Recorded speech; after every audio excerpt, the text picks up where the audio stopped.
competitive chess, the weight of a win, draw, or loss is all on one's shoulders. It's easy to feel alone. Those lonely days are over. Oh my goodness! The Pro Chess League is back. Once again, in chess, teammates matter. The Master wins it! We win! Oh my god! Welcome back, PCL. A unique collection of teams, each with their own personality of different colors, shapes, and sizes. There are gnomes and knights, chess bras and bishops, and whatever the heck this is. The PCL is the only place where the best players in the world risk their fate alongside content creators and players from different levels, ages, and perspectives. We got him! Let's go, Sam! And that's it. He does the job, Let's James. go, Sam! Entering its 5th season, 16 teams will reboot the PCL legacy with a new format and new schedule. Only one team can be crowned the next PCL champion. Oh my god. It's And this me is on the over. other side! What did we just see? My friends, it's the 2023 Pro Chess League. Which team can rise above the rest? They won't be able to do it alone.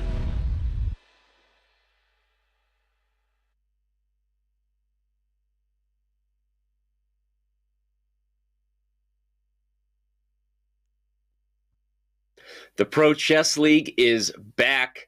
International Master Danny Wrench here alongside Grandmaster Robert Hess. We're back, Robert. It's been way too long. I can't wait to dive into today with you.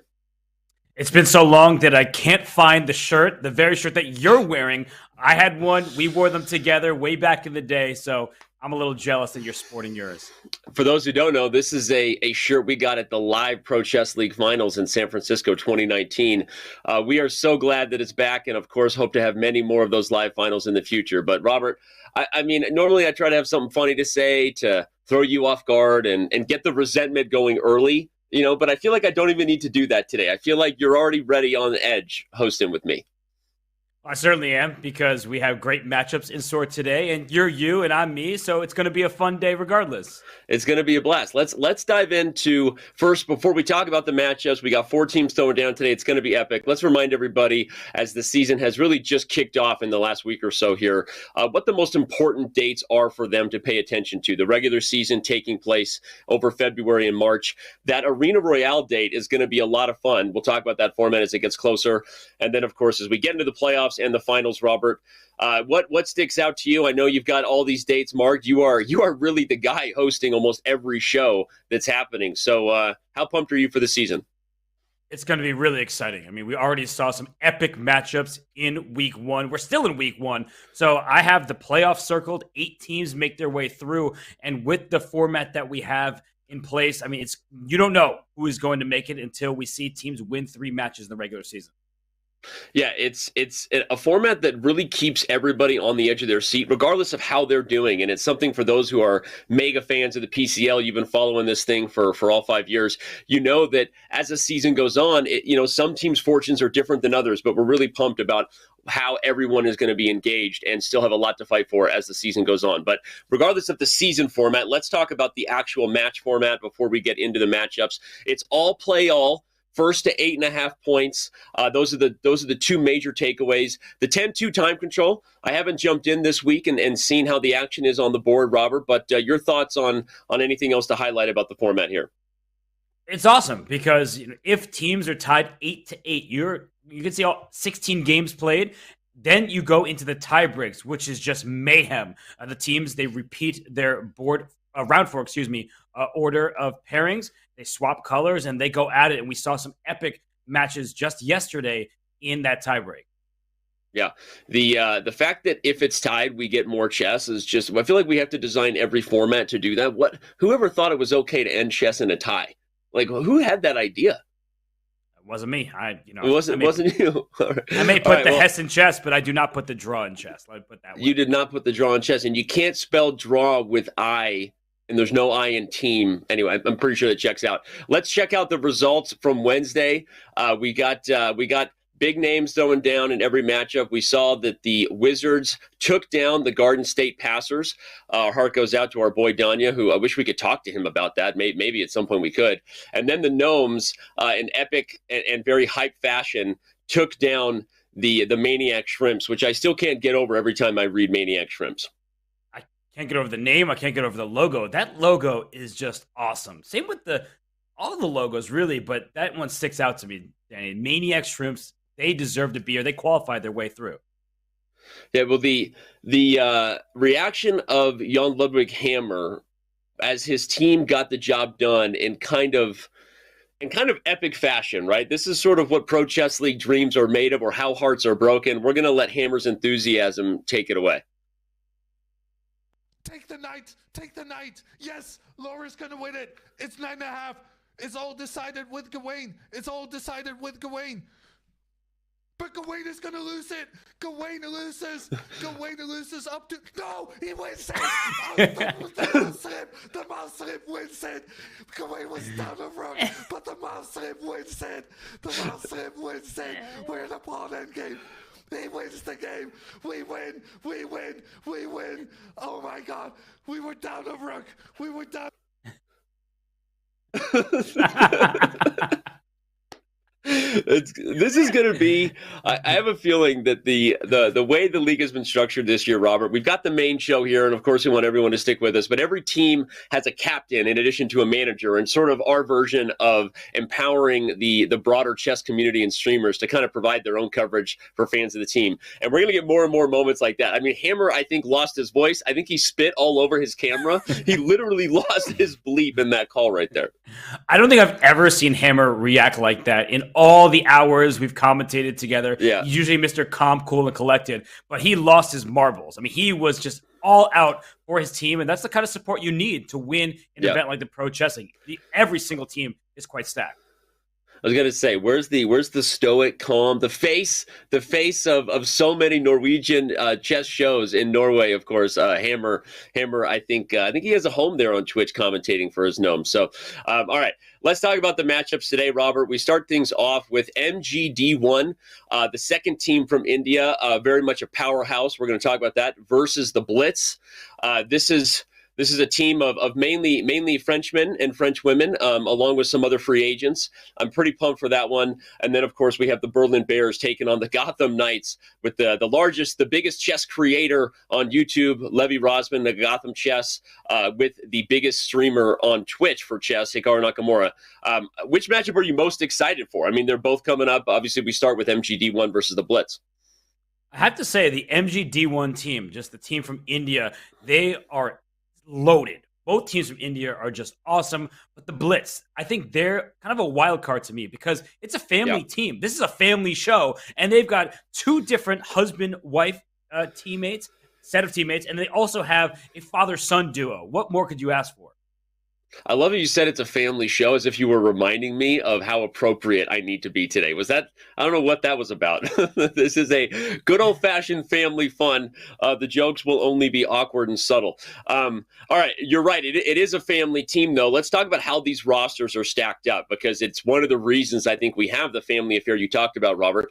Every team must include at least 2 women and at least 1 junior. The teams can add up to 8 players. Most teams, I think, already have their full rosters, but you can add up to 8 players by the middle of the season, and the players must stick with the team they play a single game for. That's to prevent kind of mid-season swapping. Not sure that would happen, but the roster for the, as you said, MGD1 and the Blitz are both stacked with a lot of people who know each other quite well. So your thoughts, though, on how the structures of these rosters come about? Yeah, you just want to pick the best players possible. That's what this format does for every single team. Because when a 2,700 plus player is counted as 2,700, you want the highest rated players in the world on your squad. And while Arjun Erigaisi, he leads the way for MGD1. That's one of the biggest names in chess. He signed that $1.5 million deal with Quantbox and MGD1. They're an agency. They've helped him secure that kind of financial outcome. So great for them and great for the squad. That was such a huge thing for chess that I wonder how I wonder how much it flew under the radar for people to really appreciate that Arjun Erigaisi, the reigning junior speed chess champion, by the way, and someone who's just making a name for himself every time he plays chess. He has signed, at least in my mind, the most lucrative public deal we've ever seen on record. I mean, it's incredible to have the sponsorship that he does. Obviously, as you said, MGD1, the agency that helped him secure that. But we also have the beast, Adiban, on this team, right? You know how much I love watching him throw down in this format. Harika Dronavali, of course, someone who's been playing in the Pro Chess League, I feel like, since the beginning. She always performs in the rapid time controls. This is going to be epic.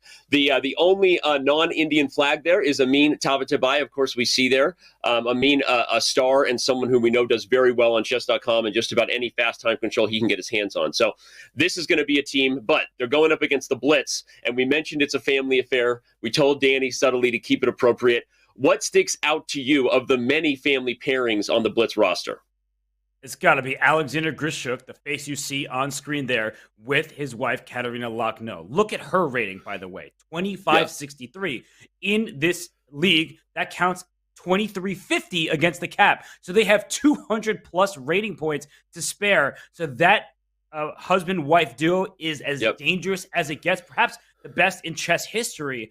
And so with Maxime Vachier-Lagrave on board 2, by the way, that's your boy, Danny. That's MVL, and he isn't even the highest-rated player on this team. No, it's crazy. When you think of a team of top French chess players, you just assume MVL is number one most of the time. But getting Grishuk, that two-headed monster of MVL and Alexander Grishuk is going to be a force to reckon with for any team. Of course, Matthew Cornet and Desmonte Dulette Cornet, also a family duo there. And then we mentioned Etienne Bacro and his son, Alexandre Bacro. This is going to be fun. I feel like we almost need to have like excuse me, I'm losing my voice already. It's early.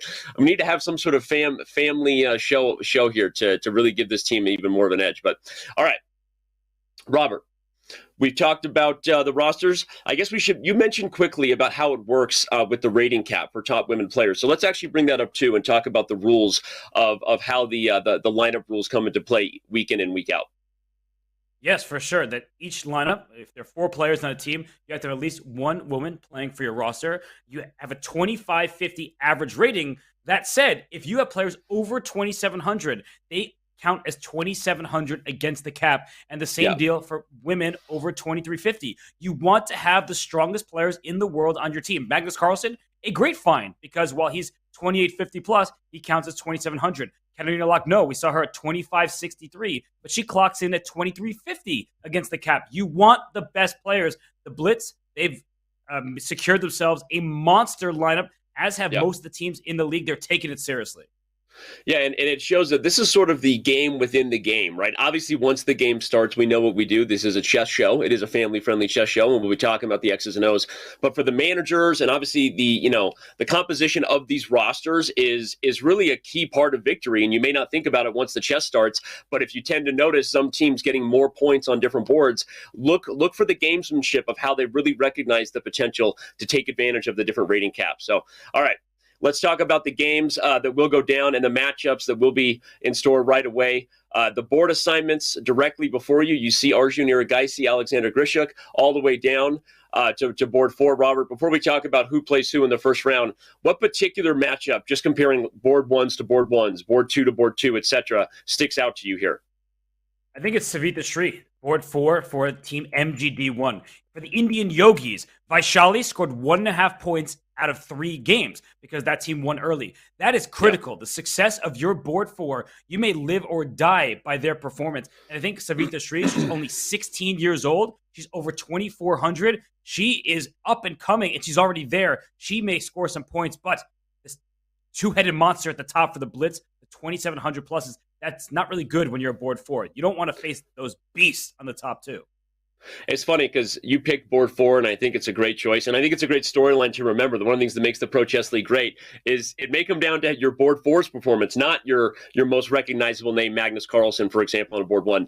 But I really got to go with the board 2 breakdown there. I think Erigaisi and Grishuk, in some ways, is a bit of a coin toss. I might even give Erigaisi the nod, right? In faster time controls, he's such a great player up and coming. But I feel like Maxime Vachier-Lagrave over Naranyan is that's the one that kind of leans the Blitz way.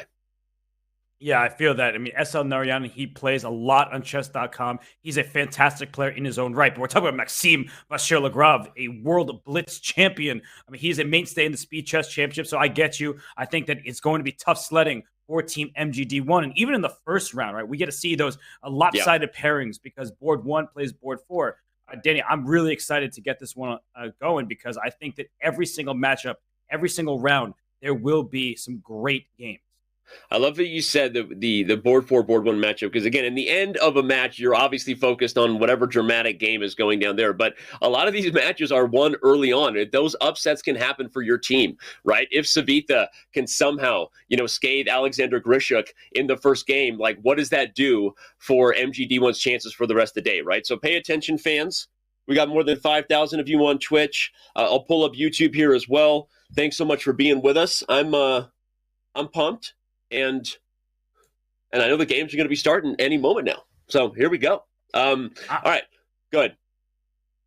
I was going to say, I'm really excited because in board 4 versus board 1, you see that the board 4 players, they have the white pieces. So it's not an automatic win for those 2,700 plus players. I mentioned Vaishali. She beat Supi. He was playing for the Brazil Capybaras. He's beaten Magnus Carlsen in that famous fishing pole game. So we do see these upsets happen. So with the white pieces, you need to score some points. I mean, that would be huge for your team's chances if you're the board 4 for either Team MGD1 or Blitz. It's a great point because, at the highest levels of chess, playing white with the first move, a huge advantage. And even if some of these names are not, the most recognizable right away, they are very strong chess players. And when you have that first move advantage in terms of preparation and being able to guide the game down a line that you want, that's how upsets happen. And an upset is just a draw, right? The lower rated player, all they need to do, they don't need to strike a deadly blow, even just getting a half point, kind of nicking away at the potential of the top board. So I love that the lower rated players start out with white in the first games. All right, you talked about Savita's chances. What kind of chances do we give Demonte against Arjun?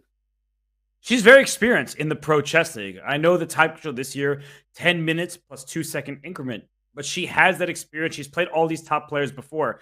I just think Arjun is too strong. I want to give her praise. She deserves praise. But Arjun Erigaisi, when it comes to the quickest time controls, he was an absolute beast in the World Rapid Chess Championship. Magnus Carlsen may have won the tournament, but Arjun Erigaisi, I think by performance rating, was number 2. He didn't finish with the silver medal, but he played an absolutely superb tournament. So when Arjun Erigaisi plays, you just have to look at him, that stoic, composure, and say he is likely going to be the better player. And even with the black pieces, I think he has this one. We've gotten to know that room pretty well. I've also gotten my OCD to calm down as I look at that very disorganized shelf behind Arjun. Every time we see him on camera now, I'm like, is anyone going to dive in there and at least color code the thing? Like, what is going on, right? I mean, no? Hey, Danny, you have 4 kids. He is not one of them. Yeah. Leave him alone. And he actually showed us a bunch of his stuffed animals and trophies on his shelves during the Champions Chess Tour. So maybe there is some organization to what seems like the a madness mess behind them. Yeah, exactly. Method to the madness. Okay. Well, we'll be getting to know that room very well over the next coming years, of course. So I guess I'm going to have to let it go. Yeah. And the games have started. I believe we are off, Robert. E4 on board 1. This is the battle between board 2, obviously, for the MGD1 playing black, and board 3 for the Blitz. Yeah, and look at the rating disparity here. Narayanan, he's 2673. He's a fantastic player. He is playing a modern. Danny, this shows us that he wants to win from the very first few moves. Yeah, Narayanan is playing a hyper-aggressive approach with the modern being G6 and Bishop G7. Now A6, you're really trying to throw in there the potential to expand on the queen side. But okay, White already has an edge in these positions as long as White knows how to use the space advantage they get. I like these Tiger moderns with the move Bishop G5 here, but that's because dubious openings have always been my thing. Bishop G5 is a perfectly good move. I'm going to be hard on you later in the show. Don't do it to yourself this early. Self-deprecation takes the fun out of it for me. Come on.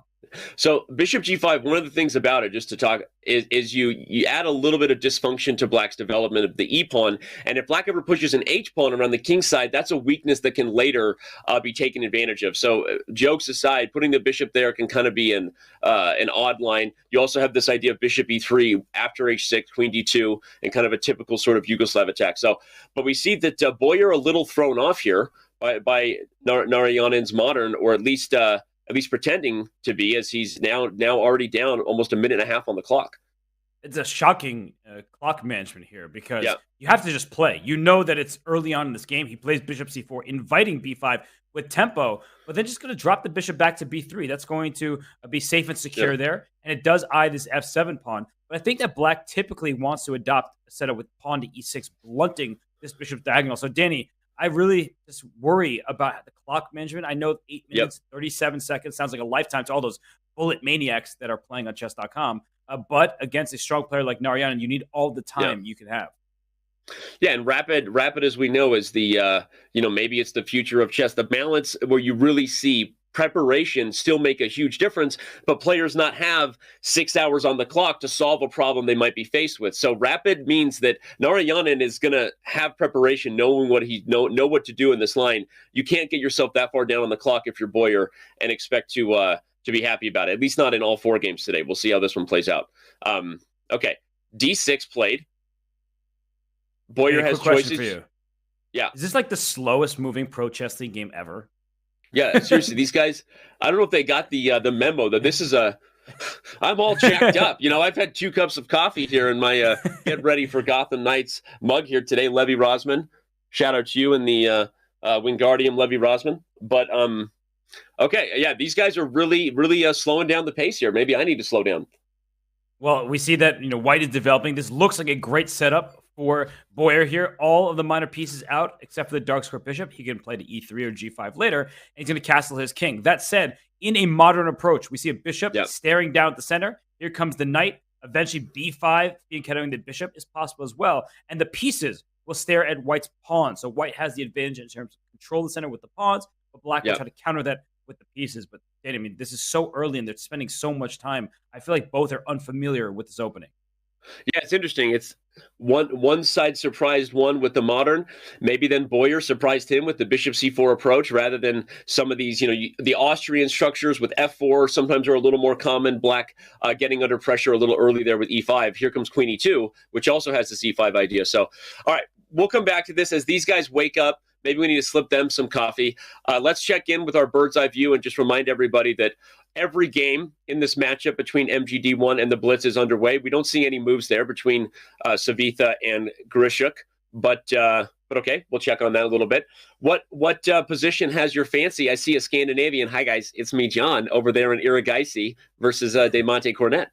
That's in the top left. That was a Scandinavian. John Bartholomew is somewhere. He is about to make a video on that game because Scandinavian is not seen at the highest level very often. We'll pull up that board as we wait for the final game to start between Grishuk and Savitha Sri. But Arjun Erigaisi, like Narayanen, his board too, they're making their intentions clear. They want to win this game. They want to pick up points. And he played a Scandinavian, something you only see from Ludwig Agren at his highest levels, right? He may be the top streamer in the world. Good for him. But you don't see it from the top chess players. Sorry, Ludwig. You're still great. Don't worry. We love you. But knight c3, the queen has to go. You've already moved your queen twice, getting kicked around. But in return for that, Danny, look at how quickly Arjun is playing. He's just going after pawns. He should not take this pawn. There's just no way you take this pawn on b2 with the rook sliding in front of the queen and then getting this pawn on b7. But Diamante, she is not afraid. That's the best news you can have if you're a Blitz fan. Well, it's funny to say that, by the way, a Blitz fan. Like, everyone loves Blitz chess. But the team is also called Blitz. Kevin Bordy, you're a genius. It's almost like the branding was thought out. Sorry, go ahead. No, that's what I was saying. Kevin Bordy is brilliant. Yeah. The Kevin Bordy, if you don't know him, Blitz stream, one of the top streamers in France. I didn't say chess streamer. I said streamers in France. He's actually, I believe, streaming right now, his own team's point of view, being the captain for the Blitz. I want to go back to what you said about Demonte showing that she's not afraid. I agree. And one of the ways we can kind of judge that is the clock, right, Robert? You see that she's actually, or at least when I started this monologue, she was up about 45 seconds. She's also doing just fine on the board. And so I think one of the best early signs you can see for a potential upset is that the lower rated player doesn't come overthinking it, right? Doesn't come scared, if you will. And because no matter what, these games are going to come down to time pressure. They're going to come down to testing your nerves in the end. And if you have more time on the clock against a stronger player, much better chances. So, and by the way, I love the Scandinavian for white. Jokes aside, and I love my boy John Bartholomew, but I think white's position is pretty simple to play here. The queen's going to come to d2. You can castle actually to either side of the board. That pawn on f3 can sometimes accelerate g4 very quickly, depending on where you want to put that king. And if that pawn gets going, you might quickly be launching into a kingside sort of pawn storm. So it's interesting because the bishop that came to g4 earlier, Robert, inducing the pawn to f3, you would argue that made that knight go to a less active square on e2, but these positions are very easy to play for white, and I'm already liking Demonte's chances against Arjun Erigaisi here. Really, not kidding.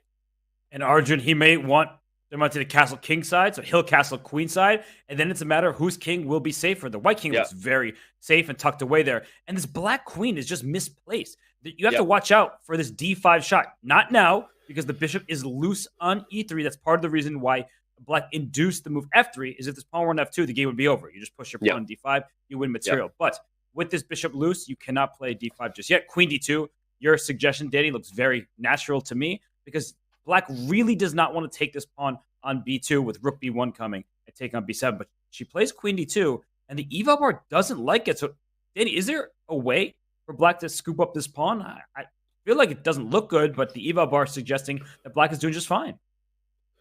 I don't know the theory at this point. Queen d2 obviously brings d5, okay, as an option and a threat because it guarded the bishop. But no, Arjun already knows what to do. Plays knight to a5, and that looks like it's the problem. The bishop, if it goes to b3, black will snatch up the bishop pair.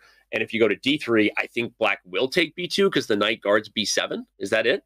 I'll show that. The queen takes b2, rook b1, queen a3, and guess what? You're not taking on b7 because the knight defends it. And the eval bar saying black is only slightly better, and that for a pawn, that's pretty good news for whites because black's king is still in the center, and you're not fully coordinated. That said, I don't think she wants to give up a pawn at this stage. I think she should slide her bishop back to b3, allow the knight to capture it. At least you get a capture towards the center. Your rook is developed on a starting square. That's some good news. But I think Arjun, he's getting the imbalance that he wants, Danny. It's all you can ask for versus a strong international master like Demonte Elite Cornet. So I think that Arjun, he's doing the right thing, but she's also playing quite well herself.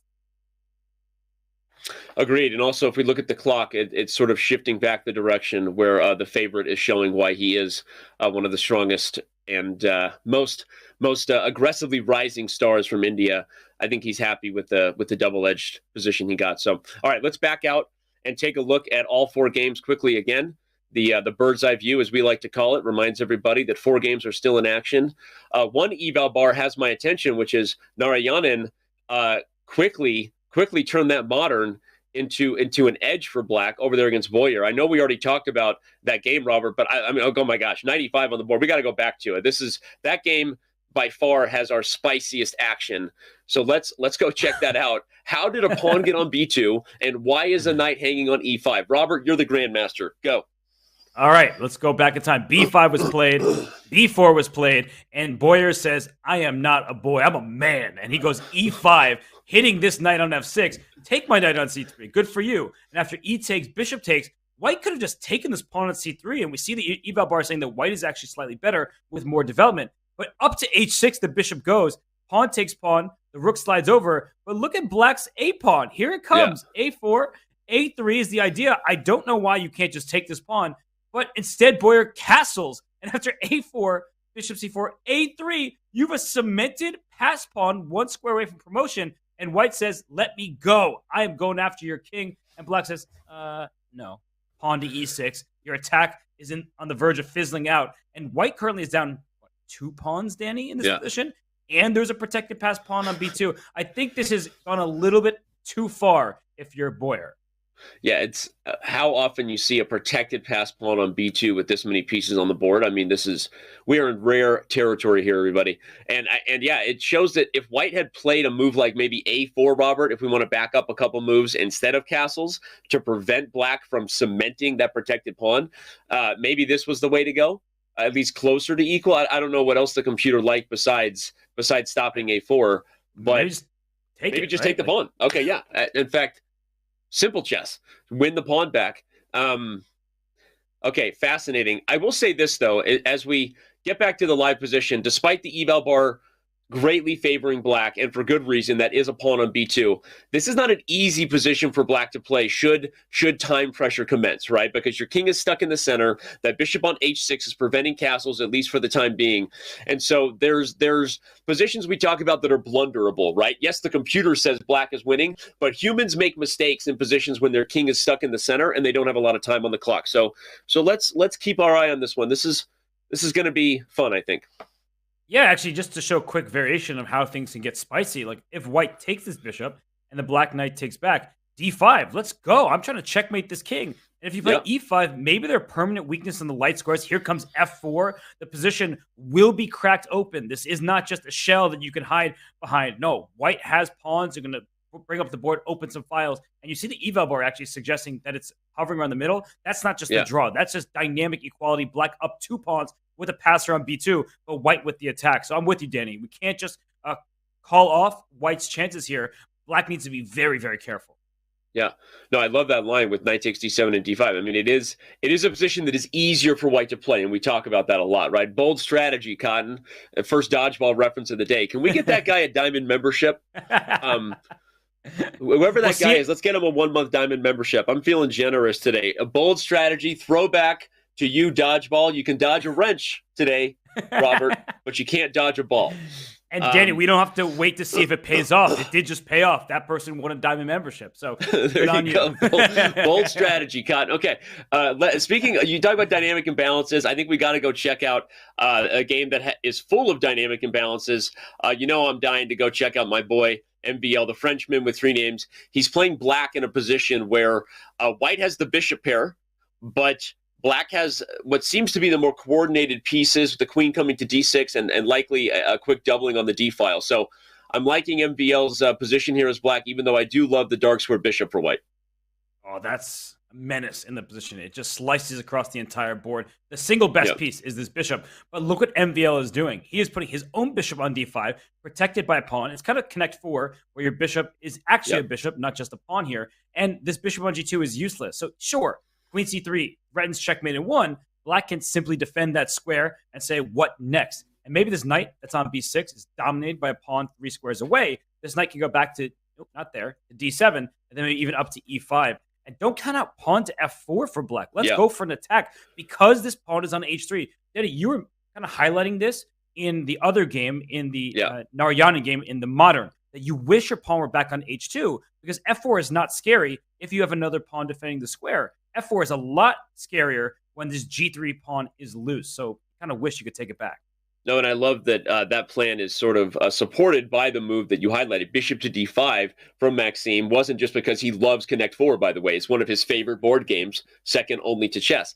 But actually supporting e4, allowing the pawn to advance to start to pry open white's kingside.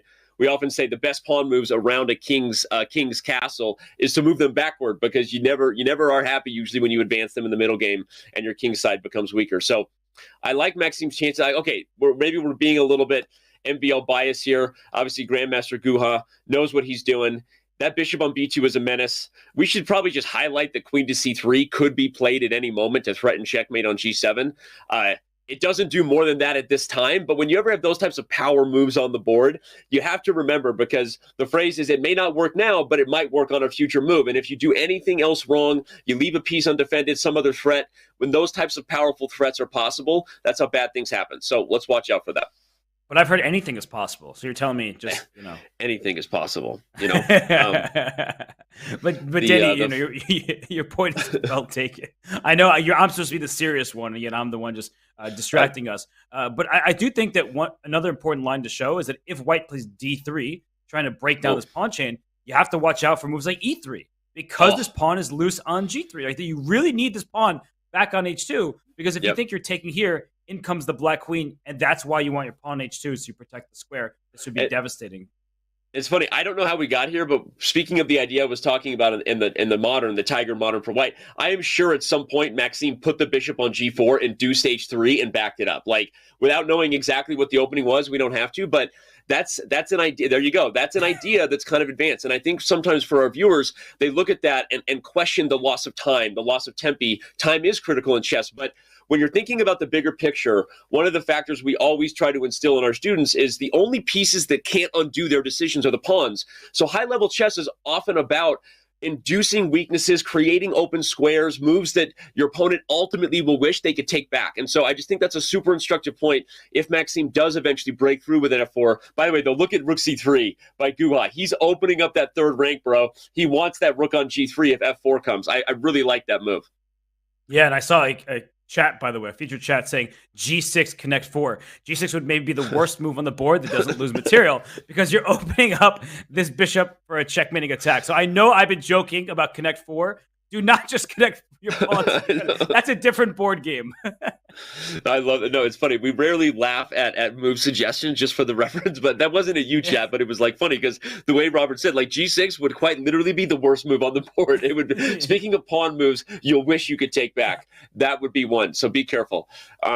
Does Connect 4 count if one's a bishop? That's a fair question. We will get the Connect 4 rulebook out at some point today, and get back to you on that. So.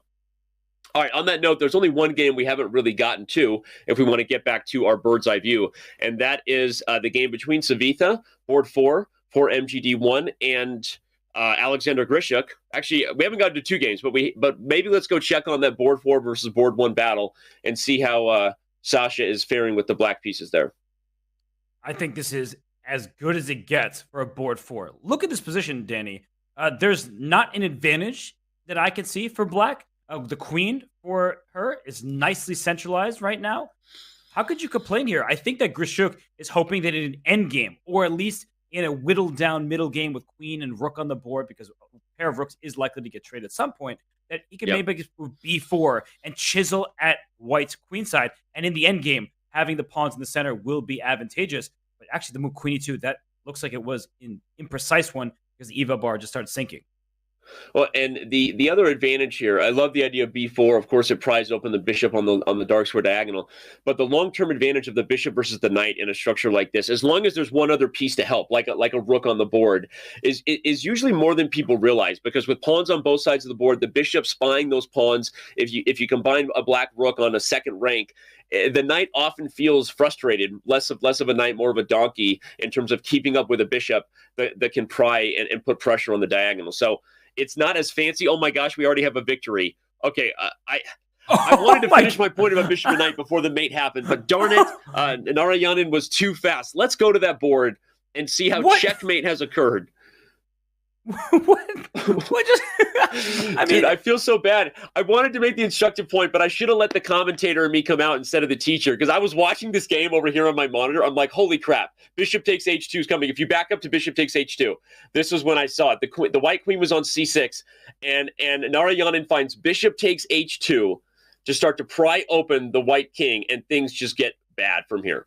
This is a beautiful sequence because most people think it's about winning the bishop. That gets you checkmated on d7. Yep. But knight comes to e5. The queen cannot protect the g4 square. It goes to its only safe square over there, and then bam, give me that bishop. The king just gets checkmated on h4. We're not laughing because about the players. It's just you have to laugh, otherwise you cry. With this king made on h4. Yep. Beautiful. Give it to me. Give me that gushy stuff right there. That's an attack right there that we're going to remember for the rest of the day. That was a fun moment. And Narayanan showing that, hey, maybe I was wrong saying that MVL is the best board 2 between these two teams. Narayanan came to play, and he strikes first for MGD1. But look at the top left and the bottom left. The bar is all the way down in black's favor. It looks like Maxime Vachier-Lagrave, he's missing his G-pawn, but so is white. And the top left, Demonte, she is down to just a few seconds against Arjun Erigaisi, who is mopping it up. It looks like his king is very safe, and she's about to get checked. Which game should we tune in for the final move? They're both instructive. We got opposite code bishop attacks for Erigaisi. Look at that bishop on that long diagonal, and the white bishop on c2 feeling useless.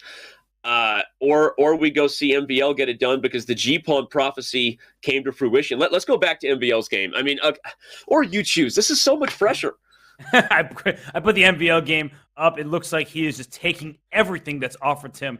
If this bishop were on a1 and the queen could line up, there might be a checkmate. But black won on the position, black won on time, and Maxime Vachier-Lagrave has won Danny's heart a long time ago, and he is winning more chess games. Good to see him back where he belongs, sitting on a couch. What? Wait, is MVL wearing a Blitz jersey? Is that a jersey they've made? I think Dude, he has a Blitz jersey on. They've got it figured out there. I think the Blitz Yeah, are. Look at that, look. That's a Blitz jersey. Maxime. Hey, buddy. I love you. I love you. Okay, let's go back to Erigaisi's game because unfortunately, Demonte Dulit Cornet is resigning because it's going to be checkmate on H2. So a lot of these games finishing in rapid fire succession at this moment. Yeah, and this was clear from the early stages that Arjun Erigaisi was playing for a win. He gets that W, a big one for MGD1, who goes up 2-1. And now the big question with one game remaining, Danny, is will Alexander Grishuk, the board 1, be able to take down Savita Shri, the board 4 for India? Because that game is still going, and it's not clear that he is going to get a win. Yeah, I just saw that comment from Feature Chat. I was literally about to say that phrase. Black pieces dominating early on in this particular matchup. Black has won all 3 games.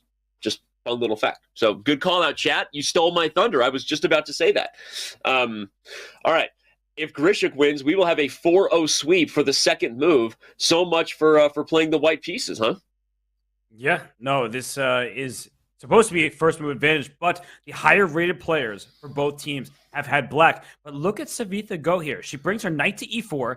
This knight can capture the bishop at some moment. I just want to back up a second here. And a lot of people would say, give me this bishop. Your king has to take. But black doesn't just have to take over here. You can actually take on b2 first, hitting the rook, taking the knight next. And we already saw what happened when Narayanan got a pawn on b2. You don't want to give Grishuk that same pass pawn. So instead, b takes c3 is played. That bishop is still under threat. The queen slides into e5. But Danny, Savitha, with her knight on e4, yes, her pawn structure is worse with the split pawns over here, but she's hanging in there.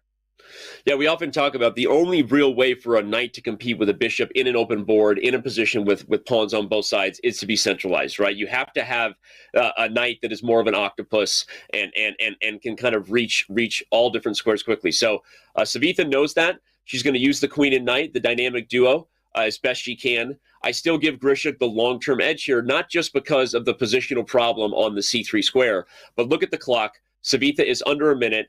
Grishuk knows how to use a time advantage. We normally see him in a position down this much on time. Yeah, and the big problem is a knight gets dominated by a bishop. It's already dominated by a pawn 3 squares away, but a bishop takes away even more squares, f6, d6, c5, and g5. That knight can't go anywhere, which means after f5, the knight would have to go back to g3. The knight goes there voluntarily, but that's even better for Grishuk because he doesn't have to push his pawn forward and expose his king. I think he can just swap one pair of rooks, Danny, and after the rook takes back, bring this rook down to rook b2. Yeah, just I slam was actually it there. going to say he can probably play rook b2 right away even. The rook is defended on d8 by the bishop. If you want to kind of build the tension, rook b2 immediately. Capturing on d8 only reroutes that bishop to the b6 square with the rook on b2 and the bishop on b6. The only long-distance relationship that's been working as long as the rook and bishop is... Ours. That's right. Oh! We might be the only long-distance relationship. You didn't expect that, Danny? You did it. I mean, I just feel like very rarely do you make me blush. You just did it. you know why? Go ahead. No, you go ahead. No, I was going to say, by the way, he went for this idea, and here comes the long-distance relationship everyone wants to see. Bishop's coming to b6. Go ahead. I was going to say that you're always the one making those awkward jokes, so now you've unfortunately influenced me, and here I am. But how the tables have turned. The tables have turned. King h1. It's an awkward move. I mean, the only thing more awkward than a king on h1 is a queen on h1. I'm speaking from experience. Oh, don't bring up that reference because I was there with you. That hurt. I'm still in pain about it. That was something that almost killed our long-distance relationship, my chess that day. Yeah, you better cry. I mean, this king's also crying in the corner because if the bishop comes to c7 and black plays h5, h4, just to kick this knight away, there might be checkmate. This rook on a1 tied down to both the 8. Wow, what kind of super GM move is that? Like, you're on the attack, you just trade queens to liquidate into a winning rook and minor piece ending because f5 kicks this knight out of there, you win f2. F2 falls. Super GM and superhero. Super GM by day, superhero by night, and right now he's making this look easy. Good old-fashioned family fun. Just it's clean, it's technical, rated PG. This knight on g3 is horrible. Right? It can't leap forward anywhere. The only square it has available is f1. So Grishuk is just going pawn grabbing now. I like what she's doing. Savitha going after these 2 pawns here. But I just imagine that this bishop slides to this diagonal, keeps the king locked at home, and there's going to be a back rank check. Yeah, and even rook takes c3 immediately probably possible to hit the knight if you want, because rook takes e6 met by king f7, I think. So there's a lot of options here for Grishuk. He's going to take his time and ensure that black is going to get 4 victories to start off this match. The only thing more devastating for the white pieces is how Danya Naroditsky heard about our relationship. And that's awkward. That's like the modern day. You're watching a show and you find out that someone else is more important than you. It feels like the modern day Cyrano de Bergerac. Did you see the new version of that? I haven't actually. Is it good? Okay, next time you go on a flight, just for the musical feels, just watch it. Okay. All right. Well, Grishuk takes his time before playing e5. Wow, what a move though. Doesn't even play the obvious forcing moves. Makes a simple advance of the e pawn. And I saw chat calling me out for digging at Grishuk's time skills. If you've ever watched Alexander Grishuk play in one of his many candidates tournaments, by the way, the guy has played in the candidates more times than anybody at this point. He has a habit of getting himself under time pressure, but it's also one of the things that makes him great while in time pressure. And in time controls like this, Rapid and Blitz, Alexander Grishuk, of course, a World Blitz champion at one point in his career. That's why he is a sought-after free... excuse me, I'm losing my voice today. He's a sought-after free agent in the Pro Chess League. Those who've been following since this all began know that Sasha is a guy that everybody wants on their team. For sure, because he's played in 5 candidates tournaments, and he is a 3-time World Blitz champion. Of course you want that guy on your roster, and he's pinning this knight, but he has now done under a minute, Danny, and if he's not careful and allows the rook behind the passed pawn, that could be troublesome, but he can't push his pawn to e3 and bishop to f2. Yeah. That's, I think, going to be the winning strategy. I think that'll be fun. If e3, king h2, f4 renews the threat of bishop to g3, it just gets nasty. He's calculating it as we speak. By the way, shout out to Savitha. She's been living off the increment here for quite a while, but it's not over yet. Wow, you said it's not over yet. She's living in the increment. She literally loses on time. So, Danny, Joshua Chamberlain strikes again. Yeah. Now that is an old school Pro Chess League reference. But Alexander Grishuk, he may be old school, he may be a veteran, but he has helped his team tie the first round 2-2. So, Danny, those 4 games in the books, no big surprises with the heavy rating favorites winning their games. Yeah, all 4 of the top seeds win, which is why black goes 4-0, because all 4 of the top seeds were playing black. It's honestly hard to pick out who was the most impressive, right? I think they all got the job done. Narayanen's game, though, how often are you going to checkmate someone on h4? I think that goes for the game of the round in my book. Yeah, a little help from his opponent by allowing him to establish that pass pawn, but finding those crazy tactics, finishing with a flourish was Narayanen. I'm with you. I think that was game of the round. Both sides, both teams had their higher rated players winning, board 1 and board 2 with black, but it's only going to get tougher as the matchups get more and more even. And the matchups will continue. They will get more and more even, as Robert says, and we're going to take a very quick break. Don't go anywhere. The Pro Chess League, again, is underway. We're so excited to be here. When we come back, it's the round 2 matchups between MGD1 and the Blitz.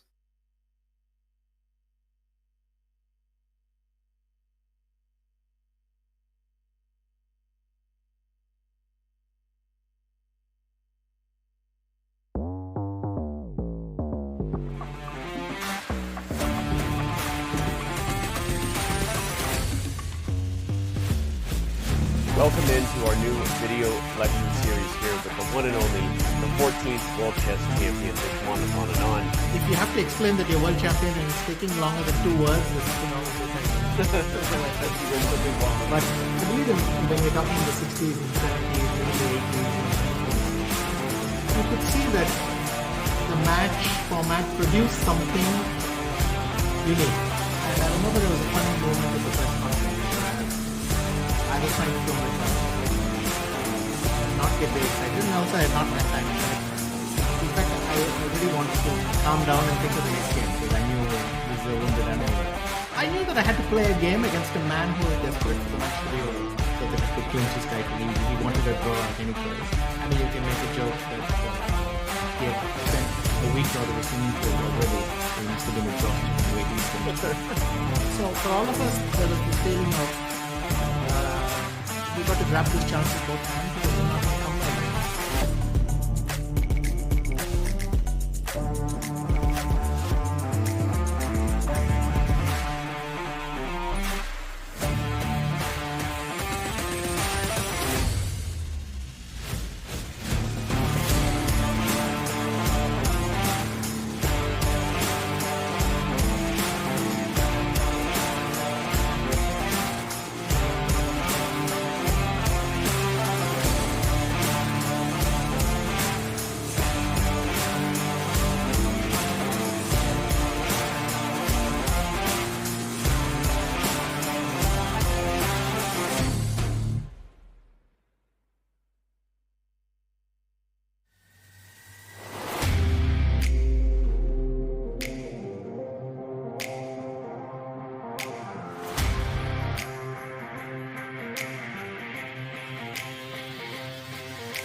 Welcome back, everybody. The Pro Chess League underway yet again today. We've already had the first round between the teams MGD1 and the Blitz in the books.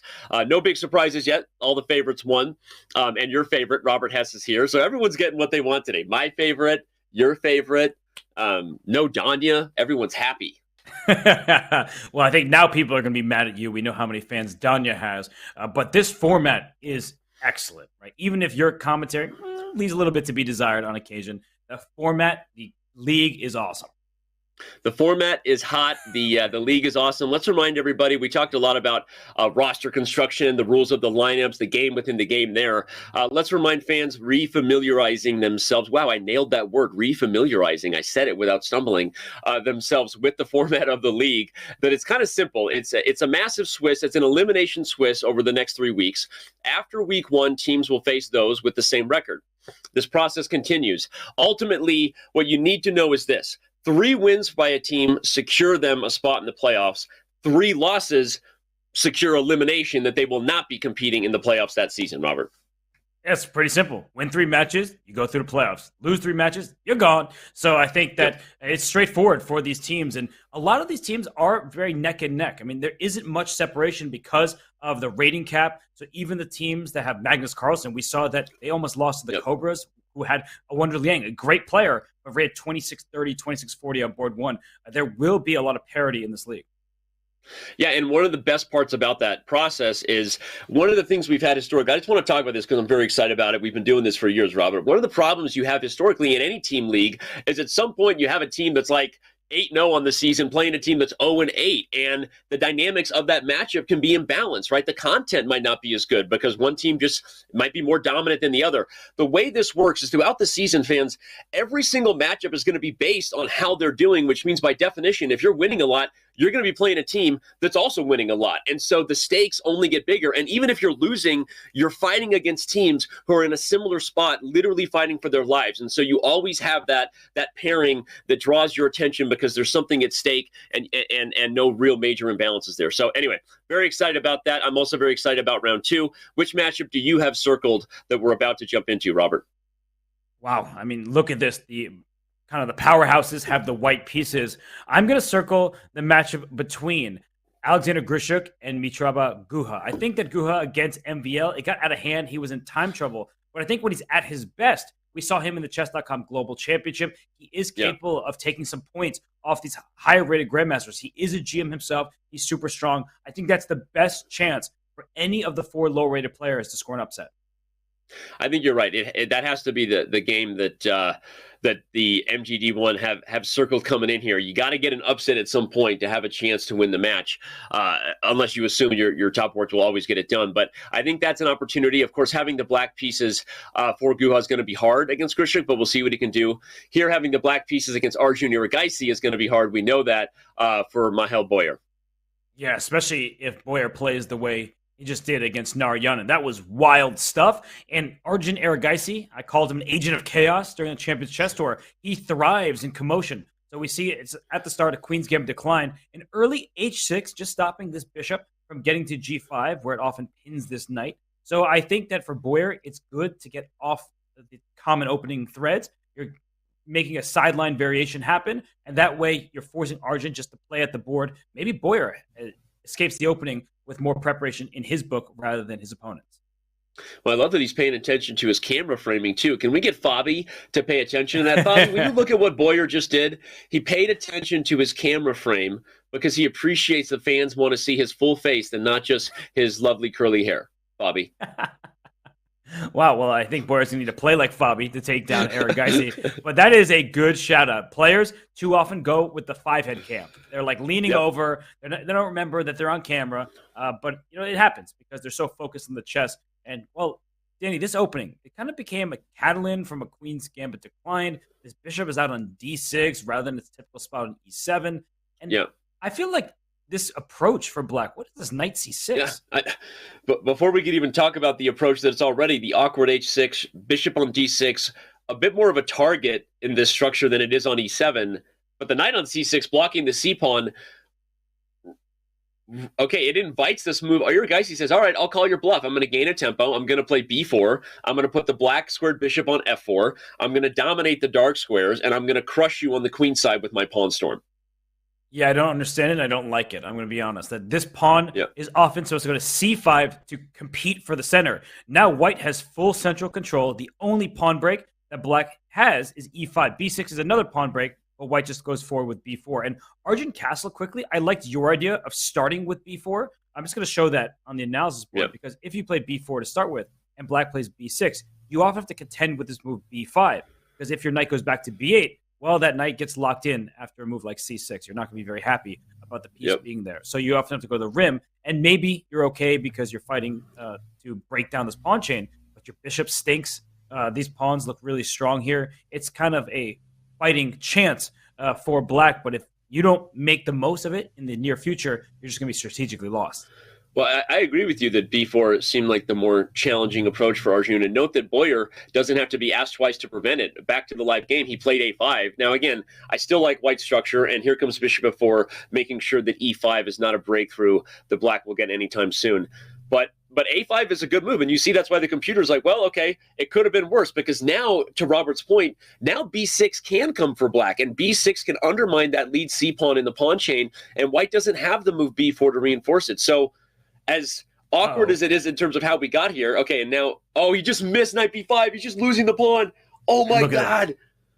Yeah, he can't believe it himself. He said the same thing. I think he said "mon Dieu" in French because that is, you got to pardon his French. He just dropped a pawn on c7. And the thing about this is your knight is off on f6 to go back to e8. You get defensive for a second to protect. Your knight just went up to e4. So he just drops a pawn in this position. It's all Arjun Erigaisi and MGD1. It's so funny because, by the way, if he had played b6, your idea, now that b4 was prevented, I think the position is much more dynamically balanced. He plays knight e4. What an interesting blunder to learn about this structure, that suddenly that c7 pawn is undefendable. And we're about to get another mate on h4. I love you, Boyer. I don't necessarily know you that well yet. We're going to get to know each other real well this season, but you're about to go 0-2, buddy, and this is already in desperation town. Yeah, because Black's king is now loose in addition to being down a pawn. Even if you win back your material, which you probably aren't, you are going to be in harm's way on the king side. So that's bad news for the Blitz. I mean, they're trusting him to put up a fight, but we do have other games going on here. So why don't we hop on over to our four-board scene, because 2 other games I see have begun. Whoa, what is going on in the top right?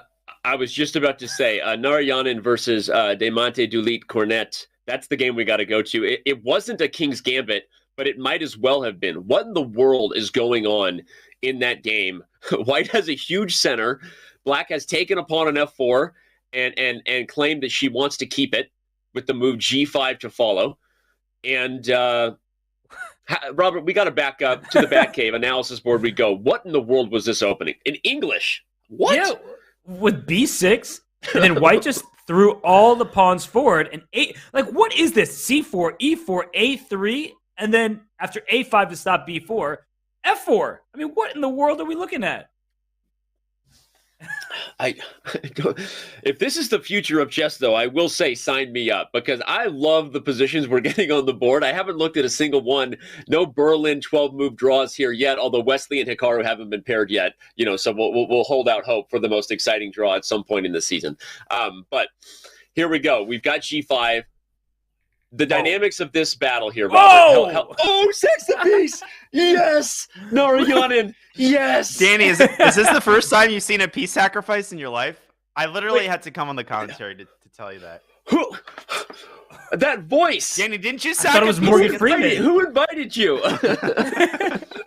I invited myself. Nobody ever invites me. I have to find the heard parties I want to attend and just storm in. I think he heard that we were having a good time, that we didn't miss him, so he invited himself. No, I heard you were talking about your long-distance relationship, and I got mad. Oh, it's true. It's true. No, I mean, your and Robert's relationship is at least East Coast based, so it's not a direct challenge to your current affair. But anyway, well, Danya, I'm glad you're here.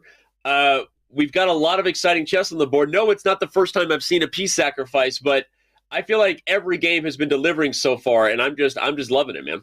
Wait, Danya, before you speak, it's the first time he's seen a correct peace sacrifice. That could be true. The chat loves Danya. True. They're already letting us know. And Danya, seriously though, what are you doing I think here? White's winning. I think this is like a Muzio gambit, in the King's Gambit where White just leaves the knight on f3 and there's a pawn on g4 and White just chills and castles. Except here, White's castled queenside, which is even better. I mean, queen g3 and knight b5. Yep. I feel like we might have like a 10-move game. No, this is exactly the type of gambit that you're referring to with the King's Gambit. For those who don't know the line, there are very, very famous back in the romantic days of chess where every piece sacrifice was good. I was supposed to be born in that era, and not this era where dubious piece sacrifices are often refuted. But this is a game right up my alley. I mean, I feel like White can play almost any move here, Danya, and the attack gets better. Like even c5 to play the bishop to c4, knight d5 is a threat. Anything that starts to expand on the center is going to be very difficult for Cornet. Yeah, man. I mean, when your king has no safe haven, even hypothetically, you're in trouble. Like even if Black gets to the king side, White will have plenty of attacking opportunities, running the h-pawn, bishop d3, e5. I mean, Narayanan is such a dangerous player. I've always struggled against him in every time control. I'm just taking back to Madrid for a second. I'm just enjoying this. I miss our comfy chairs that we had. I know from the studio there at the Candidates. I know. This feels really good though at home. I mean, this is this feels really good. I don't know what else to say. I just want to listen to you two guys talk. I'm a very generous partner in this 3-way. So okay. Well, I'm going to take us away from here for the moment, just because I like the way. What are you talking about? I'm a generous partner. You know that. Okay, go ahead. You're a great co-commentator. Thank you, Danny. But I wanted to take our attention to board 1, Alexander Grishuk against Mitraba Guha for MGD1. That's board 3. Because Danya, he has a lot of experience with Grishuk. They commentated the World Championship together. So when you see your buddy play, Sasha Grishuk, he's taken on this league.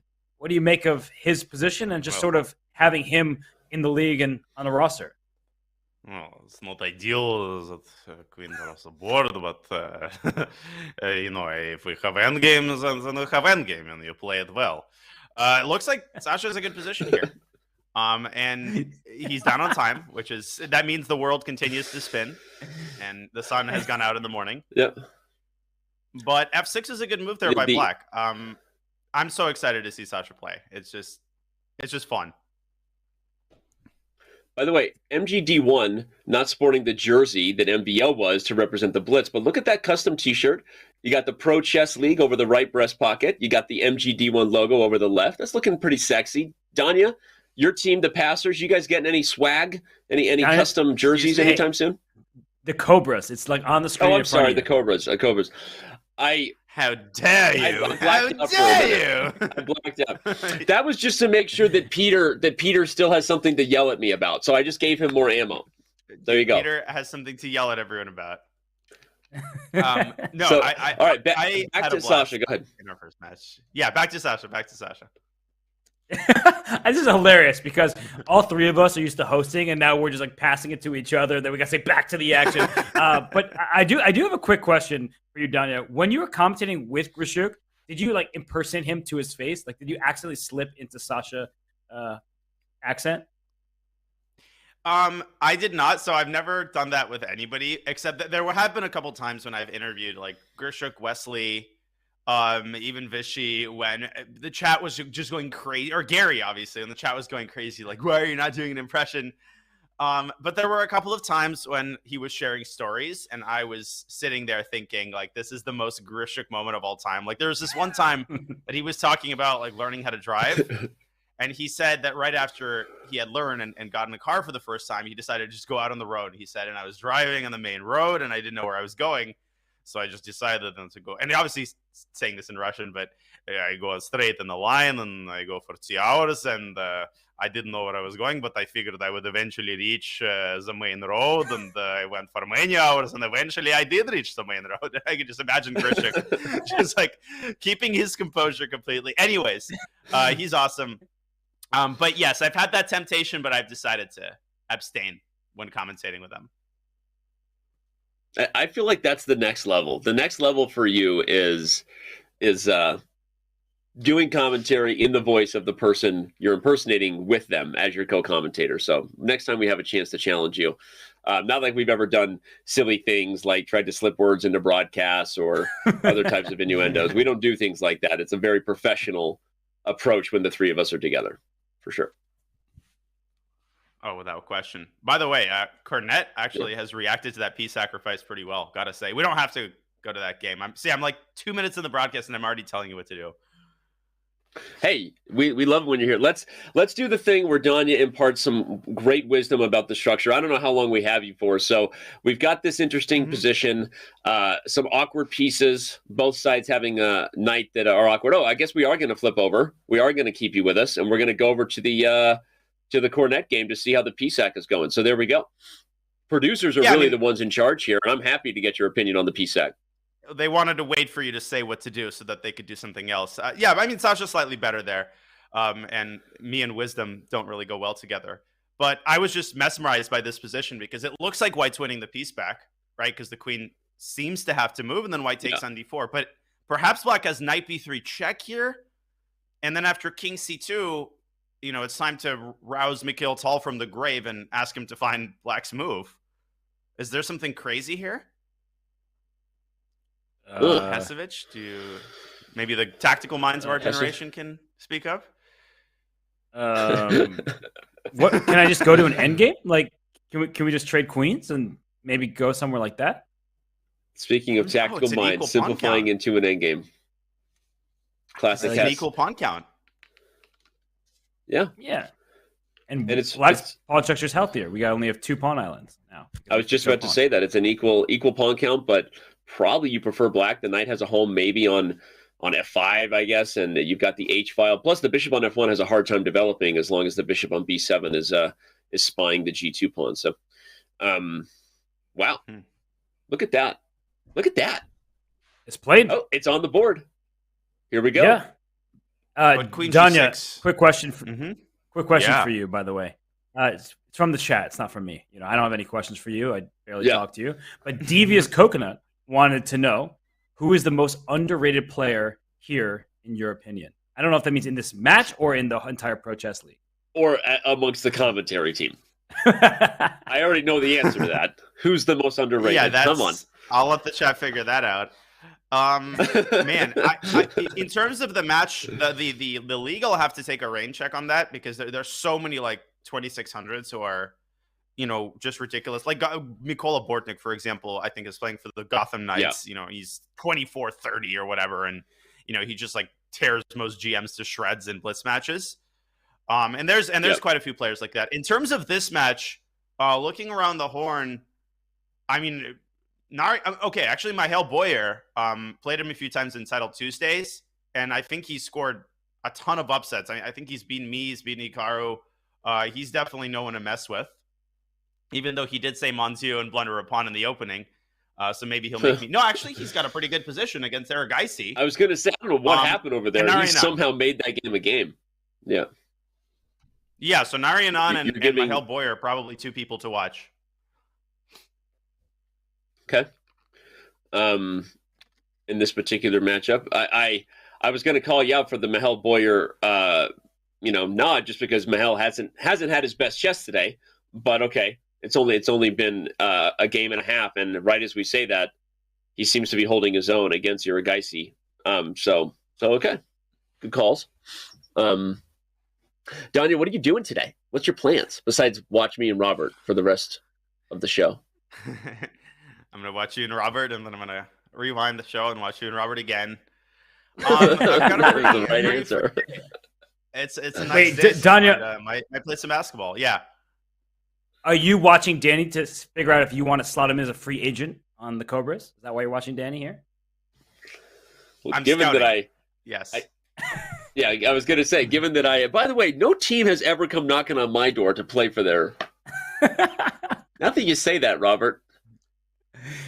I feel like this is where Danya has to go, so he doesn't, Let's get rid of Danya here. I just realized I've never been asked to play for a single Pro Chess League team. Like, it literally just dawned on me. Like, Danny, if you need to pause the cry, I'm always happy to step in. Right? Okay. I mean, it's probably because they assumed I was busy with commentary. That's all. That's all it was. So, yeah, that's why I got asked in 2021 and other years to be on teams, right? Because they just assume that we're busy. Okay. Well, this has been great, guys. Danya, have a great day. Thanks, Danny. You guys are great. Here, this is so fun to watch. I'm having a great time watching you. So just wanted to say, in all seriousness, you're awesome, and I'm definitely going to watch the rest of this match. Thanks, man, and good luck to the Cobras the rest of the way. And I'll try not to forget which team you play for next time. Love you, Peter. Okay. Bye. All right, that was great. Mr. Neraditsky, he's gone. All right, well, we've got exactly what you predicted with this queen trade, Robert, and Demonte Dulit Cornet showing that she's going to stave off the piece sacrifice and maybe be better in this endgame. And by the way, well, never mind. She is down on the clock. I was going to say she's not too far down on the clock, but she is. Yeah, no, it's time trouble for 1 minute remaining for Black in this position. But she actually has very good chances. It's king on b3. Even though there are no queens on the board, it's a bit out in the open. The bishop on b7 is just an excellent piece. The rook on e8, staring down at this pawn e5. You're already trying to win this pawn. So I feel like she has a great chance to score an upset in this game. And after rook e3, maybe there's d6. That pawn is just pinned. And she plays it instantly, still maintaining that 1 minute on the clock. The thing is this. she doesn't have to win this game to feel good about what happened. She is the lower rated player. She also is playing the black pieces. And by the way, she was probably losing at some point in the middle game, right? So this is a game where a draw feels like a win, not just for Cornet, everyone, but for the Blitz. And if we back up to the bird's eye view, I think the Blitz might need that game. I'm just looking at the fact that Erigaisi did come back and looks like he's about to convert against Mahel Boyer in an interesting one there. The top left that game with the pass pawns for White, and White's also up like 3 pawns. But look at the bottom right, Danny. I feel like I'm watching one of those games, those romantic games that you've been talking about. Take me back to Zurich, 1953, a peace sacrifice to get a knight into d5 into Sicilian. Is Maxime Vachier-Lagrave playing the Sicilian with the white pieces? The answer is absolutely. He loves these kind of adventurous games. Yeah, we should go to that game. We haven't checked on MVL versus Savitha 3, at least on this one. By the way, we see the finish is there.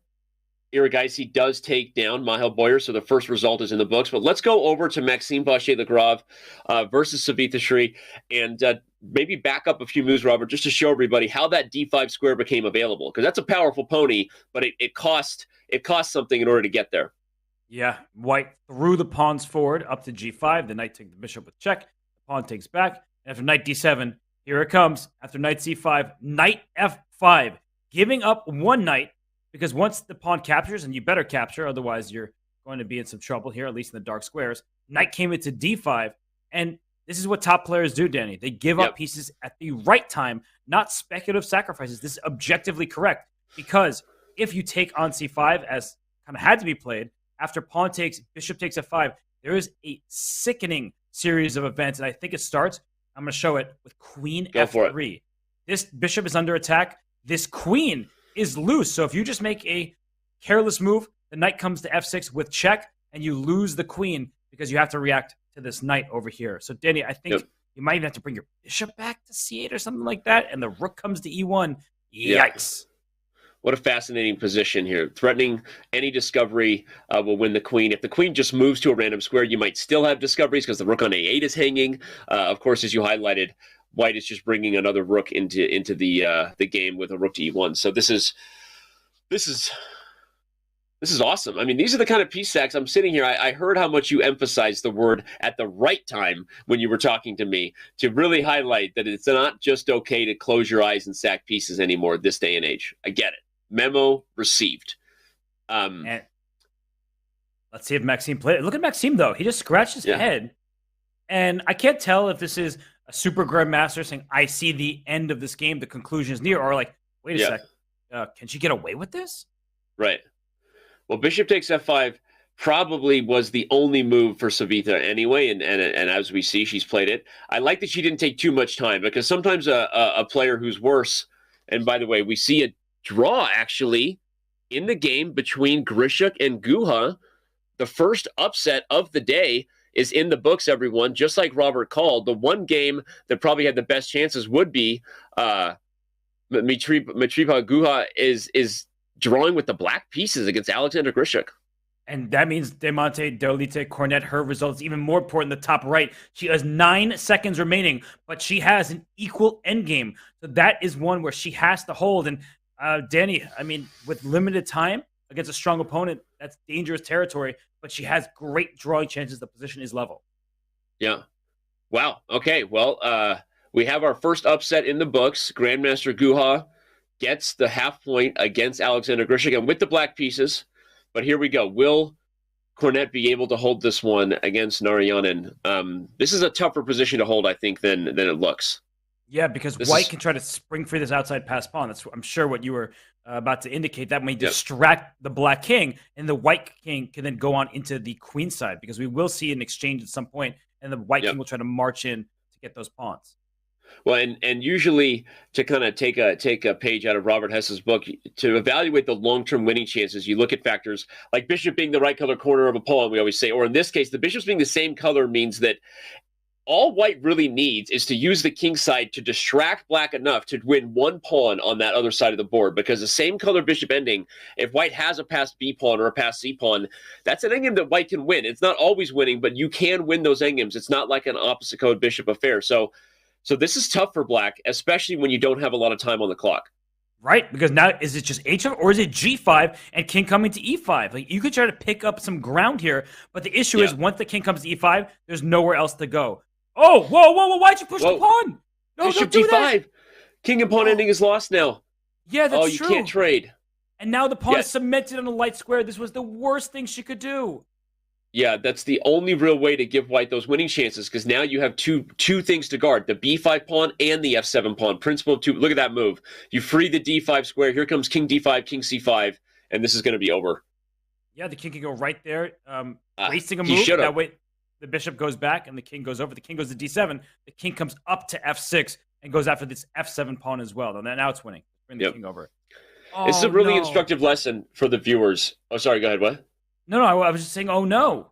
Yeah, it's good to note that the pawn on the opposite color square of the bishop not only is not a target, but it also helps your bishop. So while that pawn was on b6, it guarded the c5 square, and the light squared bishop guarded c6 and e6. So by pushing that pawn forward, not only did she give white a second weakness besides the f7 pawn, but she also created the path for the white king to come in that wasn't there otherwise. So that's actually a really instructive takeaway for fans looking how not to play this endgame. Right, because the king can't get in. Like, it got as far as it could. It can't get to b5 either. All of these squares are under black's control. So that was a huge misstep in time trouble. b5, a losing decision. And that means the Blitz are in some trouble. So let's zoom back out to our other boards. Because, Danny, speaking of trouble, Maxime Vachier-Lagrave, he may be in trouble in the evaluation. But on the board, on the clock, he is doing quite well. And now, actually, she made a mistake in her time trouble. Yeah, I was going to say, I'm not exactly sure how Savitha got out of that position that we saw. Did MVL find queen f3 or not? We'll back up and look maybe quickly when it's over. But right here, right now, she has less than 10 seconds. Maxime still has more than 2 minutes. And you've got this dark square problem. Oh, my gosh, here comes rook e8. It's happening on the board, and it's Rover. Can't stop queen g7. Pre-move that. Oh, queen h1 check. Okay, yes. But now pre-move it. Although queen a1 check. So.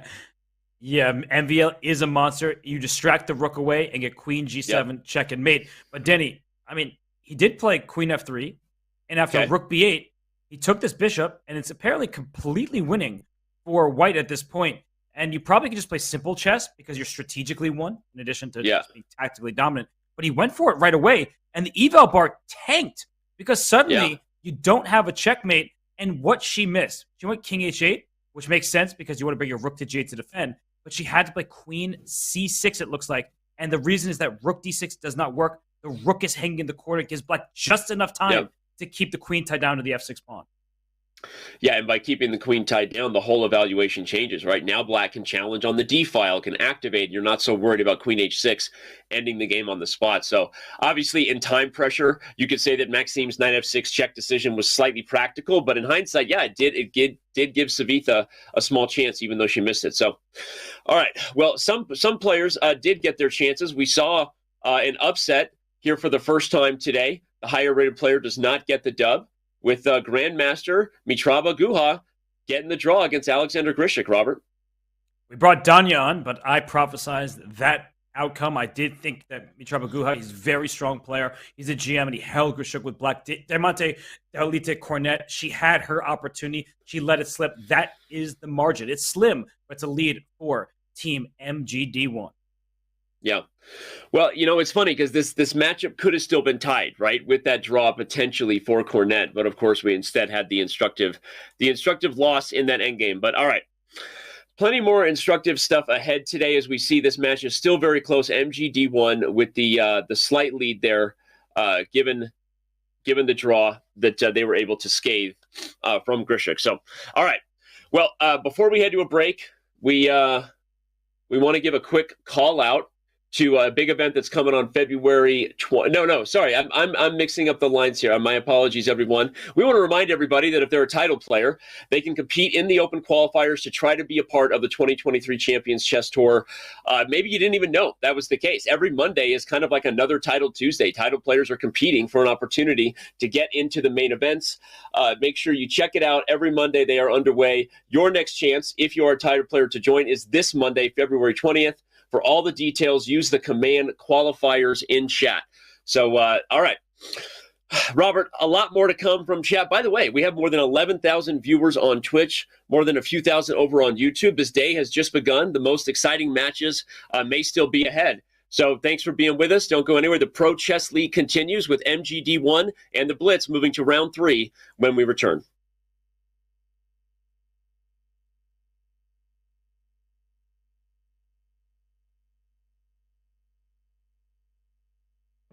Your subscription makes shows like this possible, which is why our Twitch subscribers will never see ads on chess.com.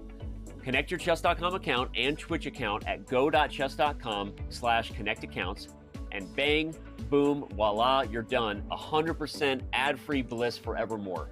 Whether you're following our events on site or on stream, type the command connect in the chat, and thank you for helping bring these shows to life.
Competitive chess, the weight of a win, draw, or loss is all on one's shoulders.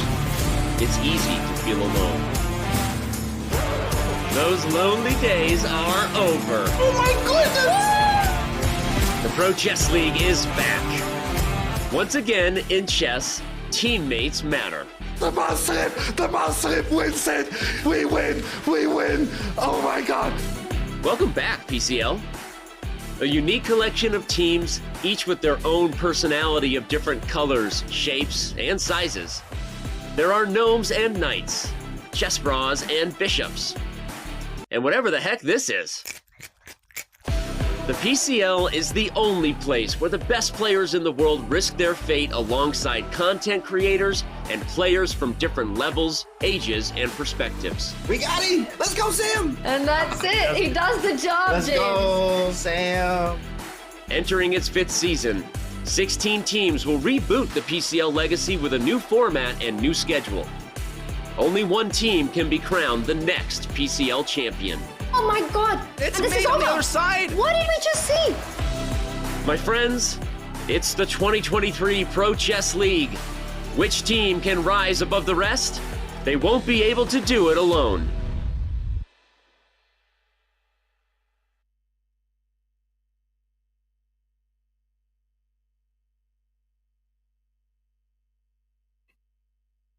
Welcome back, everybody. We're moving to round 3 today in the first matchup of this set of Pro Chess League games. You have MGD1 right now with a slight lead over the Blitz.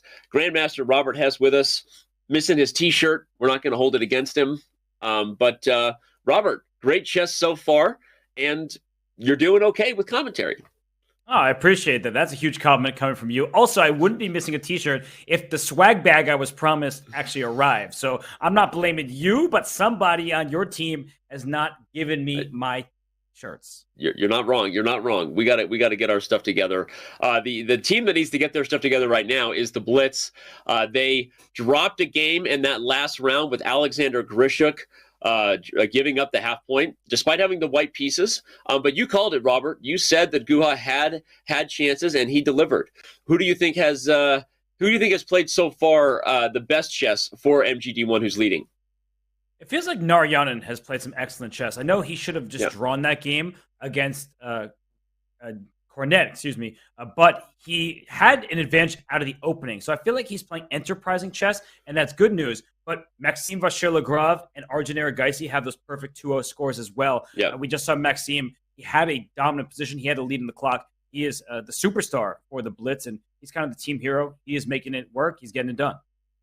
Well, now we start to move into those later rounds 3 and rounds 4. We're getting closer to matchups that are even on paper, at least anyway, right?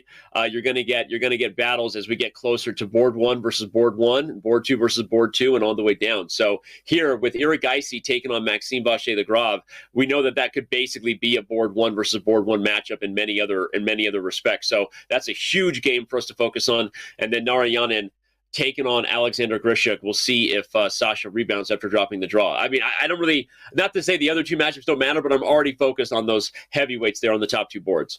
And I get it, because Maxime and Sasha Grishuk with the white pieces, they can beat anybody, including Magnus Carlsen. But I'm actually focused on the bottom 2 boards. That even surprised myself, because Team MGD1 has white on both of those bottom 2 boards. I actually think that plays a bigger role when the players are a bit lower rated. I think at the top level, there's so many draws between highly rated players. I think it's advantage MGD1, at least when I look at the pairings. Okay, it's interesting. And again, I think we make the mistake as commentators. We're used to commenting on the top players in the world, but in this battle that is team chess, the board 3 and board 4 have just as much of an effect on whether the team wins. And for the record, MGD1, they are likely not to go 4-0, but they are within striking distance of winning the match. Just for the record, remind you, it is 8.5 points for a match victory. So they're getting closer to the finish line. Here we go. MVL with the white pieces versus Arjun Erigaisi. This should be a fun one. I just think it's funny to me that Maxime is board 2. Like, that just is ridiculous. Yeah. He's a board 1 in our hearts, and he, by rating, should be a board 1. He's higher rated than Arjun Erigaisi, but we have a Spanish or Italian. We get the Spanish here from Maxime. We know he loves himself a good Roy Lopez. And Arjun Erigaisi, he likes the open structures. He doesn't mind a clash, but Danya. Look what happened, Danny. Just brought Danya on, and now I'm talking to him. But I was going to ask you, if you are Arjun Erigaisi and Team MGD1, do you just play like Saldi in this board because you're ahead and you're playing Maxime? So what's the mindset would you have if you're a team captain? I think you are, especially because you're also playing the black pieces, right? Your real opportunity to strike and lead your team as board one is going to be in the next round when you have the first move. You know that Maxime is one of the best prepared players in the Spanish, in the world. It's not a Berlin here. Maxime loves the Berlin and also knows those lines very deeply. But I'll say this. I don't think that necessarily means you won't take your winning chances or be willing to mix it up if you're given that opportunity. But no reason to risk it. Just play solid theory and kind of make Maxime prove it, right? Because for his team, who, by the way, is trailing down a point, Maxime should be feeling a little more of the pressure here. He has white, and he wants to help his team get back on track. For sure. And black is about to play and has played c5, taking control over the center. Both pawns staring at the d4 break, which may eventually happen. But Arjun Erigaisi is also one of the best prepared players on the planet. During the Champions Chess Tour, we were mentioning it time and time again when he impressed Vishy Anand, who was like, "Are you still in your prep?" And he goes, "I have 10 moves more to look into." It was a really mesmerizing display of preparation that he used against Nihal Saran in the Tata Steel India event. But in this one, Danny, it's a closed position. I feel like for Arjun Erigaisi, I mean, he should be happy about how this opening has gone. He's in zero risk, at least at the moment. Yep. Yeah, it's all theory, if you will, right? The eval bar properly reflects both sides' chances. This is why the Spanish has been played for so many years by the best players in the world, because it gives chances to both sides. Arjun quite comfortable here, up a little bit on the clock. A nice queenside expansion. But all right, this game has yet to show the teeth that it potentially has for white. This knight coming to f1. White has some slow plans in these positions. You can relocate the knight to the king side, try to slowly manufacture a king side attack. You can also try to get to the d5 square, depending on where you want that knight to go. So Maxime has yet to show his cards yet, I guess, if you will, in terms of how aggressive he's going to be with the first move in this game. He has indeed. I mean, we don't know what's going to happen next. He is down about a minute on the clock. And while he is, I do want to zoom out for a second because the second game has begun. Alexander Grishuk has white. And look at that position in the top right. It's a 4 knights with a knight hopping into d4, Danny. So a very different style of position than the one we were just looking at. My girls are just learning chess, and I would never let them play a move like knight to d4. Moving a piece twice before all the rest of your pieces are developed. What are you doing? Narayana. No, but jokes aside, this is some tricky stuff, some tricky theory for black, and it does come with risks. But after the knight comes to d4, you threaten to win the bishop pair, so white retreats the bishop. Now black has to deal with the e5 pawn hanging, and there are more than a few ways to do that. Oh, and one of them is to just gambit it, c6 and d5. Here we go. This stuff is spicy because you can grab a pawn on e5 here for white, and then black plays this move d5. And after pawn takes d5, we see a position where black will be at most down 1 pawn here. But you have quick development. You go bishop d6, castle, bring your rook to the center. And this king might get caught. And if this knight moves ever back to f3, this bishop comes out to g4 with a pin. So just to show something like that is if we make some careless moves, here comes the bishop to g4. That's not fun. I'm going to take on f3, ruin your kingside pawn structure. Your king will never find shelter. So that's why black plays this gambit. It's saying, I will quickly go after you. And Grishuk, now he's on the clock. Knight d4 is such a cool kind of, I guess, modern display of where the concrete aspects of a position are more important than the old principles that used to guide us, right? Don't move a piece twice. But in these situations, as we may be about to see, here comes d5. We're not going to get the blunder, I think, of knight f3. But the point is that knight on d4, Robert, yes, it moved twice, but it stops white from playing d4. Right, it's on a very strong central square, kind of a thorn in white's side, and the key to black's initiative that is about to come very quickly here with moves like bishop d6 and getting castled. So I like it. It's fun, and black is playing, maybe not necessarily for a win, but definitely playing to put pressure here on Grishuk. And Grishuk's thinking, which could be a bad sign for him as he's not in preparation and this gets hectic. But he may play instead of bishop b3, just dropping back and allowing black the time to kick the knight. He could play bishop b5 check. We're talking about how you want to keep the bishop pair. This gives away the bishop pair, but it also gets that knight out of this d4 square. So if I deliver a check and we swap knights over here, something like this, now white does have d4 to reinforce the knight and open up the bishop. And of course, if this knight doesn't get kicked, there's no bishop g4 pins and structural damage. Yeah, I love that. And again, you gave up the bishop here, but remember, you want a pawn to get here. So removing that knight from d4 is probably White's top priority in this position. I'm sure Grishuk is thinking about it. But even though I got roasted, oh, no, he goes back to e2. I got roasted for calling out Grishuk's traditional time pressure that he welcomes earlier. Mark my words that as now we get to the more even matchups on paper and Grishuk is facing some maybe even higher level preparation, he doesn't want to get himself under time pressure, but he just might against Narayanan and maybe Erigaisi in the next round. So we'll have to watch out for that. All right. Speaking of things we got to watch out for, Robert, it's time to back up once again. The bird's eye view is ready. All 4 games are officially underway, but we have to choose a flavor. Wow, that Erigaisi game, I know we were just there, excuse me, but Erigaisi already with an advantage as black versus Maxime Vacher-Lagrave. But which other game do we want to pay off first? I just want to make a few comments about the other 2 games, and we will go back to Maxime and Arjun. In the bottom left, we have Mitraba Guha with the white pieces against Diamante, Dolite, Cornet. And it says advantage black, but it's one of these positions that it gets messy quickly because it's not just a clear advantage where the moves are simple. It's look at white on the long diagonal. Black's pawn structure will be hanging pawns. So it's going to be one for the long haul. And in the bottom right, we're just getting started. So I do think we should go to Arjun and Maxime. It's a really critical matchup here for these 2 teams. And Danny, Black's pawn structure, a bit compromised after the bishop exchange, double pawns in the center. But we tend to like these double pawns because it keeps that knight out. The knight on e3 dominated by the pawn 3 squares away. Yep. Well, and now Black can play a move like knight d4. Also, the b4 pawn is under fire. We should just point that out. Right now, White has to deal with that threat. Black also dominates the a file, which allows rook a3, which is poking at the d3 pawn, right? So White actually, despite Black having the optically bad-looking double e pawns, White actually has the pawns that are the most targetable here, right? The d3 pawn and the b4 pawn are both a bit of issues. Will you play a move like queen b1, okay, or queen c2? That dynamically defends b4 because it pins the knight on c6. But I'm liking Arjun's chances, and again, given the time we see, it shows that he comes well prepared. The kid knows what he's doing, despite his inability to keep his shelf organized.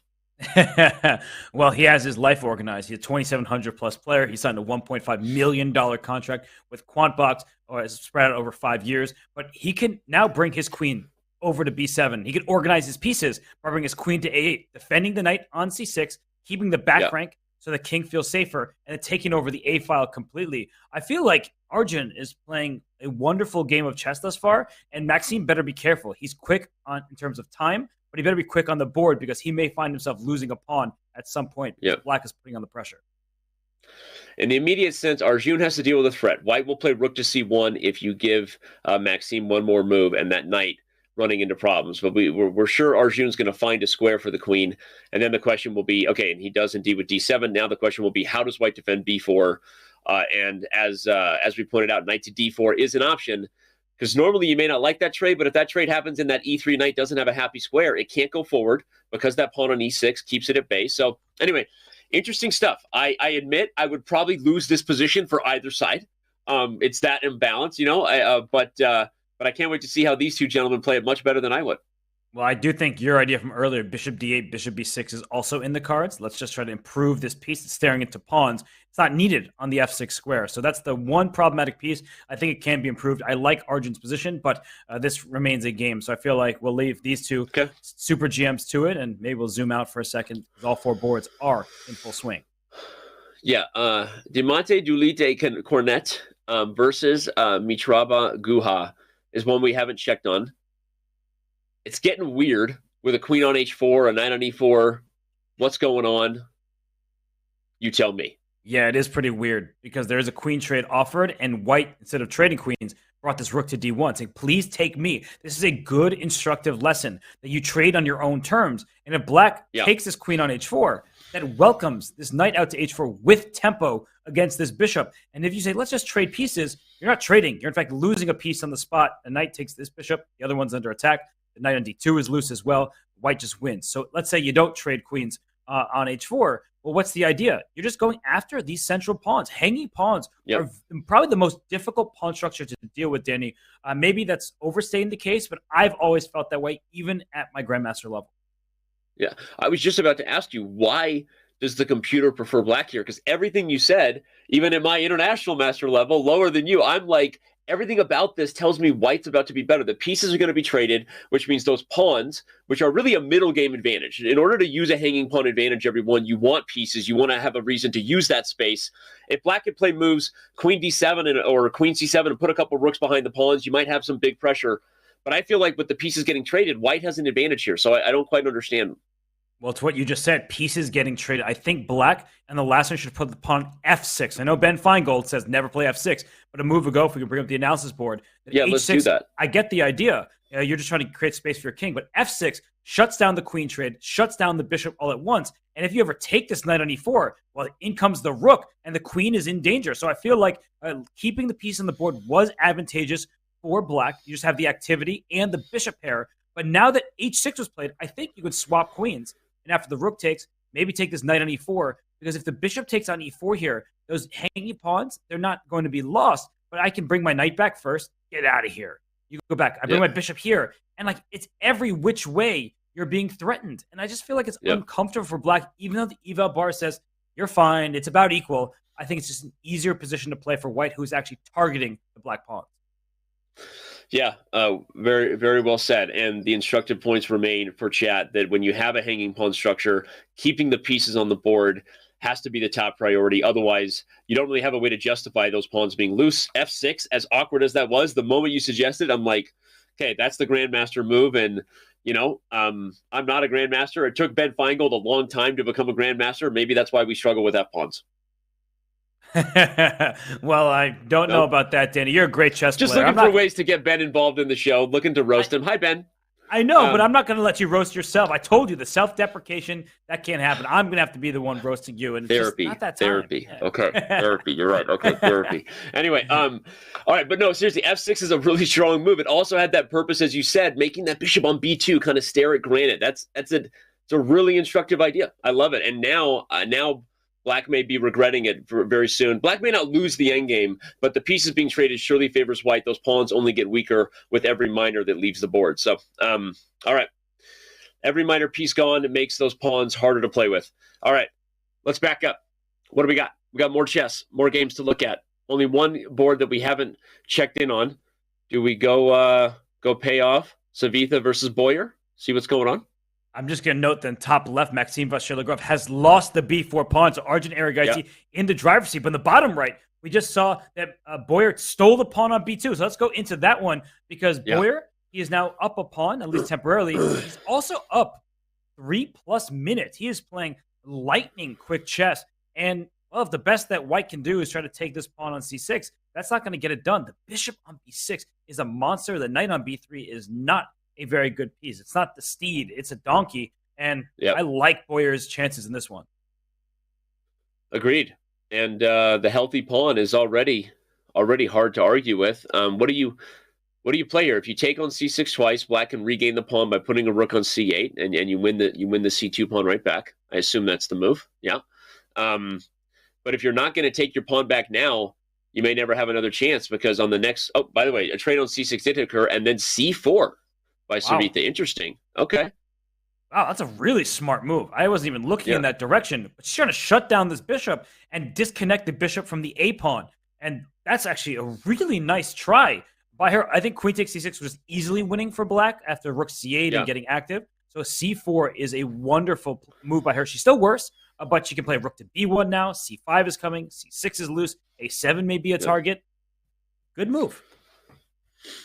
I love it. And if c5 comes, even if you don't win the c6 pawn right away, much better chances you can kick the queen from b2 and relocate that knight at some point. So this is a way to play a position down a pawn, is to make sure that your opponent's pawns can't really use their advantage. They can't get going. Oh, and by the way, so black plays c5, but the compromise of that is now you've made your bishop kind of a dull boy over there on b6. And I really like what you said. I think Savitha found the best way to keep the fight alive here with c4.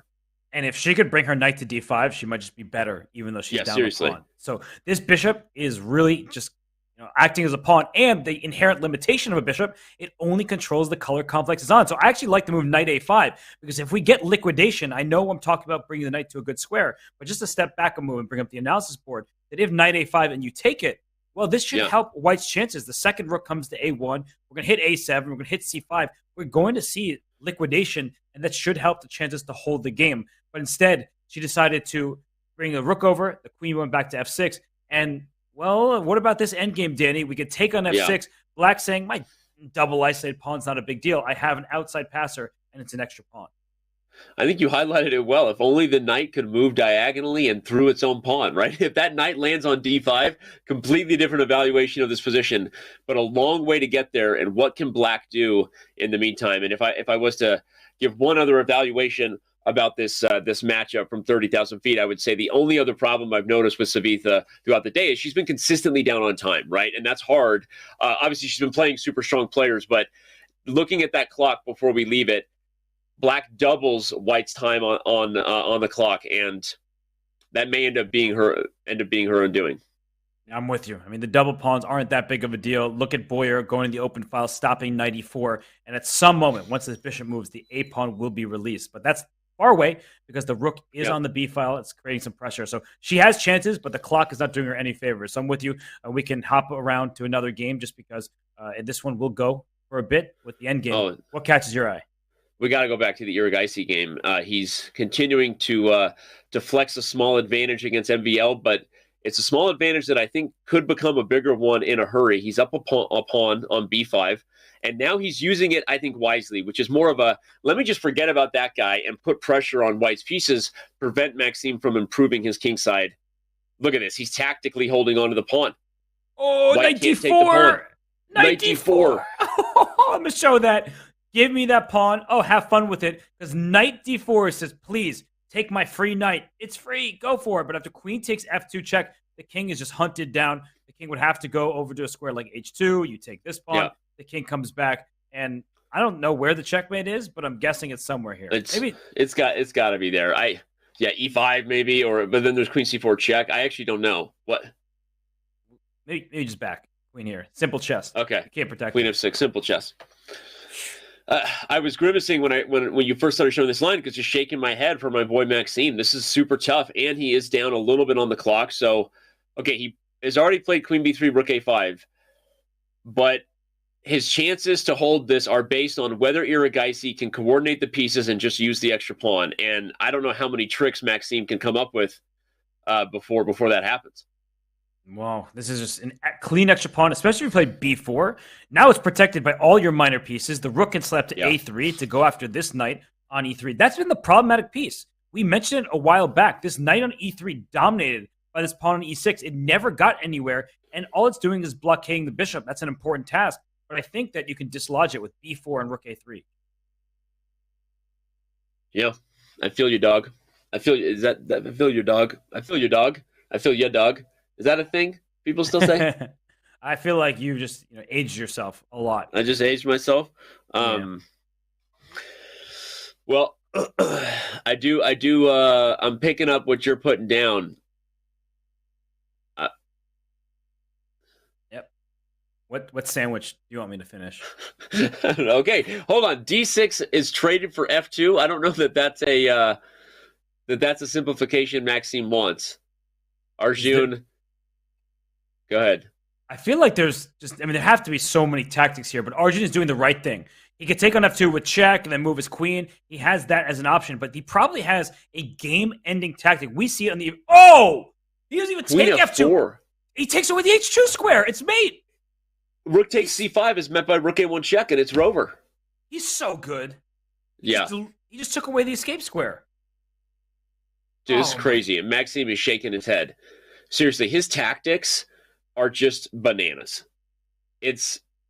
He wins games. I mean, you could have played a number of moves there as Black, but he pauses. His sense of danger, right? That's one thing that he has. He spots those tactics because I feel like he has a sense when there's a blunder that was made and always seems to capitalize.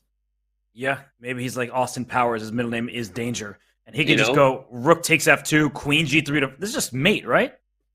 Oh, queen to G3. Please play queen to G3. No, not right away because the A2 rook hangs.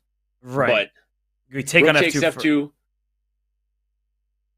That looks good, right? It looks fun. Rook takes F2, rook takes C5, queen to G3. There is knight E1. Oh, I didn't see that, honestly. Okay, so maybe that's the problem. Oh, he's out under a Maybe- minute.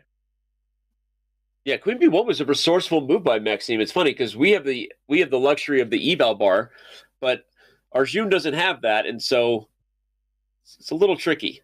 Yeah, we were looking at Rook F2, and if Rook takes C5, Queen G3, I thought it was just leading to checkmate, but there is Knight E1, and maybe Black's still winning because you can bring this Knight up into D4 and just go into the game. Oh, I blundered somehow. Oh, it's check, and it's E5 check. Okay, this is just getting wild. I can't see it like Arjun can. I'm just going to trust him.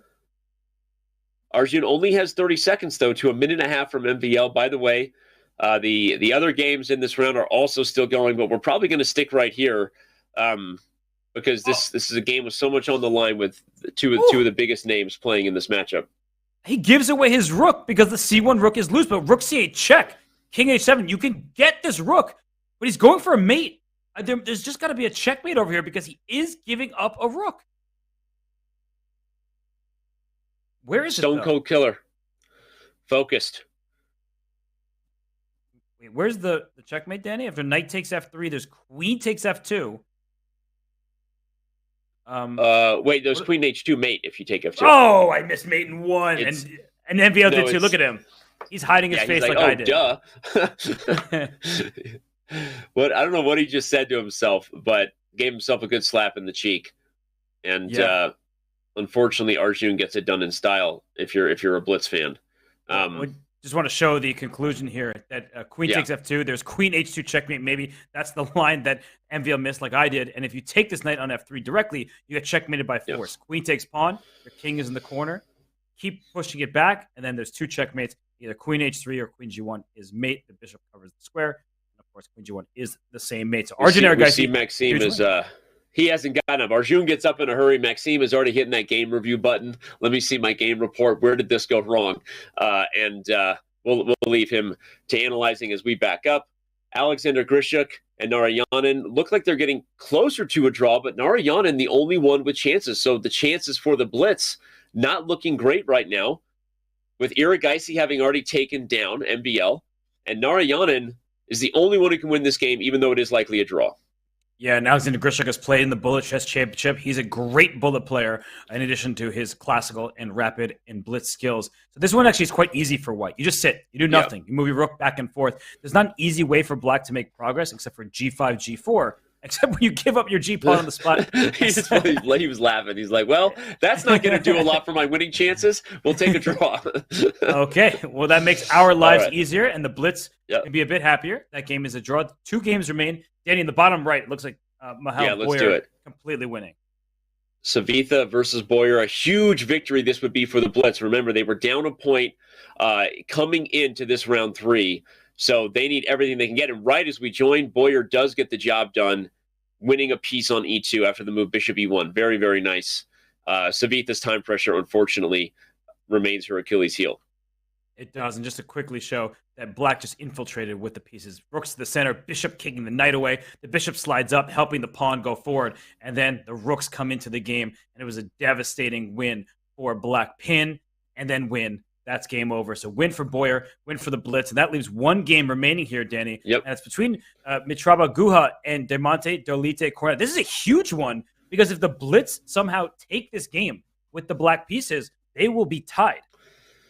Yeah, this would be a reversal of the last round if Cornet can get the job done. Unfortunately, probably only white has winning chances in this rook ending, but time pressure does crazy things to people, so we'll see. Yes, and playing for a result also does crazy things. If you're playing for a win, that can backfire, but here white is too stable. The pawn structure is nice and protected. 1 pawn island here, where d5 is isolated. Here goes Mitraba Guha's rooks going after a7, and white's king. Even though the black king is out on e6, you could check it backwards, and maybe the white king could play a part here. I'm with you. I was just trying to imagine, is there any real winning chances here? Now, okay, if that king gets to e5, watch out. The rook can come to a6. And but that makes h6 weak. Yeah, so the rook can come to the 6th rank. You can't play rook d6 because the a7 pawn falls. So, by the way, why wasn't rook a6? Just... No, F6, really I guess, for black. It wasn't losing yet. F6 was possible. But she walked in and you see her go back in her chair. She blundered it. Is it checkmate? The king goes up to e4. It's almost checkmate here if you can get f4 to work. Yeah, so G5, this is a really, again, instructive example for viewers that pushing those pawns in the endgame, we saw, unfortunately, Fortemont, she played a B pawn advance and it lost her a game earlier, and now she moved the G pawn, which, again, usually the right way to hold these rook endings is to just sit tight or really, really think about whether you need to change your defensive setup. In this case, she did so too early, and it made a bunch of weaknesses on the king side. That's checkmate in one move. Yep, that's game over. That's a problem. I think we should show that just one more time as Mitraba Guha, he's maybe the hero for MGD1 because he drew Grishuk and now won his game here. But back when she played the move G5, Danny, it created a weakness, a permanent weakness, a backwards pawn, and it allowed for rook A6. Yeah. Again, it's understandable because I was just asking the question myself, do I need to stop king e5? So no judgment, it makes sense, right? You're worried about this king f4, king e5. When you're under time pressure, sometimes things look scarier than they actually are, and she kind of panics. That actually opens up the door for much bigger problems. Now you have two weaknesses, as they say, principle of two weaknesses. Both the H and the A pawn are ultimately why Guha is able to get it done. And yeah, you're right. Dude's the hero right now. He is helping MGD1 extend their lead. As we continue to go forward, they win another round here by a score of 2.5 to 1.5 total. Biggest takeaway here, though, despite Guha's win, to me, is Erigaisi getting the job done with black over Maxime Vacher-Lagrave.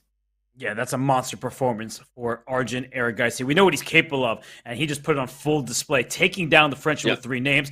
He kind of slaughtered him in that one, and it looked like Arjun was in the driver's seat the whole time. So it's a lead for MGD1. It's first to 8.5 points. They have 7. Team Blitz only has 5. Danny, I don't know what the Blitz have to do, but they're getting blitzed. Right now, the MGD1 team is only 1.5 points away. Let's bring up the standings in this matchup.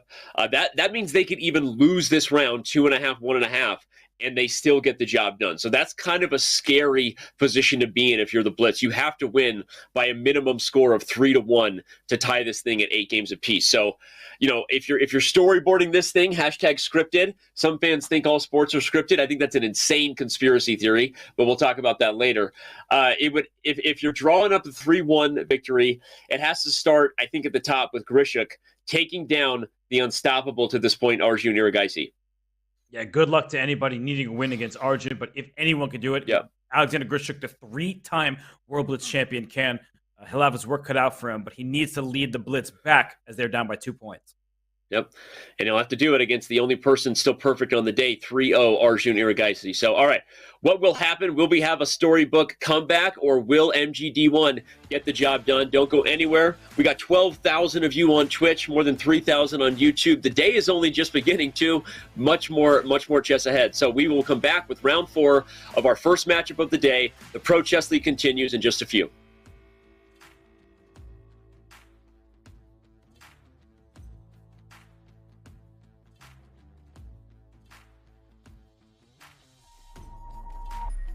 I remember people saying, "No, you got to sandbag, keep your rating low, go play in the World Open and win $6,000. You know, just don't keep your rating up." And I'd be like, "What are you talking about? I'm trying to become a GM. That's ridiculous." So that mentality was something I had to escape. This was not the Black Bear School mentality, but the park ecosystem, and for me, was Prospect Park in Brooklyn. Definitely fostered this idea because a little bit of a hustle mentality. That you keep your rating low and you try to win some money.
We are back here. The Pro Chess League continues.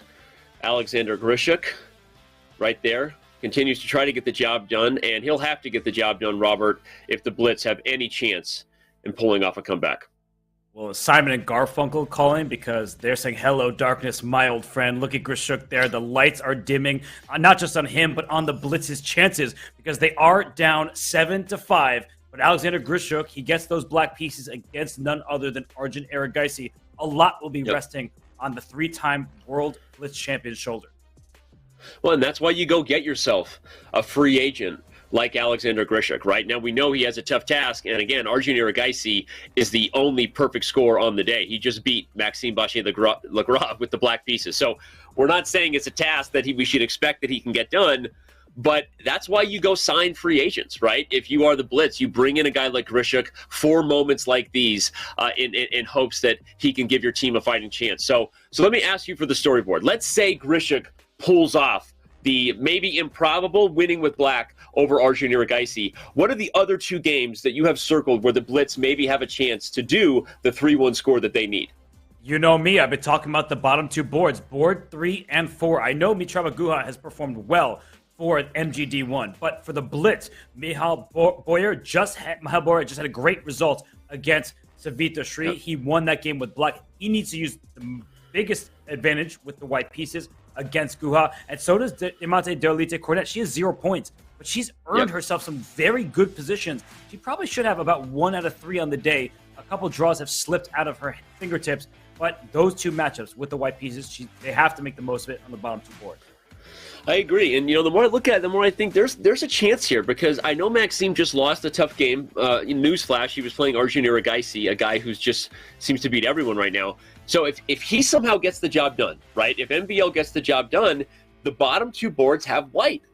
As you said, right? Both Cornet and Boyer have an opportunity with the first move to maybe flex some aggressive chess, and so I don't think that the Blitz are done just yet. And of course, we started off the top saying Grishuk is brought on for moments like this. So let's see what happens. The first moves are about to be underway. Alexander Grishuk probably finishing checking his prep. Don't worry, we got 2 cameras on everybody, but you are allowed to check prep before the game. So either that or he's giving his kid a snack because often he's kind of double dutying. I've been there, working and dadding at the same time. So what exactly is Grishuk doing? Who knows? I think you need a new name for that. Double dutying sounds like something different, so Double dutying is also something I've done as a dad that we don't like to talk about anymore. My youngest kid is no longer in diapers, and thank you. Okay? She still is very cute if you're watching. Hi, Talia. But we see that this is a French defense. You know how I feel about that, but it's an homage to the team. It's Team Blitz, led by Kevin Bordy, Blitzstream. They are from France, so, I actually kind of like it. I have to say, I dislike the opening, but I have to appreciate it for the moment. You don't see the French at the highest level very often, so Arjun doesn't get that much over-the-board experience against this line. Right. And it's funny, you don't see it at the highest levels for a reason, because with the right prep, with your A game, the French is good for white at the highest levels, but sometimes we see that gambit pay off, right? Where the fact that you don't play it as often because it's not good for your opponent means that when faced with those practical decisions, Robert, you can misstep, right? So why do you see players at the top level occasionally bust out a French, or like a Sicilian Dragon kind of falls in the same category? Because you're kind of saying, hey, look, I know if you've got all your prep that this is a gamble, but if you don't, I'm giving myself double-edged chances and I need to get a victory. And this variation can often peter out into a draw. We've seen many games in this line with repetitions. The rook will eventually land on the b7 square, like right now, and the queen often goes to d8. First throwing in a check.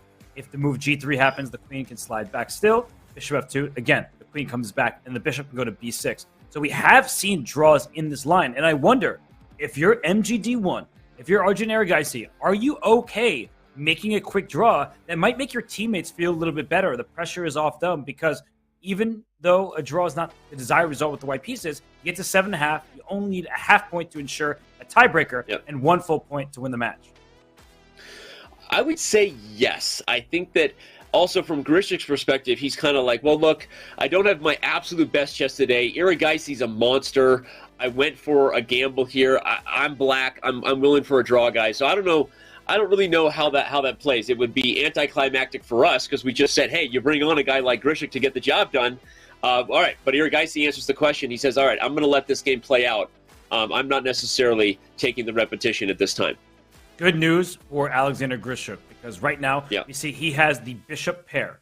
That's good for black, so let me make that green. You have a healthier pawn structure. White has split pawns on the queen side.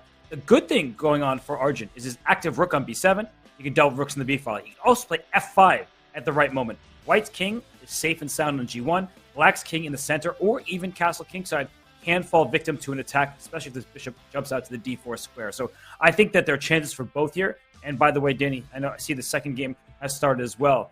But I believe that the Blitz should be happy to have a combative game between Grishuk and Erigaisi. Agreed. The gamble paid off, kind of playing to the fact that maybe Erigaisi wouldn't take the repetition, and now Grishuk is going to get some chess to fight for. Let's back up to the bird's eye view and see what the other players are fighting for. I think we have a London almost as painful as a Scandinavian in that Narayanan versus Maxime Vachier-Lagrave board. But all right, e5 is on the board early. This is going to be a fight for sure. Yeah, and actually it was a Torre attack instead of a London, but very similar with the pawn structure being the triangle. You bring your knights to these squares, the bishop comes out, but e5 played. Now, that's not threatening. It's not winning any material, anything of the sort, but it does gain black important space, and maybe black will play e4. That's something that you always say, Danny, is that you tend to attack in the direction of your pawns. I think that's confusing in the London and in the Torre, because white's pawn chain are going in both directions. So are we playing towards the king side? Are we playing towards the queen side? Which way do we operate? Well, often that's kind of the idea of those super solid structures. You think of the same thing when you look at a Botvinnik English, right? The fact that you have a central structure that bodes well. White can play for b4, whatever. Black, sometimes white can expand on the king side, not in this particular case. But I think Maxime is happy because if black gets e4 and d5 and can somehow reorganize the pieces to start expanding, at least you have a double-edged position that you can fight for an attack. Although that's also a huge commitment, right? Because when you play e4 and d5, you fully commit to the dark squares also being a problem. That bishop can come back to g3. White will eventually play c4 and kind of go for a different type of structure once the pawn's on d5. So, all right, h6 is flexible. Maybe you're going to play g5. Maxime is trying to toy with this moment a little bit. And I think black's intentions are very clear. Using your words of wisdom, you play towards the direction that your pawns are facing. Black is trying to move this knight and play f5 as well. Let's get an attack going. Look at how solid black's position is. The queen on e8 looks awkward because it makes the rook stuck on f8, but it's doing an important role, and the rook will be active if the pawn gets to f5. So g5 may be next. In a must-win game, Danny, this is exactly what you need for Maxime Vachier-Lagrave. I love this position for black, and it is a bit of a clinic in regards to when you advise students how to play against a Tory or a London-style structure like this.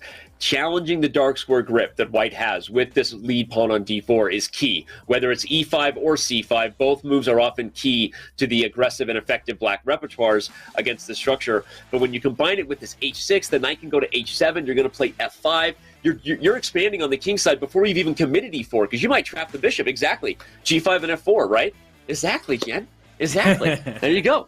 Sorry, Yasser came in. The moment I said exactly, Yasser came in and now he's gone. Yep, Yasser knows. He talks about squares. He talks about piece placement. And here, a4. That's that expansion that you were talking about potentially for white. I just feel like that's not the important part of the board, at least not for the time being. So I like this position for Maxime Vachier-Lagrave. He can play g5. It's not overextending. Your king is perfectly safe back here.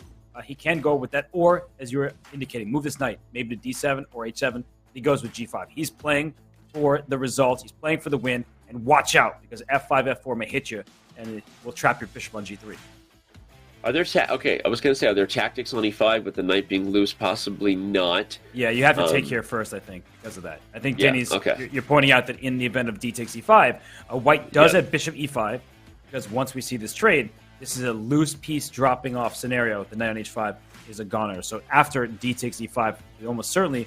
oh, wait, what? Wait, he took? Wait, he took? He took it. He went e4. Couldn't you just take this pawn? Or was there g4? Is that the point? Some kind of attack on this knight. But the answer is clearly not. Bishop g7. Bishop takes g7. Oh my gosh. Doing great here. No, but this looks bad for black because if bishop takes... for white, excuse me, because knight takes g7. But you take here... And after it takes, queen takes, at this the end, knight is loose. Oh, you got to see these things if you're Narayana. Seriously, that's an opportunity you might not get back against MVL. So Maxime could have just gotten away with one. I'm glad I asked the dumb question about whether e5 was hanging, because turns out it could have been a critical tactic. Maxime doesn't have to be asked twice to move that knight on h5 to safety, plants it on f4, and I'm back to liking Black's chances in this game. All right, let's back up. There are 2 other games we haven't looked at yet. All 4 of these games matter just as much on the scoreboard in the end. We've got a dynamic affair happening in that French between Erigaisi and Grishik. We'll come back to that in a minute. But we've also got, 2 other games down below. The Blitz need dubs, potentially in both of them. Boyer in a French also against Guha. And then Cornet in a what looked to be a weird kind of rouser Sicilian, probably with the 6 bishop d7 line. I know that line well. I kind of like White's chances in that game. I like White's chances at both of the bottom 2 boards. And these are critical matchups. Every single game is of equal importance. A win is a win for your team. Let's go to the Boyer game against Guha, just because that pawn structure looks terrible for Black, but it's something that is known, right? We've seen the double isolated H-pawns many times. This is an endgame, right? And Boyer, he's going away from the screen. He does not want to be on camera right now. But he's slowly shifting. Yeah, he is, and but he's also shifting his pieces towards the king side at some point. Queen d2 can go to f4, and in the future, this knight, if you're not careful, that knight goes into d6 with check. The game might just be over.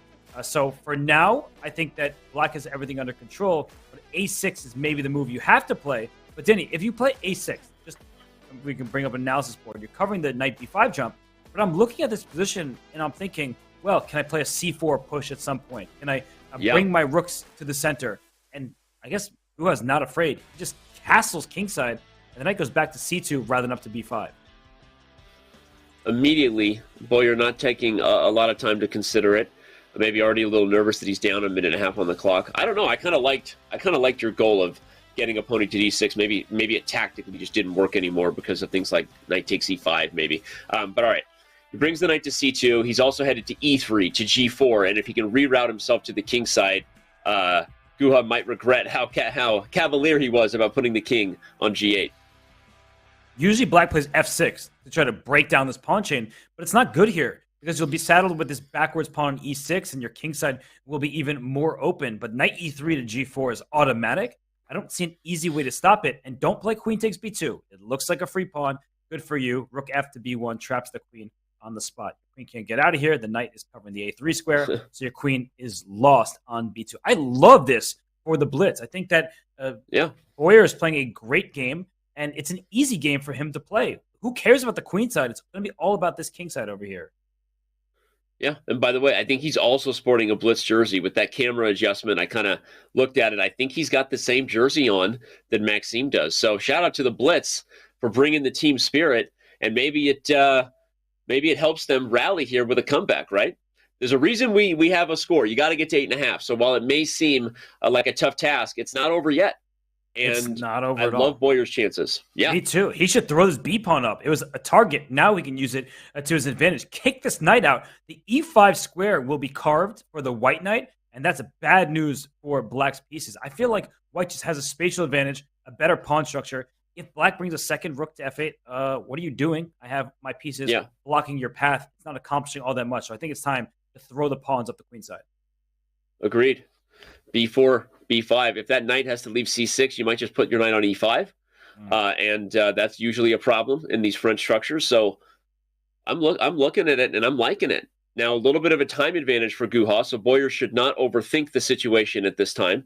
That could backfire later. But let's back up and take a look at the only game we haven't yet.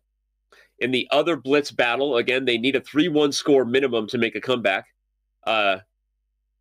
Let's go back to the bird's eye view and check out the other game, because I think we want to check on Demonte Dulit Cornet's game.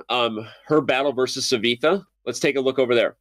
Let's do it. By the way, Boyer did push the pawn up to b4, a move later. He's trying to expand on the queen side. Let's go to the bottom right, because this is up Danny Wrench's wheelhouse. We have a kind of a rouser system, Black with these double pawns, and then pushing this pawn up to b5 as well, trying to go after the white king. But Danny, to my eyes, the white king is perfectly safe with all these pieces here. And you're already spying at ideas like knight d5 here. Like, this is I don't know whether you can play it, but this is this is how the magic happens in these Rousers Sicilians. Knight d5 takes, the queen moves. The bishop moves, and you move the knight from okay. That's a little crazy, but like 94. But even just to show like 94. I was going to say knight f3, and the point is that you're bringing the knight to f5 in some of these positions, and it's actually just really, really hard to play black despite the extra piece. Anyway, we'll see. Yeah, I think where this goes. It's one of these positions where knight d5 is extremely tempting, but it's not necessary because after knight d5, let's say black, instead of you can just go back and play like this and say, prove it. Now you need to win the game, so you feel good that you have winning chances, but white is already better. There's no rush in this position because these are cemented in place, not going anywhere. So I feel like instead of knight d5, f5 is thematic. Yep. You just say, those pawns really not going anywhere. Please push this pawn up, because once the queen slides back, the d5 square is white's for taking. This is not even a bishop anymore. It's just a piece in the dark squares. White is strategically won. Franken pawn, white is strategically won. Yeah. White has knight f1, knight e3. You bring the other knight into d5. You end up with one of them still standing at the end and just absolutely dominating that pawn of a bishop on e7. So I love it. I love, again, the subtle lessons for me. Danny, play positionally. Oh, and look at that. But Demonte agrees with me. It's time to go all in here. And unfortunately for both myself and Cornette, if I'm honest, maybe we should learn a thing or two about playing chess a little slower like Robert Hess, because this sacrifice may not have been necessary for white. I kind of don't mind it, because look at the clock situation. You've called this out game after game. Savita's biggest kryptonite has been her playing quite well throughout the day, but she gets in time trouble. And when you're in time trouble and this rook is barreling down the e-file, this queen can steal a second pawn. You may get 2 pawns and an attack for a sacrificed knight. I'm feeling it. I see the evaluation bar. I'm biased by it a little bit, but I think that it's scary. And when you kind of put that fear in your opponent's heart, it's hard to play when you're in a rapid time. Yeah, playing a king in the center with your opponent all in on the attack is, no one loves playing those positions, and nobody loves playing them when you don't have a lot of time. So, all right. Obviously, it was the first move I called attention to when we got here, so I'm glad she played it. But I do agree with you that f5, a slightly more positional grind of an approach, was perfectly playable as well. So let's just show one more critical line again. So if e takes d5, e takes d5 here, bishop moves. Let's look at your queen takes f6. I was, the bishop is pinned. The rook has to move to f8, right? I think one of these squares. Or g8. Okay. And maybe just bring the rook up somewhere. By the way, can we just show please knight e4? Just to make me happy. now that the rook is on f8, just for the kids. What do you want me to show? Wait, knight takes f6 and rook e8 is mate. It's double check. There's a rook on f8. Oh my gosh. Okay. Never mind. Delete it and back up so no one saw what I did. I'll help Danny's point. If this rook were here, maybe, and then but it still doesn't work because the king goes to f8. We'll go king here, and this is what Danny was hoping for.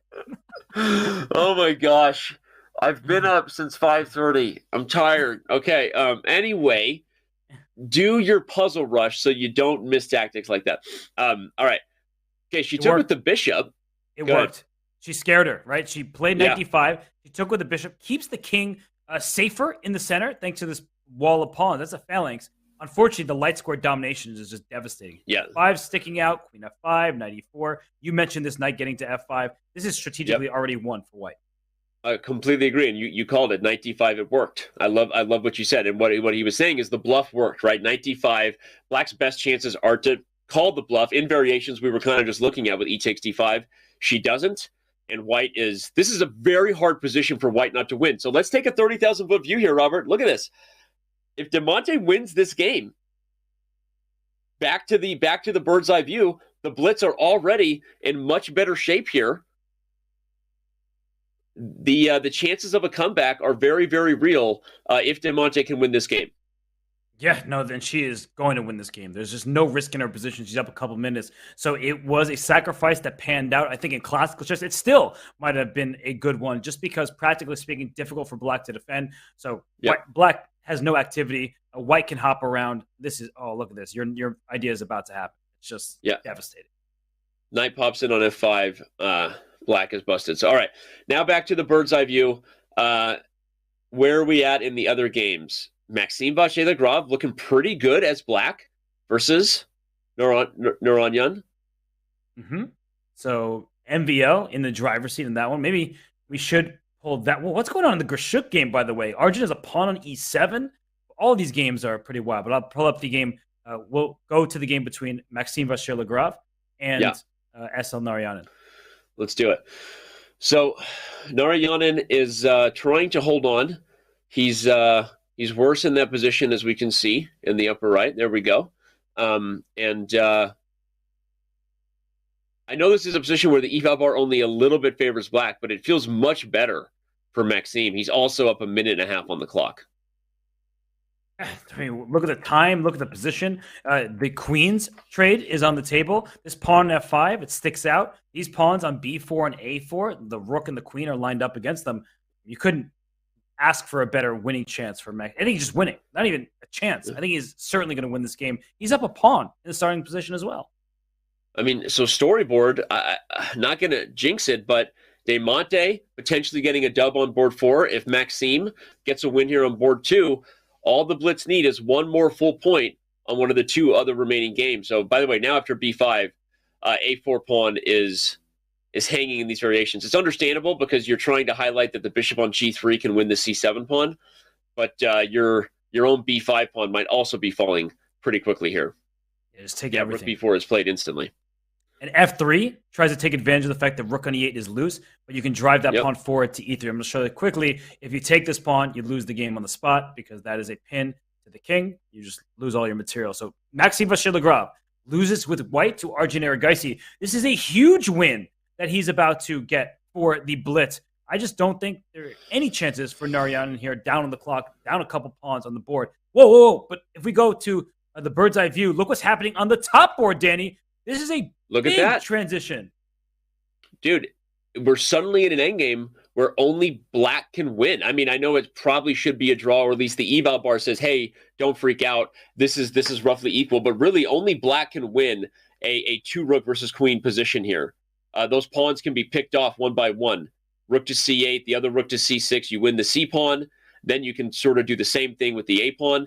So some of the times these positions look like, oh, how can the queen be that much worse? 2 pieces can do things that 1 piece can't, even if that 1 piece is a queen. And the rooks are going to slide up. I think that was an inaccuracy by Grishuk. He does not have much time. h6, a little bit sloppy. He wants to get off the back rank, but he's allowing white activity that was not deserved. c5 now, and you can't line both of your rooks up in a row. That was a mistake by Grishuk.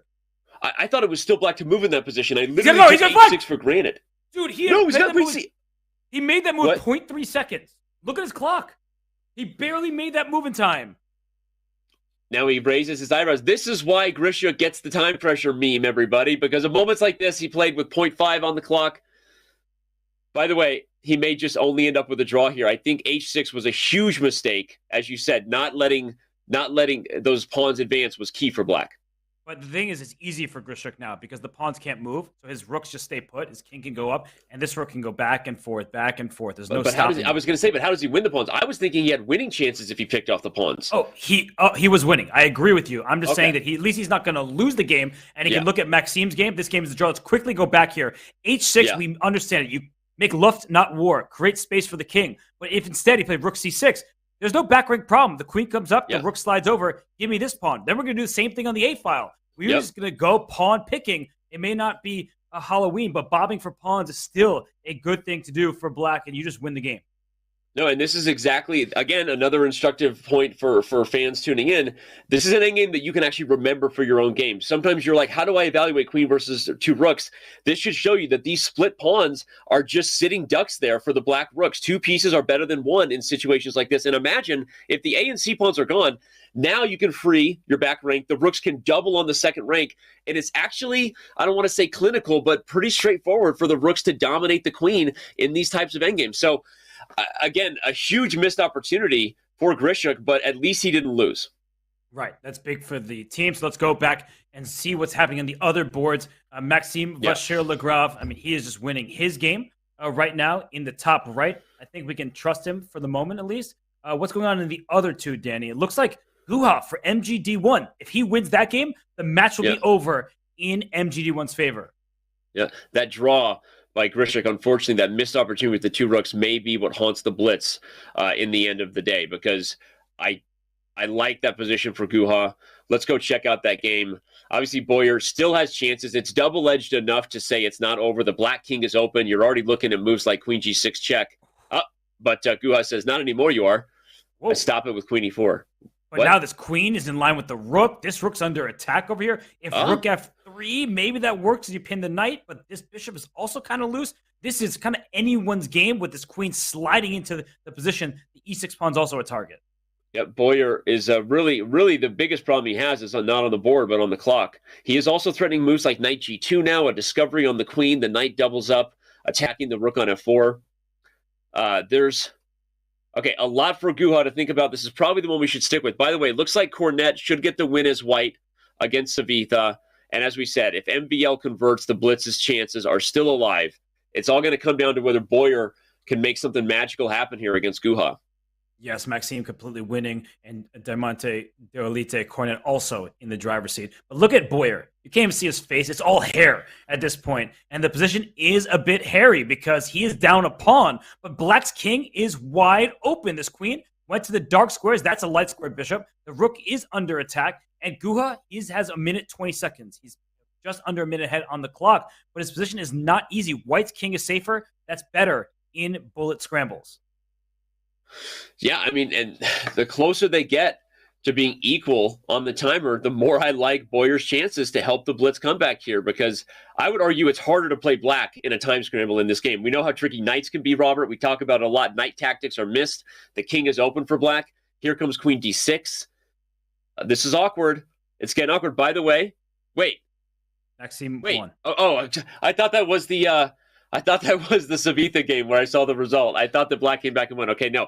Maxime Vachier-Lagrave has won against Narayanan, and so the Blitz still have chances at this point. But why is Boyer pulling Grishuk? You got to go. You have 3 seconds. Move. 2 seconds. No. Does he know? Oh, my gosh. What's going on? He just lost on time. No, I don't see.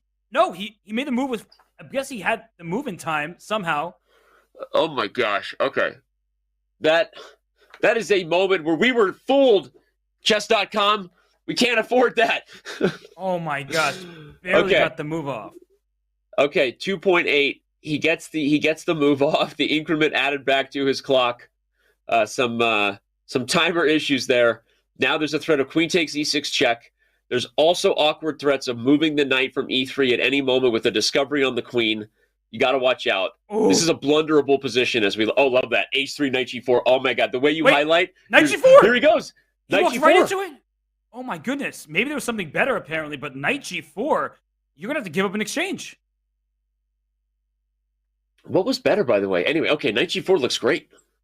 This is looking really good for the Blitz. All of a sudden, they have a chance. And by the way, Guha down to 5 seconds left. He's got to move. Yeah, and Cornet, by the way, going to win her game. Okay, so queen d4. Here comes knight f6 check. And you have to take it. Oh! Wait. Knight takes e8. Rook g3. Rook takes g3. Rook g3. Are we seeing a draw? Rook takes g3. Did he allow it? Oh, my God. He's got perpetual. He sacks it. He's got a draw. And they're going to win. Oh, my gosh. No, this my God. He blundered a perpetual check. But with the draw, Danny, it means we're going to have a tied matchup because the Blitz, they already won one game, and this is a forced draw here. There's no escaping it, just back and forth. Ah, that's right. Okay, I'm sorry. For some reason, I thought the draw took it, but no, it's only 8, and all Cornet has to do is get the dub, and the Blitz are moving to tie breaks. Yes, and all she needs to do is get the dub. She's up how many pawns right here? 4 extra pawns for Diamante, Deolite, make that 5 extra pawns. I can't count that high. And about to be 6. A resignation happened. Danny, 8-8. We have tie breaks. Have tie breaks. I love when moments like this happen so that the fans aren't like, oh, you guys are always just saying there's a chance because it's your job. We said there was still a chance. The Blitz had to go 3-1 in the last round to pull it off, and they did it. Without Grishuk getting a win over Erigaisi, they managed to complete the comeback, and we are moving to overtime chess, the most exciting event since sudden death dodgeball. Well, we're not watching the Cobras, but we are seeing exciting stuff. Patches O'Houlihan would be enthused by this matchup. It is 8-8. We are going to tie breaks. Danny, look at the bottom 2 boards. 1.5 in favor of the Blitz, same as the top 2. But Diamante, Deolite, Cornet, she comes through huge when the team needed her most. She absolutely did. She was 0-3, but she won when it mattered, Robert. She's helping her team move to overtime chess. And I wanted to highlight just something hilarious as I was looking at each one of those scores. My brain was replaying what happened on the board. And if Grishuk wins that game, the Blitz are actually winning the match with a 3.5 half comeback. And they were this close to doing the absolutely improbable, not coming back to tie it, but actually coming back to win it. So, okay, it didn't happen. We're headed to tiebreakers. Let's talk about what the tiebreaker rules are, Robert. For those who haven't seen themselves a Pro Chess League tiebreaker match yet this season, this is the format. Round 4 pairings happen once again, but we swap colors while moving to a faster time control. It's first to 2.5 points. Obviously, 2.5 points is a best of 4 score that will win you the day.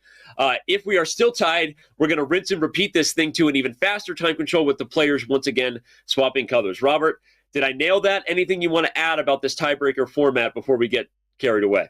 Free chess. That's the only thing I would add, that we get overtime. We are thrilled about that. And when this match concludes, the chess does not stop. We will have Hikaru Nakamura and the Gotham Knights playing in the second half of the double header. So the chess will continue today, even though this match still has tie breaks to come.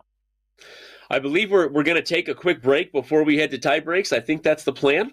It's my first Pro Chess League show this year. So, don't hold it against Dan over here. But all right, we're gonna take a very quick break. When we come back, it is tiebreaker chess, as Robert said, just around the corner. Hikaru Nakamura making his debut for the Gotham Knights. So much underway still ahead in this day. Don't go anywhere. The Pro Chess League returns in just a few minutes.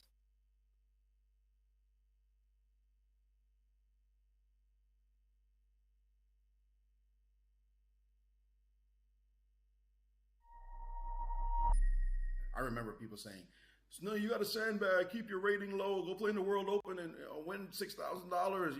Just don't keep your rating up." And I'd be like, "What are you talking about? I'm trying to become a GM. That's ridiculous." So that mentality was something I had to escape. This was not the Black Bear School mentality, but the park ecosystem for me was Prospect Park in Brooklyn. Definitely foster this idea because it's kind of a little bit of a hustle mentality. That you keep your rating low and you try to win some money in tournaments.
We have liftoff. We have tiebreaker chess. Ladies and gentlemen, it happened. You thought we were just hyping it up. You blamed us of being over dramatic. You've done it before, and you've been wrong before, chat. Blitz complete a 3-1 comeback in the last round to send us to OT, Robert. Yeah, it was an epic comeback. And in fact, the Blitz looked like they were about to steal this match victory away from Team MGD1. But it's an 8-8 tie. We get tie breaks. And if you look at the rosters, Arjun Erigaisi in a Blitz game, do you trust him? He's a superstar, but he's facing off a World Blitz champion in Alexander Grishuk, a 3-time former World Blitz I was going to say, like, as crazy as it is to pick against Erigaisi, I actually feel like he was more a favorite in the last game, not just because he had the white pieces, but because the momentum was favoring him. The rapid time control was just, he was in a zone, right? Zone 2, when you're feeling the flow of life. Now, the gloves are off, right? Grishuk gets another chance. He gets the white pieces. The Blitz time control, we know how great he is at 3+2. That's the time control where he won 3 of those World Blitz titles, by the way, that Robert just said. And Maxime Vachier-Lagrave also gets white. So I asked chat, I don't know if we actually did a poll or not. If not, maybe we can. Who do you think is gonna come back here? I mean, at this point, momentum greatly favoring the Blitz. It certainly is. And, we've talked about how the bottom boards, they're equally important as those superstars, super grandmasters at the top. I feel like the Blitz, they have the upper hand right now. You think about what just happened. This is a rematch of round 4. And what happened in round 4? The Blitz won 3-1. So those opponents are probably looking like, if you're an MGD1 player, I need to right the ship somehow, even though it was an excellent first 3. The last one, that sticks in your mind. Yep.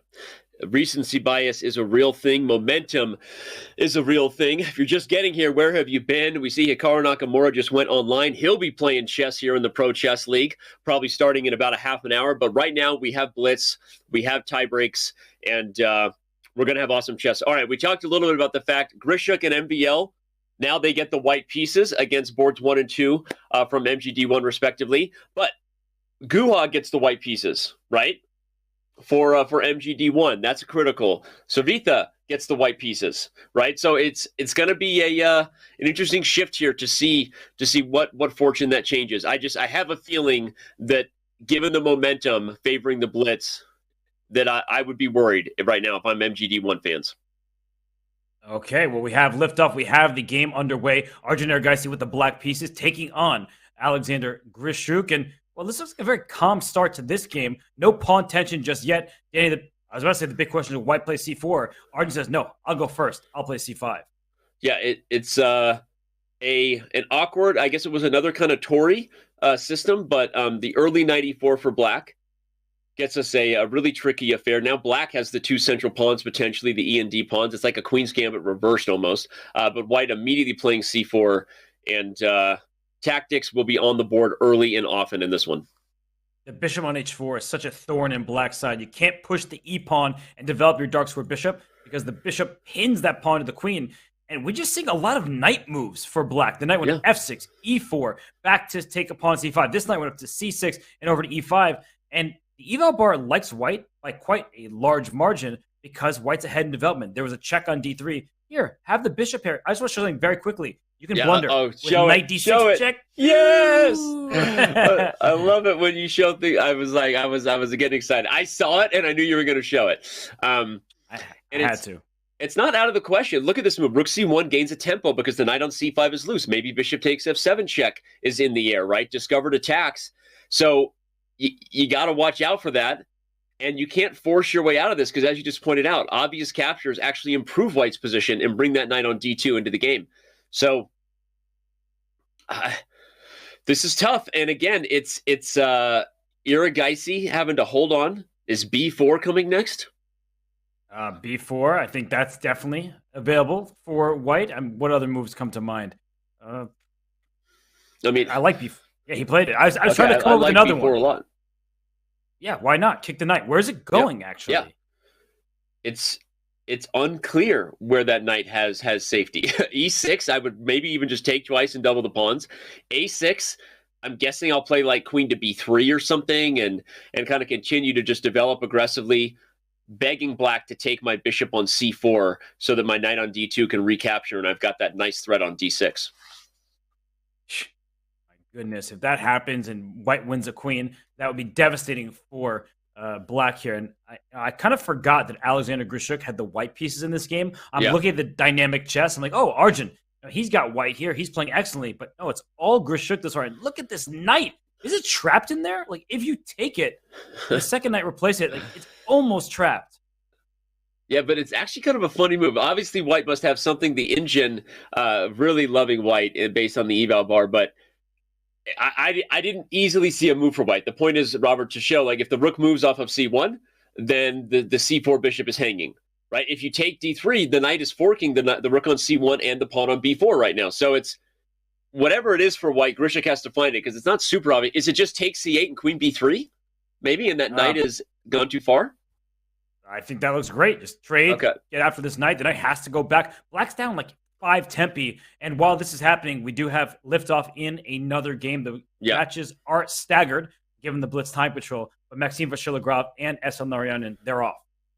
Another Lopez, it looks like, for MVL as white, unless it was an Italian awkward move order. But I think I'm right that it was a Lopez. White establishes the knight on d5. A roughly equal position. Maxime did lose with the white pieces when he played the Spanish against Erigaisi, but I don't think Narayanan has the same level of prep that Erigaisi does. All right, we've got the Grishuk game back here. We're working on getting the other game up between MVL and Narayanan. But all right, Grishuk on the clock takes d3. Yeah, but do you see that? He went knight c4, giving up his rook. Because if knight c1, there was knight d6. This check is available, winning the queen. And so instead, he takes this here, because if white takes, there's knight b2 with a fork. So both sides are very vigilant of the tactics here, and that's why white just takes. And now we see a position where white is likely winning a pawn because black can't even castle as e7 is threatened twice. Yeah, and we like Grishuk's position a lot. Attacking b7, attacking e7. This is looking tough, by the way.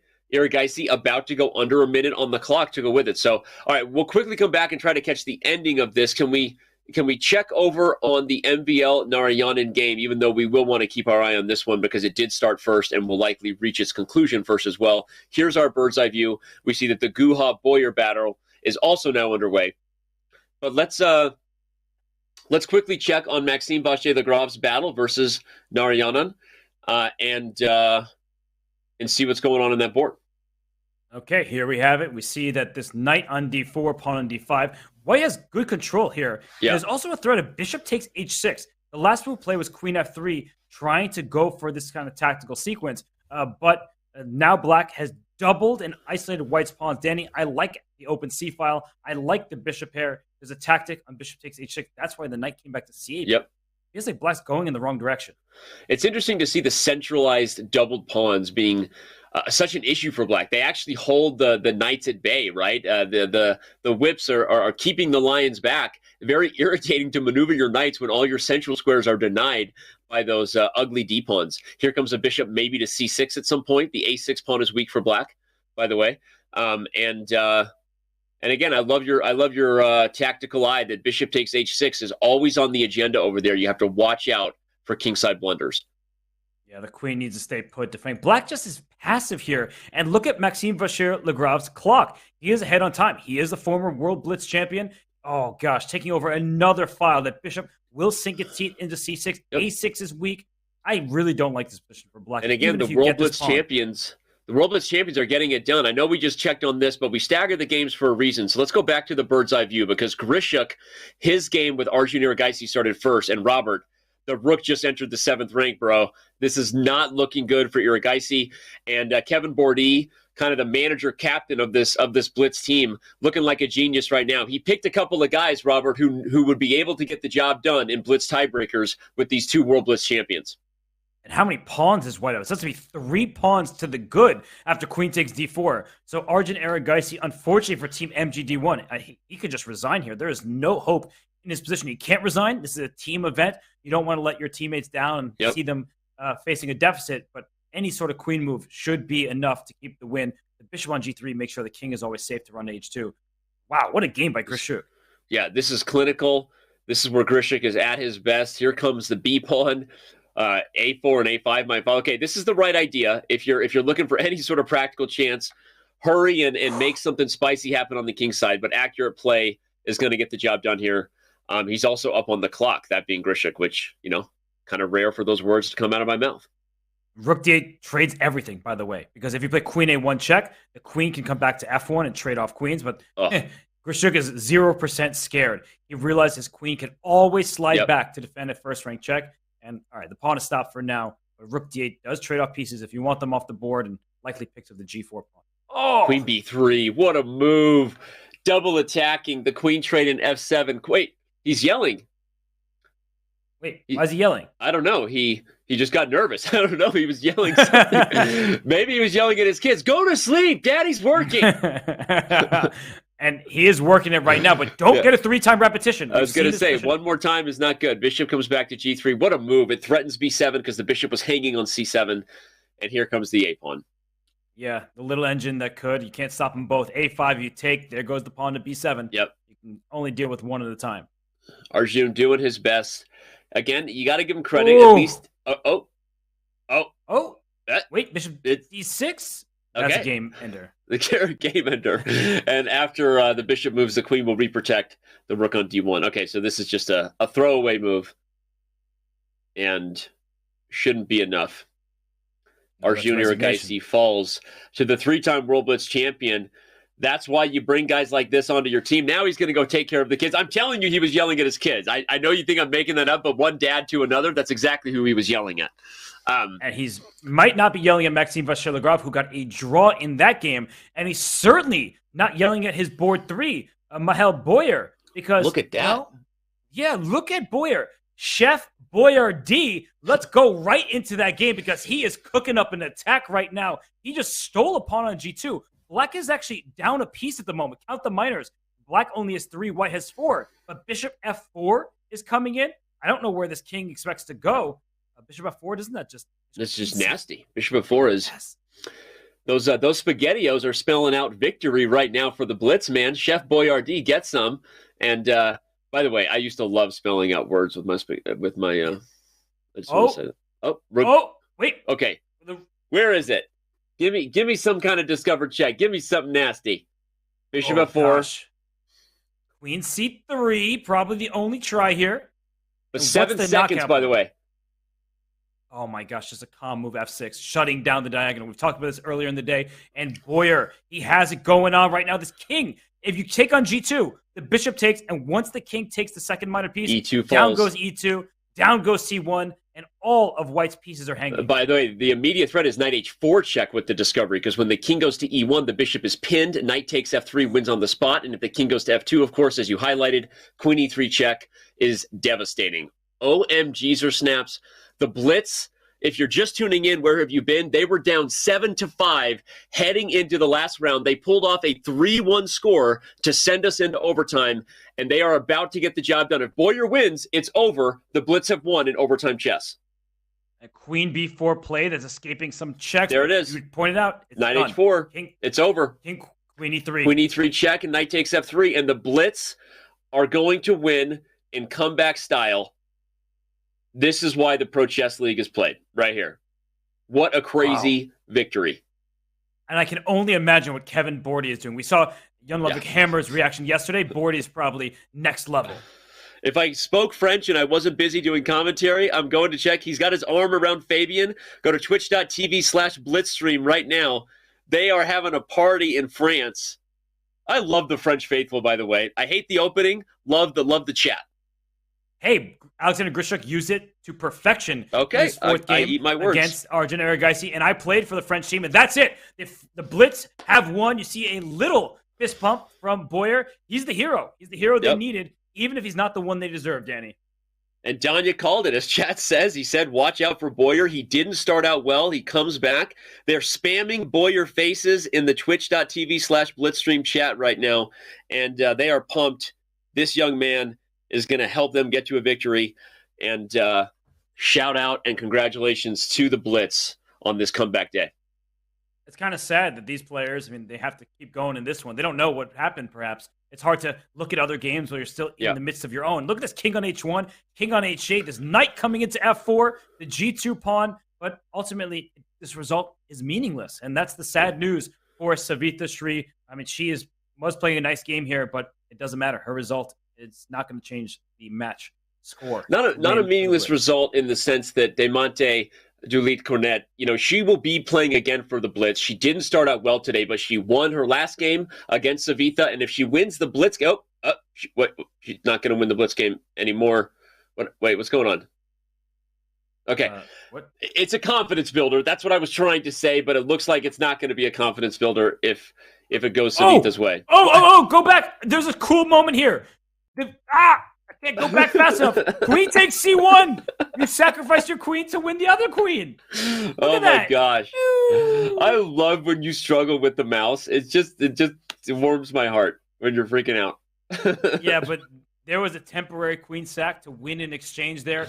Now she's just losing all her pawns, and this is Savita Sri's game. So the Blitz are going to take the match. Savita Sri, she's going to take this final game here.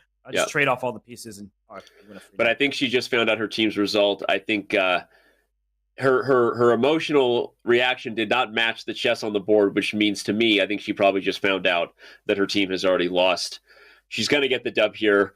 In fact, it's checkmate on the board, but she already shook her head. Frustrated with how this one ended. You got to feel the pain for MGD1. They were dominating this match for most of the day. And again, if you're just tuning in, I already said it. They were up 7-5. But the Blitz come back and now have gotten the job done in tie breaks, Robert. Yes, and we just saw Savita Sri win board 4 for the team MGD1. It just a little bit too little because the top 3 boards for the Blitz, they dominated. Mihail Boyer, the hero, Danya Naroditsky, he is the prophet for a reason. He called it out. He said that would be the underrated player in this matchup, and he takes down my underrated player in Mitraba Guha.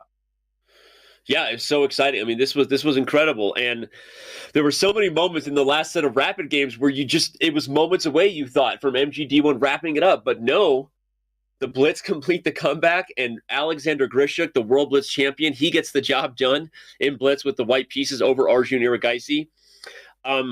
Again, I have so many great memories recently of Erigaisi, especially in his rapid chess. He's a rising star, but I have some memories of the Blitz chess not going his way, the SCC battle versus Fabiano Caruana, this game here versus Grishuk. I'm saying it out loud to say that I think that Erigaisi's Blitz, maybe that's where you want to get this guy, because you can't seem to beat him in rapid. Get him in Blitz, maybe. Yeah, because the Speed Chess Championship, that matchup was won by Fabiano Caruana. He did win the Junior Speed Chess Championship ahead of Mihail Sarin. Yes. But Alexander Grishuk, former World Blitz champion, 3-time World Blitz champion, and when it came down to the wire, he was dominant from start to finish of that tiebreak game. The Blitz, they deserved it in the tiebreak. The momentum was on their side, as you were forecasting. So a good win for Kevin Bordy and his team. 10.5, 9.5. It took overtime chess to get there. Will we have overtime chess in the next match is the question. Let's preview it right up, because here we go. The Berlin Bears stepping in to take on the Gotham Knights. If you missed the memo, this is a team started and founded by the manager captain, Levi Rosman, Gotham Chess, the biggest chess YouTuber. And on his team, as fate would have it, it was meant to be the biggest chess streamer on Twitch, Hikaru Nakamura. He'll be trying to lead the Gotham Knights to their first victory, but the Berlin Bears will have more than a thing or two to say about that. So, Robert, before we head to a break, your quick preview on what the people should be buckled up for. Click, right? Always safety first as we head to this next match. Well, there will be turbulence, so you should buckle up, because the Berlin Bears, they may not have the highest rated players on the planet, but they have people who can punch up, and they will need to, because Hikaru Nakamura is board 1 for Gotham Knights. Levi and Hikaru team up once more. We'll see if the Bears will bring the bite and not just the scary posturing. They will need to bring their best to take down the Gotham Knights. I can't wait to see what we have next. We've already had overtime chess today. Don't go anywhere, everybody. It's our second matchup when we return in just a few.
Pro Chess League continues here as we move to our second matchup of the day. If you've been with us for the whole show, thank you. If you're just joining, don't worry. So much great chess ahead. Alongside me, Grandmaster Robert Hess. I'm not going to recap the amazing things we've already seen. I'm going to move forward and talk about what's coming up. But before we do, Robert, let me remind everybody, we reset the table.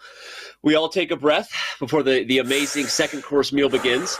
And let's talk about what the format is for the Pro Chess League. You know it, you love it. It's an all-play-all deal with a time control of 10+2, which puts us right into the action. It is fast, it is furious, it is fun. It's the first team to reach 8.5 points. That's what gets you the dub. If we are tied, we will go to a replay of round 4 tiebreaker, of course, with the colors being switched. Robert, sorry for dominating the top of the show here as we preview Berlin Bears versus Gotham Knights. I'm going to now throw it to you, let you talk about the matchups that we are about to see in this second match. Well, you use the word dominating, and I see a player on the lineup, Hikaru Nakamura. He dominated Title Tuesday yesterday. He won both of those. He dominates pretty much every tournament he plays in. Made it to the finals of the Air Things Masters, the Champions Chess Tour. He took on Magnus Carlsen. Magnus won that one. But Hikaru Nakamura, you see him, you have to say his name. But what I've talked about, Denny, the Berlin Bears, they are a tough squad. They have brothers, the brothers Svane, in their lineup, and they're full of these 2600s who can't punch up. Rasmus has been on chess.com for so many years. He's played in the German Olympiad team. They have some great players in that lineup. Rasmus or Frederick, who got the better deal of the name lottery between the parents? We're gonna unpack that later in the show. It is a family affair there. I'm just kidding. Rasmus Frederick. Okay, great name. But you mentioned Hikaru. You didn't mention the other guy who's a World Blitz champion, Liam Lay. We just saw 2 World Blitz champions help the Blitz make a comeback victory against MGD1, of course, in Grishuk and MVL. Watch out for Liam Lay to also be a star for this Gotham Knights team, maybe not just today, but for their entire season. So I'm super pumped to see what's about to go down here. Now let's talk about the pairings. Those are the lineups. Those are the players for each team as you see them. But who plays who first? The way this thing works is we kind of go in reverse order. We start with board 1s taking on the board 4s for each respective team. Robert, of those matchups, circle the one for me. Maybe it's a board 2 or a board 3 battle that maybe has the most potential for an upset. Dmitry Kolar's Andy Woodward. Andy Woodward is board 3 for the Gotham Knights, but that's a 12-year-old superstar. He's an international master. His rating is nearing Grandmaster territory. He gave Hikaru Nakamura all he could handle in the Fischer Random World Championship qualifiers. That was a close one. Hikaru ended up becoming the world champion in the Fischer Random variant, but he barely made it in, honestly, because that was a tough matchup. So Andy Woodward, that's the name to watch. He's just 12 years old. I love how confident and ready you were for that. Andy Woodward, the junior rising star in the U.S., but he is playing Dmitry Kolarz. Let's not forget, Dmitry was a hero for the Baden-Baden Snowballs when they actually went all the way to the live finals in San Francisco in 2019. So he is an experienced Pro Chess League Grandmaster. So, all right, it's time to go to the games. The action is about to kick off. We've got Natalia Buxa versus Rasmus Svane. Svane, tell me how to pronounce the last name so I just don't. I'm just going to acknowledge and you're just going to tell me in front of everyone. How do I pronounce their last name? Svane? I go with Svane, but it could be all of the above. I feel like it's a Swan song at this point. You're so Svane. You probably think this song is about you. You're so Svane. Wow, I was not expecting that reference right here, but I'm proud of you. I have to say, I'm very proud of you. Okay. Anyway, Rasmus is, as you said, one of the maybe better Blitz players on the site that you haven't heard of. Household names like Hikaru Nakamura, of course, are at the top of that list. But Svane, I'm going to go with your pronunciation. A great player, taking on the board 4 for the Gotham Knights. Can Natalia Buxa pull off an upset? We're going to find out. And Natalia Buxa, she's a mainstay of Ukrainian women's team. They won the gold medal in the Olympiad in Chennai. And here with the white pieces, a very solid start. We have an Italian game. We have a quiet variation. Instead of pawn going up to c3, she brings her knight out. And I think that's a good decision against a higher rated player. Just play a solid opening. Force him to take the risks. Yeah.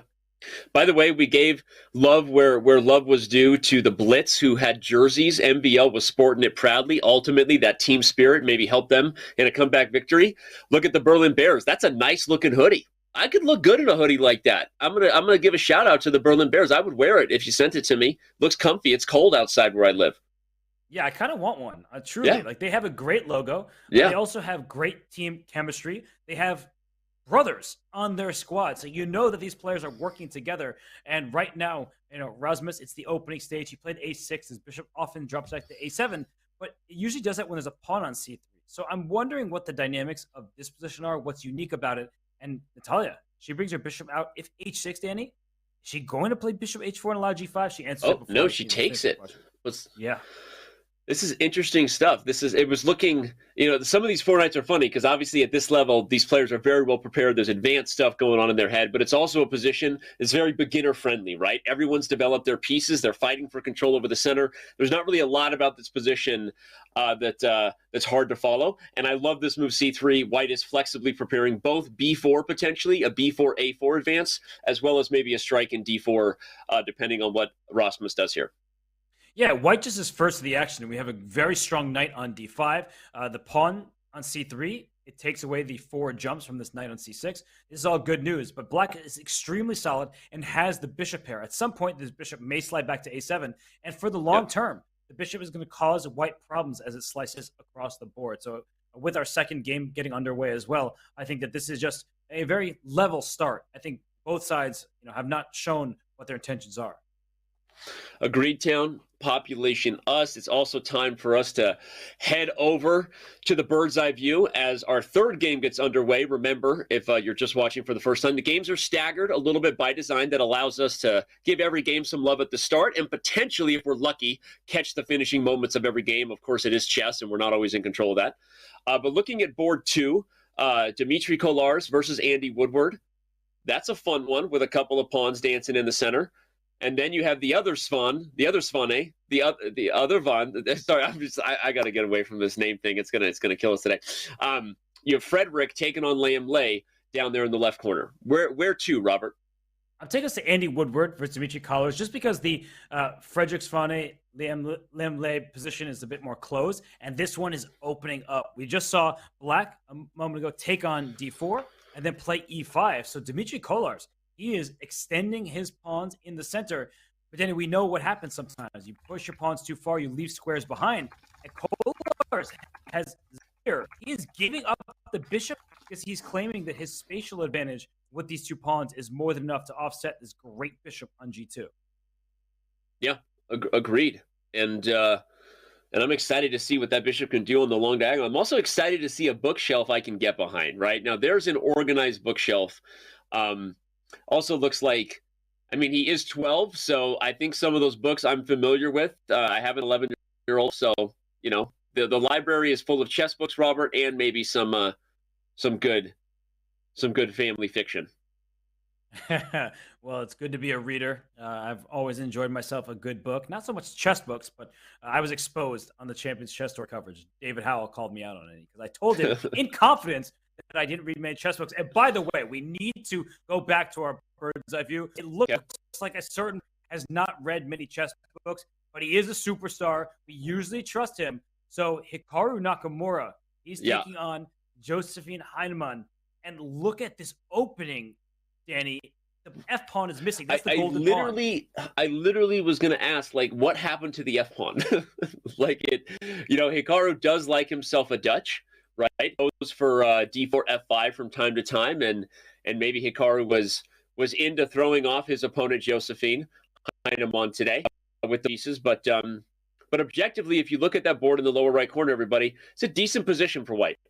You've got the open e-file for the rook coming. The light squares are potentially weak, even if it is Hikaru Nakamura playing black. So whether it was planned or not in terms of prep, I don't dislike Josephine's position at this point. F5 on move 2. That is just, you're asking for trouble. But Hikaru says, hey, I'm the best in online chess right now, and I'm just going to try to kind of shore up these weak light squares. And Danny, this is a very risky decision. We see that white objectively is better. I think it's fairly obvious. Maybe c4, try to push d5 at some point. You can just play knight c3 for the same purpose and slide this knight into d4. But I don't know about this. I just feel like it sets the tenor for this game where she is going to be playing solidly because she's afraid of Hikaru's might. I tend to agree, and I don't ever like that, not just because everyone knows I'm an aggressive player looking to mix it up, but it's just usually not the right mindset, right? You want to play principled but aggressive chess against your higher rated opponent and challenge them. And having been in those shoes, rarely, Robert, I am the higher rated player, rarely, but having been in those shoes, I will say no one likes that, right? No one likes when you sit down and a young master's coming after you and you're like, whoa, big fella, right? You don't want to play against that. So I tend to agree that I think an aggressive approach is what you need. Everyone, of course, knows that the format we have managers, we have captains, we have teams, and every once in a while you have a player who also will want to stream their own point of view. It is legal as long as there is a stream delay and they abide by all other fair play rules. So you can watch Hikaru stream if you want, but it will be on delay because there is a restriction to ensure that we're avoiding any tomfoolery, any second gunman on the grassy knoll, if you will, to assist, which is why our games are on a private server. And why they're hard to find. So I had to say that to some fans the other day. They're hard to find on chess.com by design. You should stick here with me and Robert and watch the show. So there you go. For sure. And it is a show indeed because an open F file, if the black king decides to castle king side, or very likely the queen side, kings on opposite sides of the board, whose king is safer? Not a big fan of the king on G1. E4 is coming. That will open up the bishop, open up attacking chances all across the board. I really like Hikaru's position, despite the fact that he played F5 on move 2. If you give me a Greek gift, I will get you a euro. We could go for a nice euro after this with some falafel. Oh, man.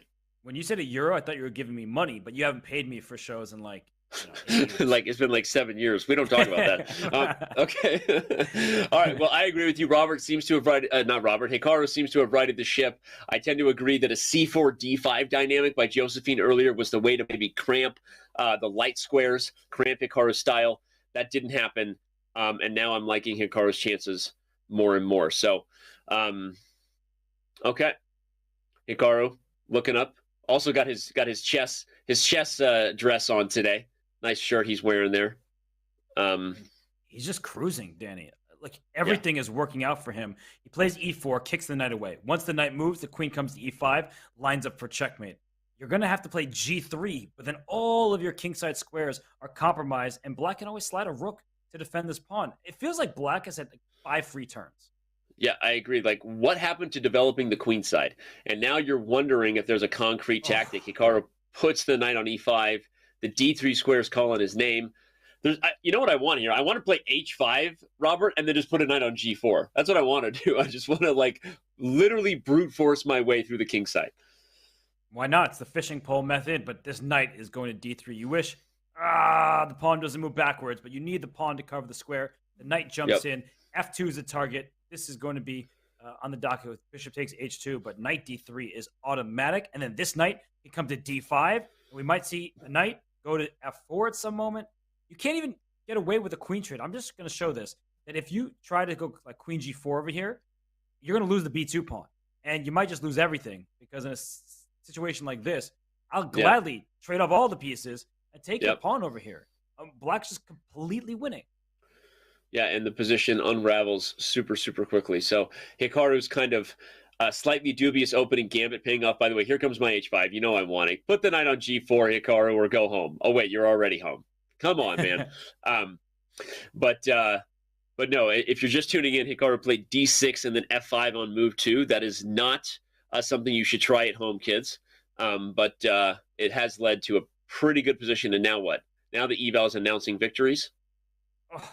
I mean, yeah, you could probably have just snapped off this knight and created a bad pawn structure, but you could tell Hikaru just wants to crush down the king side. There's not even a knight b5 move because the queen covers the square. So any forward jumps that white may have in mind, perhaps knight c4, don't look too threatening, especially with some kind of take on h2, g4, and all that. This is really, really bad for Josephine here, Danny. And she played a little bit too timidly out of the opening. Yep. And it's tough, right? Everyone who's played Hikaru has been there. His reputation precedes him. But okay, let's move back to our bird's eye view and check in on the one board that we haven't looked at all. And that is the game between the other Svane. And I don't mean that in any way against Frederick. Rasmus is, I think, just the slightly more well-known player. That's the truth. Frederick Svane playing board 3 for the Berlin Bears, is taking on Liam Lei, the World Blitz champion for the Gotham Knights.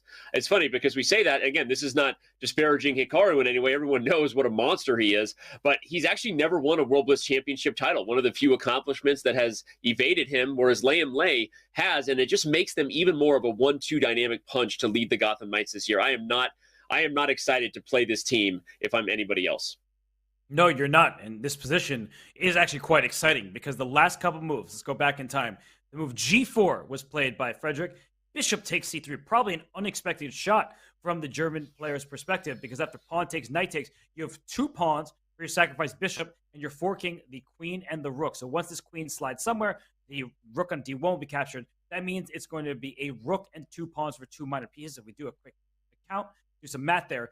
2 minor pieces, 6 points. Rook and 2 pawns is 7, plus weaknesses abound in White's position, the D3 and A4 pawns.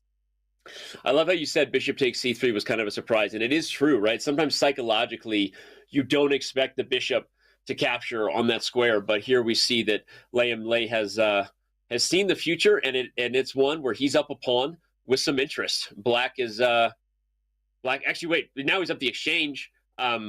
No, it's 2 minors for the exchange, and I am blacking out because. But sorry, I have some information coming my way. We may or may not have a special guest joining me. Those who will see what's in store for them in a minute will no longer blame me for my slip there. So. Yeah, no, I see where your mistake came from. It is a rook and 2 pawns for 2 minor pieces, but I get why you're excited, Danny. I was excited because I was getting messages from the producer, and not every day you have Levy Rosman join you. That's Gotham Chess, for those who don't speak YouTube good. Hey, Levy, how you doing, man? Hey, sorry, it's tough because there's so many cameras and there's a lot of scenes right now, so I didn't know when I was going to get up on screen. You guys are doing a great job.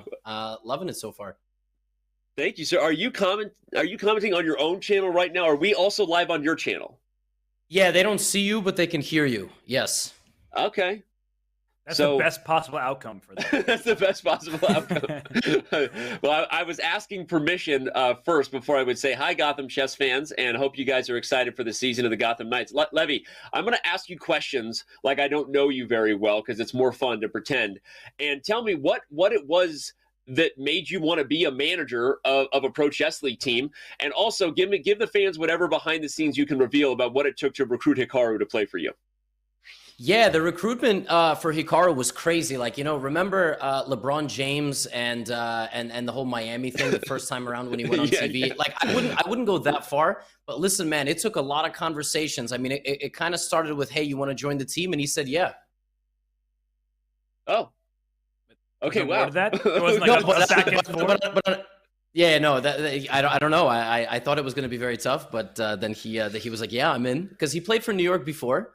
And the toughest part after that, though, was figuring out what kind of a lineup we wanted, because, there's like these different rules and ratings, and we didn't know if we wanted to go for like triple stack, death lineup, and then then we saw that the Chess Bros got Magnus, and it basically became an arms race. So we actually we went to the mountains of Kazakhstan to recruit like a board 4, like a borderline flying into the country and like going like to sit down and recruit. So we have a really strong young board 4.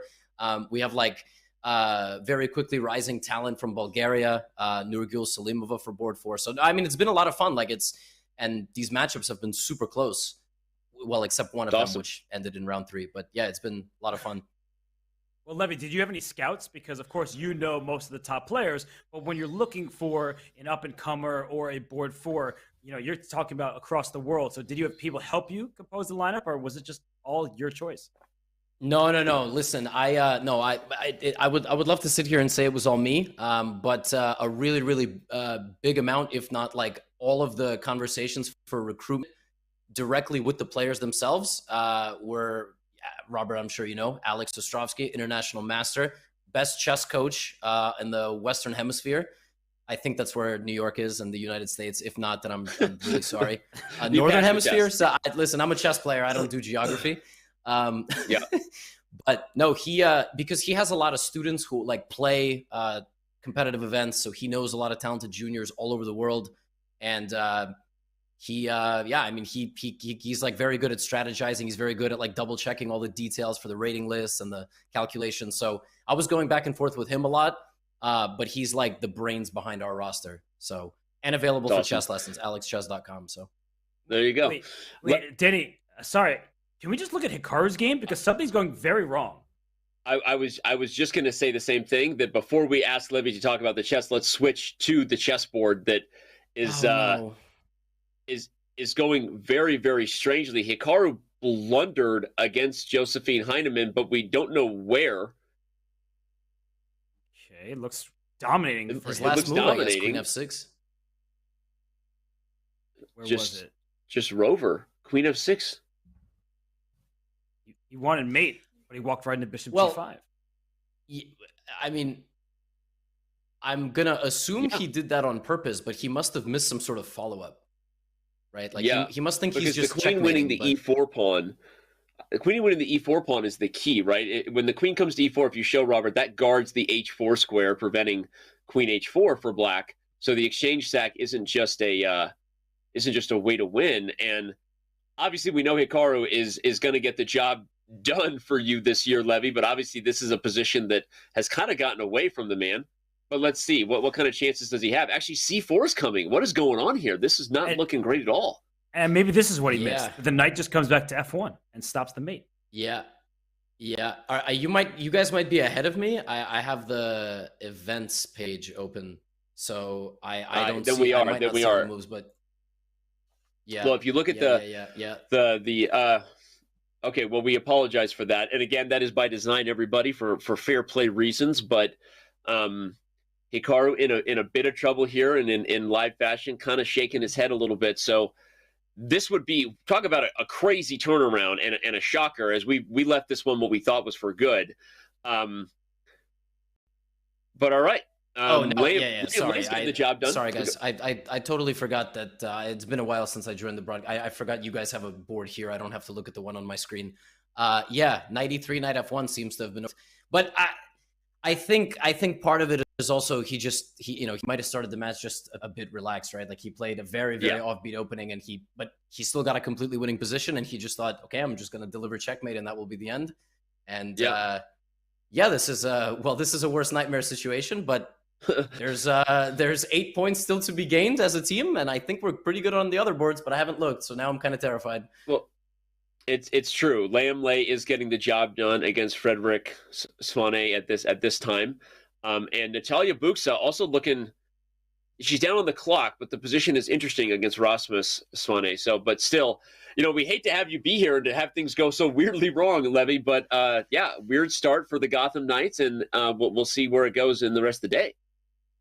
No, listen, as Hikaru has said before, he's a streamer first, so he's got to do things in the most dramatic fashion, So now we got to get the content. Now all the storylines and the narratives are going to be out there. But I'll stay positive. I'll be happy with a 2-2 round one. We are a rating favorite, I think, on 3 of these boards. They're a very, very good team, but obviously we'll hope for the best. That's all I can Levy, do. before Everybody I let you go, asks me if I'm last playing, question. and I'm like, no. Last question, because I saw fans asking in chat. We've seen some teams sporting some pretty sexy swag. The Blitz had jerseys. You've got the Berlin Bears with the hoodies. The fans want to know how long until the Levy Rosman Gotham Chess merch, and will Gotham Knights merch be a part of that? I can't just use this same Wingardium Levy Rosman mug forever, bro. Yeah, that was before I even had facial hair. That's like the old Gotham, you know what I mean? I think there is a result, so Liam did get the job done. So we actually have a wait list. We have GothamMerch.com. I've been working with Fourth Wall. We're going to probably get a nice hoodie design. It's just, I really want it to be super nice. There's an M in the evaluation in Hikaru's game on the board, which is absolutely unreal. That knight on F1 is an absolute goat. Speaking of, it's a knight that's the goat, but it's not playing for our team. So we will have some merch, and I hope to do a big Gotham merch drop like in 23 for myself. But I want it to be super nice. I don't want there to be threading and for it to be poor quality. So like a typical creator merch drop. So yep. Well, good stuff, man. The fans will eagerly await that. Let's get some Gotham Knights merch in it too, and good luck to the team the rest of the way. Maybe this is the drama that the people wanted. Hikaru, as you said, He's a streamer first, content first, and we are going to have drama now with this board one upset. So good luck, man, and we'll talk to you later.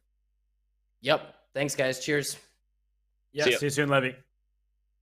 Wow, Danny. I mean, I can't believe it. I'm shocked. It was so funny because like that script was supposed to go very differently. We were supposed to have International Master Levy Rosman talk about recruiting Hikaru, celebrate Hikaru's first victory here, and instead, the gloves came absolutely off. The wheels came off. Wow.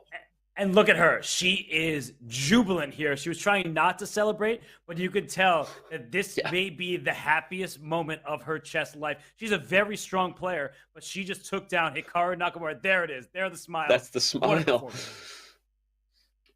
Wow. Well, self-inflicted wounds for Hikaru, losing his focus a little bit there. Okay, the day is young, and we'll see what happens. But Liam Lay did get the job done on board two. You can just see it there in the lower left corner. It was a pretty dominant victory over Frederick Svane. But okay, let's go to the game between Dimitri Kolarz and Andy Woodward. We've got time scrambles on the board.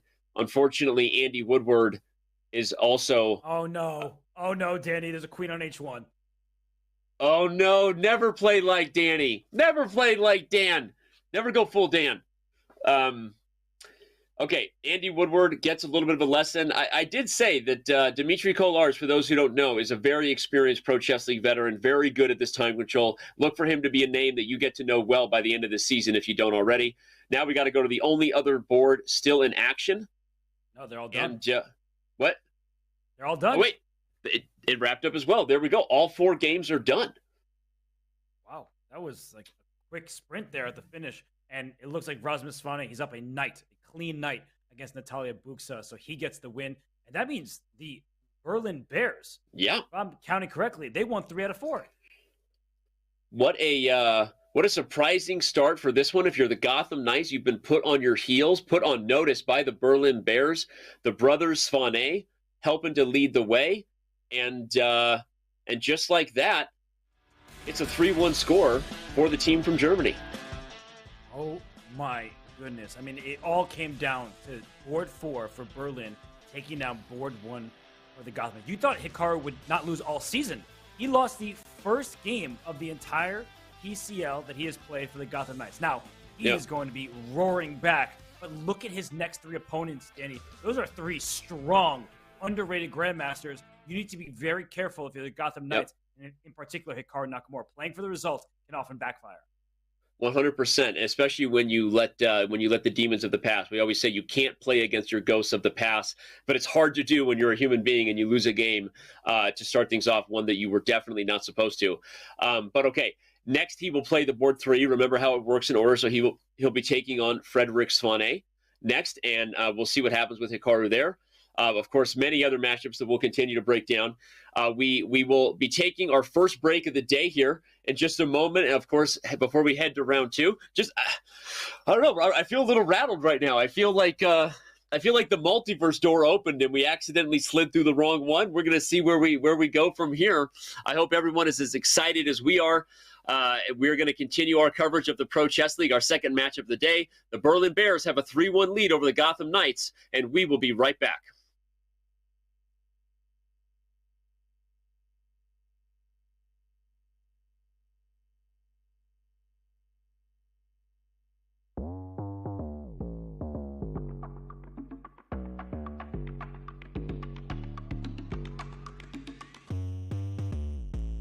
Welcome into our new video lecture series here with the one and only, the 14th World Chess Champion, Vishwanathan Anand. If you have to explain that you're world champion and it's taking longer than 2 words, there's something wrong with your title.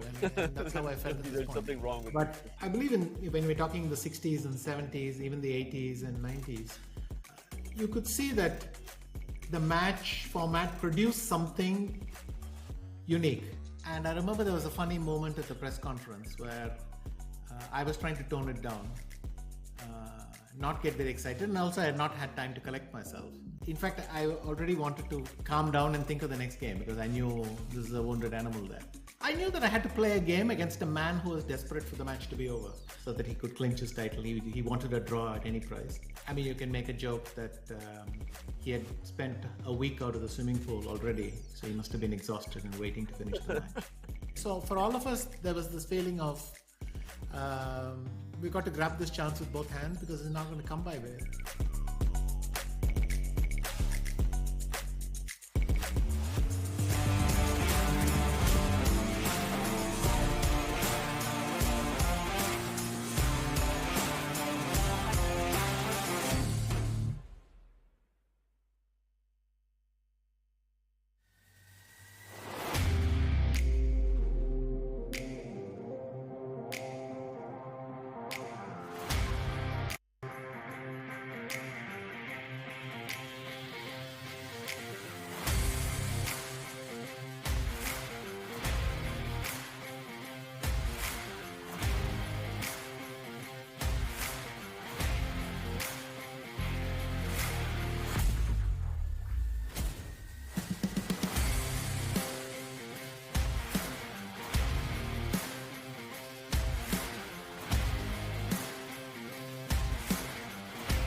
And we are back here with the Pro Chess League. Our second matchup of the day continues with one of the youngest players in the PCL. We're getting a close-up look there at Andy Woodward and the bookshelf behind him. There's a map of the United States. I think I see Lord of the Rings series and some Gary Kasparov, my great predecessor books, Robert. Yeah, my vision not as good as yours, but I think you are correct. And as we see, he is the board 3 for the Gotham Knights. He is 12 years old already in IM. He's one of those little monsters. Yeah. Hikaru was 22 years old when this young man was born. The average price of gas was $2.79. I'm not really sure how that's relevant, but it's a great stat. And we've got he is as we said, he is the youngest. Okay, I knew he was one of the youngest. He's the youngest player in the Pro Chess League. He earned the IM title just a few months ago, and he looks poised. He had a tough start. He just lost to Dmitry Kolarz, but look for this guy to be a name you get to know. Maybe not just this season for the Gotham Knights, but probably for the rest of his career for many years to come. So Andy Woodward, there he is, making his PCL debut. Let's look at the scores for the Gotham Knights in this matchup. And it's not what they wanted to see, not what they had drawn up on the old whiteboard at home, Robert, to start the day. No, because you see a 1 next to Josephine Heinemann's name, and she took down Hikaru Nakamura, who has a 0 next to his. That is as unexpected a result as it gets, a 450-point rating upset. And, of course, the Gotham Knights are going to be upset. We had Levy Rosman on the broadcast. I think he's as shocked as anyone. Yeah, everyone was shocked. It was a great interview to catch up with Levy Rosman. Also, shout out to his partner Alex Ostrovsky, as Levy would want us to do, the genius, as he would say, the brains behind recruiting so many underrated players, the young stars like Andy Woodward. But okay, right now, doesn't matter how they built the team. They're hopeful their team can get it done. Layem Lay was the lone bright spot for the Gotham Knights in that first round. We'll look for Hikaru and others to try to rebound if you're a Gotham Knights fan. But shout out to the Bears, by the way, who, again, it's natural we talk a lot about the Knights. You talk a lot about Hikaru. The star power on that team is huge. But this Berlin Bears team is solid AF, as the kids say, right? This team is one of those you need to mark early on as one that might surprise you and be one of the better ones at the end of the year. Yeah, and they're going to need to be solid AF, solid as Frederick Spane, because he takes the black pieces against Hikaru Nakamura. We saw Frederick, he had a tough first matchup against Layem Lay. So Frederick, he's going to need to right the ship with the black pieces. Way easier said than done when it's an angry Hikaru coming at you. Yeah. No one likes Hikaru when he's angry, and Frederick Spane will hope that it's his day. Hey, that rhymed all the way. And we'll see what happens here. Shout out to about 14,000 of you on Twitch. We got 3,500 on YouTube, 10,000 of you watching Hikaru, another 4 or 5 watching Levy. A lot of people tuning in to chess in the Pro Chess League here. So no matter where you are, thanks for making the show a part of your day. And let's see what Rasmus does here with the first move against Andy Woodward. We're off. Oh, okay, and Andy Woodward, he lost his first game with the white pieces. Rasmus won his with the black. And we see just knight of 3, d5, a calm start. And hey, where's Rasmus's move? He is a very quick player, but maybe he's trying to feel out the position against the youngster. And I just have to say, 12 years old and 24-47 and climbing, Andy Woodward is one of those prodigies that you are going to have to watch out for. Yeah, that is a scary, scary bright future. No kidding. And we've seen some of the youngest talents in the world play in these types of leagues, in these events. People remember Ali Reza Fallujah before the launching of his fashion career, before he won the Junior Speed Chess Championships. You remember people like Arjun Erigaisi and Nihal Sarin, and this is a name that and a face you will get to know very well in the coming years. So, all right, it's a Queen's Gambit. Declined structure, the d-pawns leading the way, a semi-Slav for black with the pawn on c6. This knight b to d2, not the most common development move. It means we're probably going to see a g3, maybe transpose into some sort of weird Catalan kind of structure, maybe a b3, double fianchetto type of structure for white. Yeah. It's what you do against the kids, right? You just try to get out of book as soon as possible. It's possible that Andy Woodward has never seen this position before, and he goes for a Grunfeld-style setup, and this bishop can at some point slide to a3 to make use of the fact the bishop is on g7, but it's just rapid play from Rasmus. He's up on time. It's a good start for him, a very natural-looking position, and there's tension, and neither side wants to release it. Yeah, this move a5 played quickly. This is a typical kind of structural idea. You're looking for a4 at different moments. Sometimes it's designed to hold back a3 and b4. So a good move to kind of throw in. The youngster may not have played this structure very often, but so far kind of holding his own. Speaking of holding his own, as we said, Frederick Spane will need to do that against Hikaru Nakamura. That game will be starting in just moments, and we're gonna head back to our bird's eye view to make sure that we're ready the moment that game gets underway, because everyone wants to see how Hikaru rebounds. Given what just happened to start things off, if you just missed it, a huge upset with Hikaru losing the first game to Josephine Heinemann. And that other board, Dimitri Kolarz versus Natalia Buxa, kind of a fun one as well. But here we go. Hikaru has liftoff, and we have a King's Indian attack with knight f3 played for Nakamura. Yeah, maybe a slower approach to this one. It seemed like he was all in on the aggressive play in that first game against Josephine Heinemann. Now he's saying, let's slow play this. E5, rook e1, queen e2. It's the whole King's Indian attack where you reroute your pieces. But for Frederick, he is really determining right now, where does his king go? Because sometimes you play b6, bishop b7, and castle queenside. He decides, let me go kingside. This can be quite dangerous to deal with. I was going to say, this is the sharpest way to play.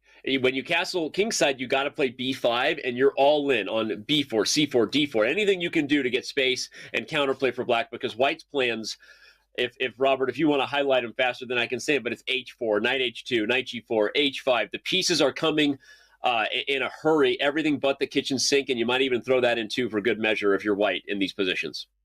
Yeah, just a very simple plan. But black's plan actually is quite reasonable as well. H6 stops the pawn's progress. You actually do not want to allow white to carve out the dark squares. And if you go knight H2, knight G4, you have to be ready at any moment for a sacrifice on the square. So white often lines the pieces up against the H6 pawn, and black will have to be ready to deal with that. And you often strike in the center. While white is playing on the kingside flank, black plays towards the center. This position has been played before at the highest level. You can play b4, c4 type ideas. You can go queen c7 right after this pawn, but you know what white's plan is. It's actually just very straightforward, and that's why Hikaru is playing very quickly. And black sometimes with queen c7 also may move the rook off of f8 so that you can use the f8 square for either the bishop or the knight, depending. A timely retreating defensive move may be needed. Either piece can be used depending on how white approaches it. But this is funny. It's like, you think of the King's Indian defense as having this attack for black on the king side. This is the King's Indian attack. But a similar game in that black is all in on the queen side here. White is all in on the king side with colors reversed the other way. And this will be a fun one. And if you're Swane, like, you called it, Robert, that you kind of would rather have a game like this against Hikaru where he's all in, not necessarily tilting, but he wants a dub after losing that first game. At least you're going to get some chances. This is going to be a spicy one, and it's going to have counterplay for both sides. Yeah, not a single piece has been traded. All 8 pawns, all 4 minor pieces, the queens and the rooks are on the board. And for black, knight d4 is a common plan. You would like to see, I'm just going to show this very quickly, you would like to see files open up, because you get to put pressure down on c2. Now, the d4 pawn may be a target, but oftentimes black starts pushing more pawns up the queen side. So it's one of those positions where you have to be certain that knight d4 is good. We saw the eval bar react, saying white should be the side for choice. But knight d4, it's one of those things that one of those moves you play to give air to your pieces. Yeah. 100%, and I agree with your highlighting that the transition often favors black from you get the C-file perspective, you get counterplay perspective. So here Hikaru played G4. Obviously, immediately you start thinking that G5 is coming next. It also keeps the options a little bit flexible. Knight d4 can sometimes be met by c3 from white, and the idea is that then if the knights are traded on f3, and if black ever plays c4, you meet it with d4, and you lock it up. I don't know if we can bring up the analysis board to just kind of show that what you do with those pawn levers is very instructive for white. You create a c3, d3 dynamic. Look, I'm gesticulating with my hands. I don't know what I'm doing, but I'm showing where the pawns are with my hands, Robert. It's very strange. Right there. And so if black tries to advance one way, you keep it closed, and you still have g5 open. This is kind of what Hikaru is hoping for at some point. And that's why we saw Frederick bring his queen back to d8. He is defending the g5 square and bringing his queen closer towards his own king. And this opening is really one that it's deceptive, I think. It's kind of devious. Not a single piece has been traded, but the plans we see for white are clear. Let's go for an attack. And for black, is that sacrifice going to hurt me, or am I okay? Hikaru plays king h1. He clearly wants rook g1 next, and to slide his pieces over to the g-file. I think for Frederick, it's time to bring his knight as a viable defender over to h7, cover the g5 push. I love how poised he is. Frederick is focused. This is an opportunity you rarely get to kind of pile on a Hikaru Nakamura who's not coming off of a good game. It doesn't happen to him that often. And I like his focus. I also like his time management, Robert. I know Hikaru is up 1 minute and 15 seconds, but Swane is not overthinking this, right? He's playing quickly. He's playing confident, sort of deliberate chess in his time management. And that's going to be critical to not get too far down on the clock.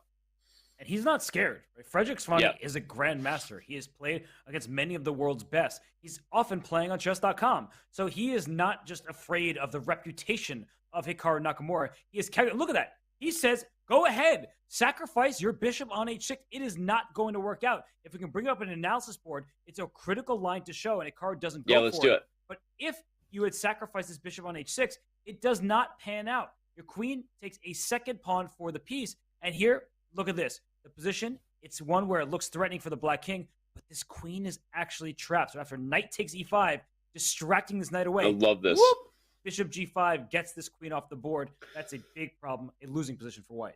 Did you just go full Danya? For a moment, you went full Danya. I love tactics. That. You found tactics. Whoop! Bishop g5.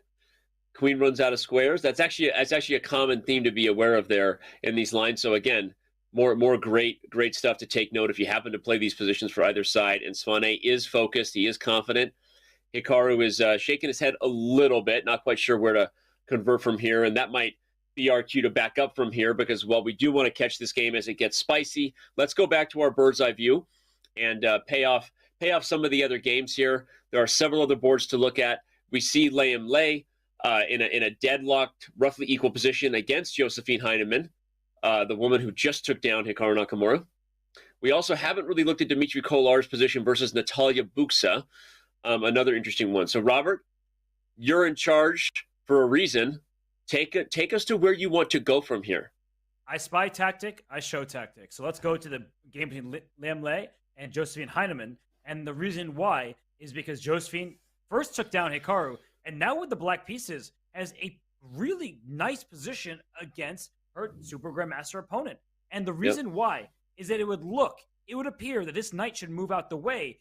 And the queen on e4 is in trouble. But if you make a move, let's say like knight d2, something like that, the queen could actually sacrifice itself on g2 because when the king takes, look at this, bishop and king in a row, the knight steps out the way with check to the king and check to the queen at the same time. You win back your material with interest. You see that black has a much better position. I love it. You almost went move, knight, get out the way. You said knight, get out the way. You didn't say get out of the way. You said get out the way. I caught that. Now you can move knight, get out the way if you put the knight on h4. That would guard the g2 bishop. Not saying you would, but I'm pointing out that one crazy reason I'm saying that, Robert, is because if the black queen can't go back to g6, there's funny ideas where you can play bishop h6 in some positions and actually flex the fact that your queen is also on an attacking square. Of course, black has bishop f6 on that in that case. Okay, and now Liam Lei says, I need to get my queen out the way. Maybe free up discoveries another way. Right now, the bishop is defended, so you can move the knight to more aggressive squares. Yeah, I don't know exactly what it threatens, but we can see that he's just trying to pose problems. I think it's time for the queen to move out the way and go somewhere on the queen side, because if you go here, you're not only threatening the pawns, you're saving this discovery attack, and there's no checkmating attack. The bishop on e7 covers g5. You can always push a pawn if you're threatened. So I like the way Josephine is playing this game. She did not get off to a good start in game one. She won the game, but she was in big trouble. This is a great game, though, in the early going against Liam Lei.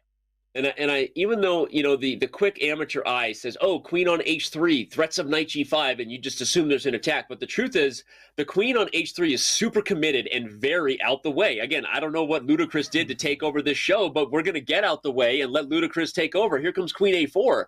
And that queen actually can spy pawn weak. Okay, it's funny. She goes for the queen trade. I know she won against Hikaru, but I'm going to give the same criticism you gave last game, Robert. I think it's a little bit of a timid move, right? Queen a4 flexes black's advantage, and I'm surprised by that move from Josephine. Yeah, it was completely unnecessary. She now has ruined her own pawn structure, double isolated pawns. White is first to the activity, taking advantage of a pin. If you take this knight, I'm not taking back, I'm taking your bishop. And if white doesn't win material, which looks likely, at the very least, you have the bishop pair and a better pawn structure. So Josephine, she may be respecting her opponent's ratings a little bit too much. She did win game one. The game wasn't a clean one. I mean, it was shaky ground for her, but she was able to stand strong and win. Here, she will need to do more of the same because she's much worse now. Yep. Okay, well, the knight does get out the way. The bishop puts pressure on the diagonal. We're going to leave Josephine to figure this one out, back to our bird's eye view, and make sure we pay off. The other games we haven't checked in with yet is Dmitry Kolar's and Natalia Buksa. I'm looking at a pretty awesome outpost square there on d5 for Dmitry Kolar's. A roughly equal position, but I kind of like white. So let's head over there.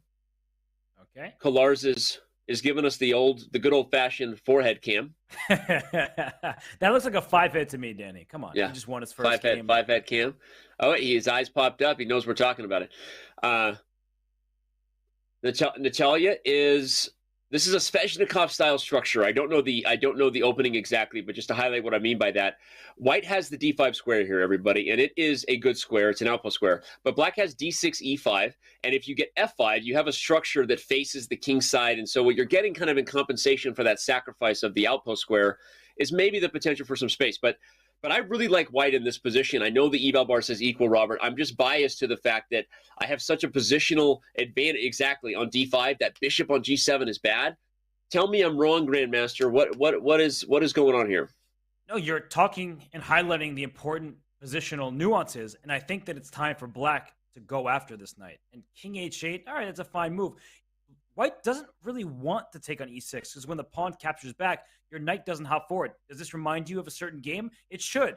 Arjun Erigaisi and Maxime Vachier-Lagrave. It was a bad bishop staring into pawns, but when this pawn came to e6, it dominated the knight on e3. So I feel like Kolarz, he's just going to build up pressure on the c file, maybe hint at a d4 push at some moment. But I like his position. It just feels easier to play. He controls the pawn break. Yeah. I agree. So you wanted bishop h6 instead of king h8 maybe for black? Okay, we don't have to analyze it. I'm going in full instructive mode, and I shouldn't. Keep it entertaining. Queen c2 threatening the battery that everyone fears. 3 major pieces there on the c file. And it is looking hard for Buxa. Yeah, I really don't like that bishop. I would play bishop h6 at some moment, maybe next. Because especially if the rook goes to c1, that pins the knight. But you just see maximum pressure in the position. d4 would be available if the bishop goes to h6, and the king is feeling a bit unsafe there. So yeah, I'm liking it for Kolarz. Okay. Well, time is close to equal in this one, so a small advantage for Kolarz, but not anything to write home about just yet. Let's back up to the bird's eye view and maybe choose our next adventure based on that dynamic of what the clocks are giving us. So we look at Andy Woodward. He is the lowest on the timer of any of the 4 boards. But the game is very dynamic, and he's held his own here against Rasmus Svane. You want to check out that one? Okay, so Rasmus Svane taking on Andy Woodward. I see an outside pass pawn was on the top left of our screen. And, well, I love the pawn on a5. I love the knight on c4, protecting that pawn. This bishop on f6, not exactly able to fend off these knights on light squares. I think strategically, white is just dominating, but somehow black has activity, maybe using the open b file, and the queen is causing the knights to stay put. Yeah, exactly. It's weird because all the concrete factors are like, how is white not more better here, right? The pawn on a5 is really strong, but then you start looking for a move that improves white's position. What is it? You can't play rook b1. Black trades rooks and wins the knight on c4. You can't move the knight on c4 without the d3 knight being tender. Okay, you move the knight on f4 to d5. There we go. That answers the question. That's an improvement. And how does Andy deal with that? That's a tough one. And you see everyone. The point is that those knights on the light squares. Okay, knight e5 might be the way out, but white has options to immediately trade and win the c5 pawn, possibly. No, it's true. It's true. I was just trying to get the b2 square for my rook, so I'm trying to remove this knight. It's such a great piece. Yeah. Knights are the best blockaders because they stop the pawn in its tracks and see over the pawn, and they even protect its own pass pawn on a5. So this knight is a great piece. I want to trade it off, but you are right. The c5 pawn is loose. We can show that quickly. After knight e5, swap, rook takes c5, it looks like white is a pawn ahead. But I was thinking that this rook could slam down on b2, and this queen is a bit awkward to deal with this rook, and there's back rank checks available if the queen leaves. Well, I was going to say, there's even fun lines like queen a3, you get rook b1 check, and queen f1, and, whoop, Bob's your uncle, to steal a line out of Danya's book. Whoop. So anyway, that's actually not completely out of the question. Not going to happen, but blunders do happen in time pressure, and it's a good idea to see tactics that Svane needs to be worried about. And Andy Woodward brings the knight to e5. That's a good choice for him. The Gotham Knights need this point. Maybe a half point will be sufficient, but they need to start scoring because they're down 3-1, and all 4 boards are in full swing here. But it seems like the Berlin Bears are giving them all they can handle. Yep. The one bright spot, we said it last round, it's maybe happening again. Let's go back to Lim Lei's game because with white against Josephine Heinemann, he's proving that the rook ending can be won. We see that he's got the extra b pawn, and unfortunately for Josephine, I think heading to that endgame that we were critical of ultimately was the wrong decision. So let's quickly bring up Lim Lei's game versus Josephine Heinemann because I think it's going to be the first one to end, and we can just show that this is a kind of a straightforward rook ending to win because the rook's doubled on the 7th rank, keeps the king and rook stuck on the f file. You can slowly work the b pawn, and looks pretty good for white. Yeah, now here you can play rook c6 and then move this rook so you can free the b pawn. That's at some point white can even throw in the f5. I was just going to say. Yep. Yeah, you shatter the pawn structure to give yourself another target. It's maybe takes a little bit more time than it would initially appear, but Lim Lei, a former World Blitz champion, 2,700 plus player, I think he has this one. I believe he feels very confident in his chances. Rook c6, I think, just keeps black kind of frozen. And speaking of frozen, H pawn to go nowhere. Oh, I thought you were going to say, speaking of frozen, we need to let it go and move on from this game. Head back over to the bird's eye view. Thanks, Elsa. Don't sue me, Disney. All right, we checked in. We paid off the debt here. I'm not sure we'll see that one finish because there are some more exciting positions to choose from. And I kind of want to head back to Hikaru Nakamura's game. It's not one that has a strong hold for anyone. Oh, but good timing. Hikaru plays f4. We're getting spicy, and we've got time pressure for Frederick Svané. Let's head over to Hikaru's battle as he's trying. Wait a second. Wait. What? He went from that last move, turned it around. Yeah, I thought he was. He was going for this, and I guess the bishop could have slid to f4 to shut down the file. Instead of queen trade is offered, Danny. Wait. But I think this is just good, right? Take and bring your rook in, and then bring your rook around, and even get this pawn. What do you say, Rekarovka? Yeah, Rekarovka, that's castles. That's a Delinai or Korotke, Rekarovka. But no, that rook is Ladya, but Rekarovka is actually castles. Anyway, I think the idea is you check on f8, you take e6, you gain a tempo with bishop h3, and then bishop f5 check follows. Oh, right? Let's show that. We'll bring up an analysis board. Rook f8. That's actually maybe analysis board not needed. Oh, it's happening. Hikaru's going for it. So there you go. Yeah, there's only one check. The king slides away, and it can just run away, and there's not going to be enough for black there. 2 seconds. He might even get a move off. He does, but He check barely here. does. He'll be going down the exchange and maybe more because after g6, the rook comes to f7 with check, and Hikaru Nakamura looks to be on his way to rebounding. His fans are happy about that, but the Gotham Knights still have a lot of work to do given how they started. And rook f7 check. Yeah. Oh, gosh. Is it just winning? Because rook check here. Spicy. King goes that way, and then g7. You go up a bishop. It's a spice, you know? Hikaru Very doesn't spicy. need to be told any more than that. He's going to win the bishop. Should be going to win, but especially because the d5 pawn falls, and then the light square bishop just owns the board. And so Svané doesn't even want any more of it. He resigns. But he's mad because he knows he had a good chance. And it was this moment, bishop f4, shutting down the rook and opening the h6 square for his own rook. That would have been what he needed. So the game is over. Hikaru Nakamura won, but there was a missed chance for Frederick. He was in time trouble. So let's get on out of here. Hikaru gets it. The Gotham Knights needed it. And other games are still in session. Bird's eye view. We've got a rook ending for the other Svané. Andy Woodward holding his own, the youngster, the young fella. Look at that. He plays c3. He's pushing this rook ending to a drawn position. Let's head over there. Andy Woodward is holding on. Wow. And Andy didn't hold on to his toys in Toy Story. No spoilers. Sorry. If you didn't see Toy Story, that's your fault. But he is trying to hold on to what? Wait, what happens? Hey, this is a you problem. This is on you. Look at this. Boom. New queen. And now we have an even queen and pawn endgame. But Danny, the one thing I'm noting is this pawn on h4. It's good if your queen can get the checks in, but maybe it sticks out a little bit. So if white can weasel his way out of perpetual checks, he may have a chance. Yeah. So wait, though, what happens? So does Andy, give away his toys in the end? I never saw the 4th or 5th or 6th one. I think there's 7 of them now. Well, we're not going to see a 7-time repetition. Only 3 in this one. It looks like the draw is about to be agreed. What do you mean? We can't get 7 times. 3 times and the game is done. That's how this works. This is fine. chess. You know the rules of chess. Moving on. Okay. All right. A draw, but seriously, huge shout out to Andy Woodward. He gets his first point, even if it is half of one, on the day. So he's feeling good. Hikaru Nakamura already won, as we saw. Lim Lei is getting the job done. Right as I say that, we see a result in the lower right corner. So only game for us to look at is Kollars versus Buxa, and here we go. But that means that the Gotham Knights, they have 2.5 out of 3 in this round. If they draw this game, that means the match will be tied. But in comes the white queen. A6 is loose. D6 is loose, but the knight on D5 needs defenders, and that's why the queen couldn't snag that pawn. Yeah, Buxa holding on here, but she only has 7 seconds. You got to move. It's going to come down to whose nerves are better with limited time on the clock. I love it. She wants this draw. Queen right G5. Here.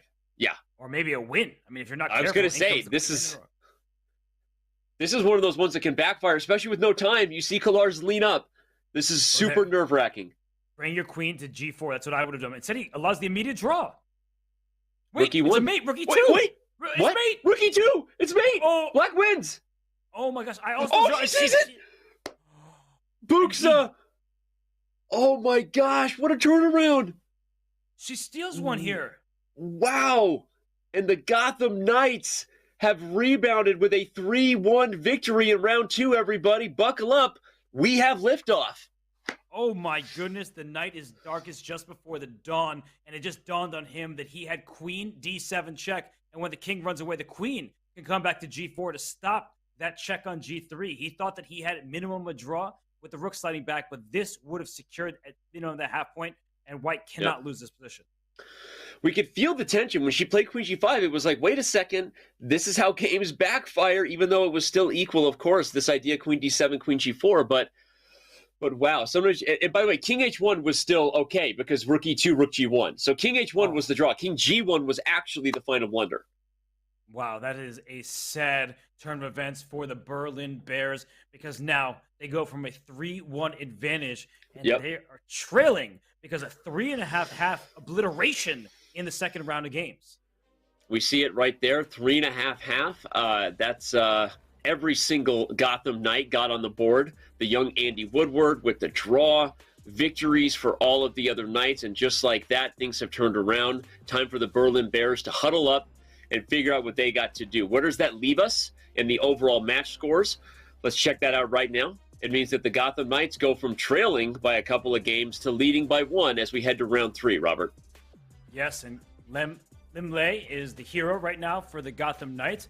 But Natalia Buxa, a huge win there. Yep. She was in trouble in that game. But Frederick Svane, he's the only player not on the scoreboard. He struggled against the top 2 heavy hitters for the Gotham Knights. He needs to get back at it, and he will have easier opponents in the next 2 rounds.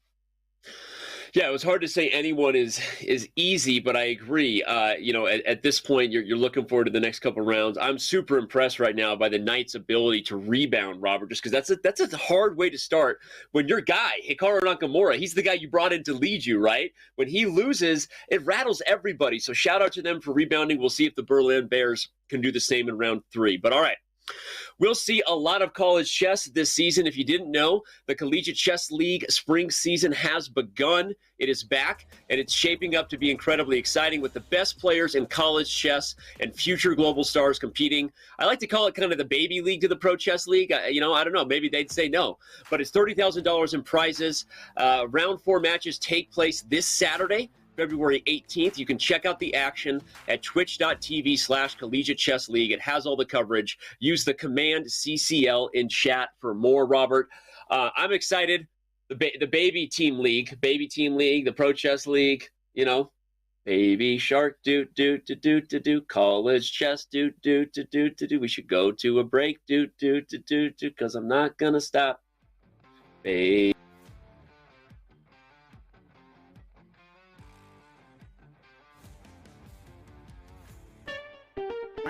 What is this? This is duck chess, you guys. This is a new variant. It's called duck chess. Chess, but with a duck. Quack, quack. How to play duck chess. The duck is a brick. Pieces cannot move through the square occupied by the duck. Click on a square to place the duck. Oh, you put the duck to prevent moves of opponent, not yourself. Yeah, so basically you do this, and this cannot move. I'm gonna go knight f6, and I'm gonna put the duck in the most inconvenient place for my opponent to move. No bishop, no queen, so no Londons. Can permanently stop the London. Capture the opponent's king to win. Oh, wow. Oh, there's no stalemate. Wait, there is stalemate. But the stalemated player wins. Ooh, if only that was real chess. I think I'm getting the hang of this game now. I think I actually am getting the hang of it. I think this works. Oh, that's a horrible blunder. Oh my god, I just blundered. I have to move something else first, then duck. and knight will take my king. This is the best way to lose the duck chess.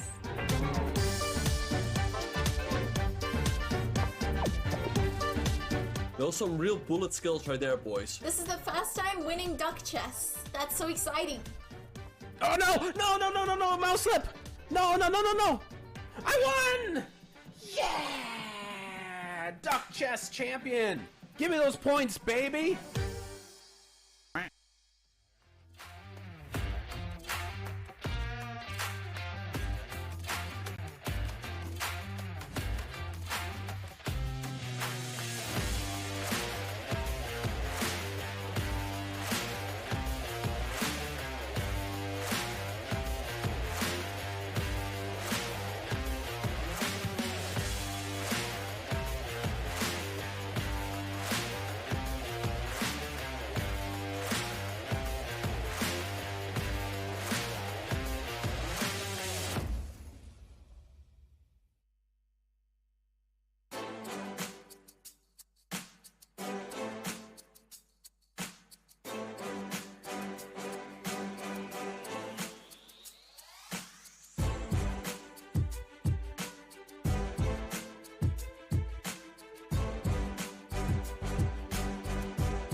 Competitive chess, the weight of a win, draw, or loss is all on one's shoulders. It's easy to feel alone. Those lonely days are over. Oh my goodness! The Pro Chess League is back. Once again, in chess, teammates matter. The mouse slip wins it! We win! Oh my god! Welcome back, PCL. A unique collection of teams, each with their own personality of different colors, shapes, and sizes. There are gnomes and knights, chess bras and bishops, and whatever the heck this is. The PCL is the only place where the best players in the world risk their fate alongside content creators and players from different levels, ages, and perspectives. We got him! Let's go, Sam! And that's it. He does the job, Let's James. go, Sam! Entering its 5th season, 16 teams will reboot the PCL legacy with a new format and new schedule. Only one team can be crowned the next PCL champion. Oh my god! It's And this me is on the over. other side! What did we just see? My friends, it's the 2023 Pro Chess League.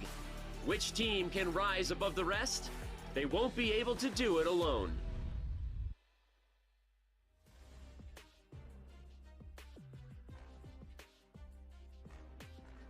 The Gotham Knights getting a comeback done given how they started. Helped and led right now by that man. Look at that trophy case. Look at that Fair Play camera, by the way. Shout out to the Fair Play team working super hard behind the scenes. 2 cameras on everyone, along with all kinds of other things. Hey, Fair Play team.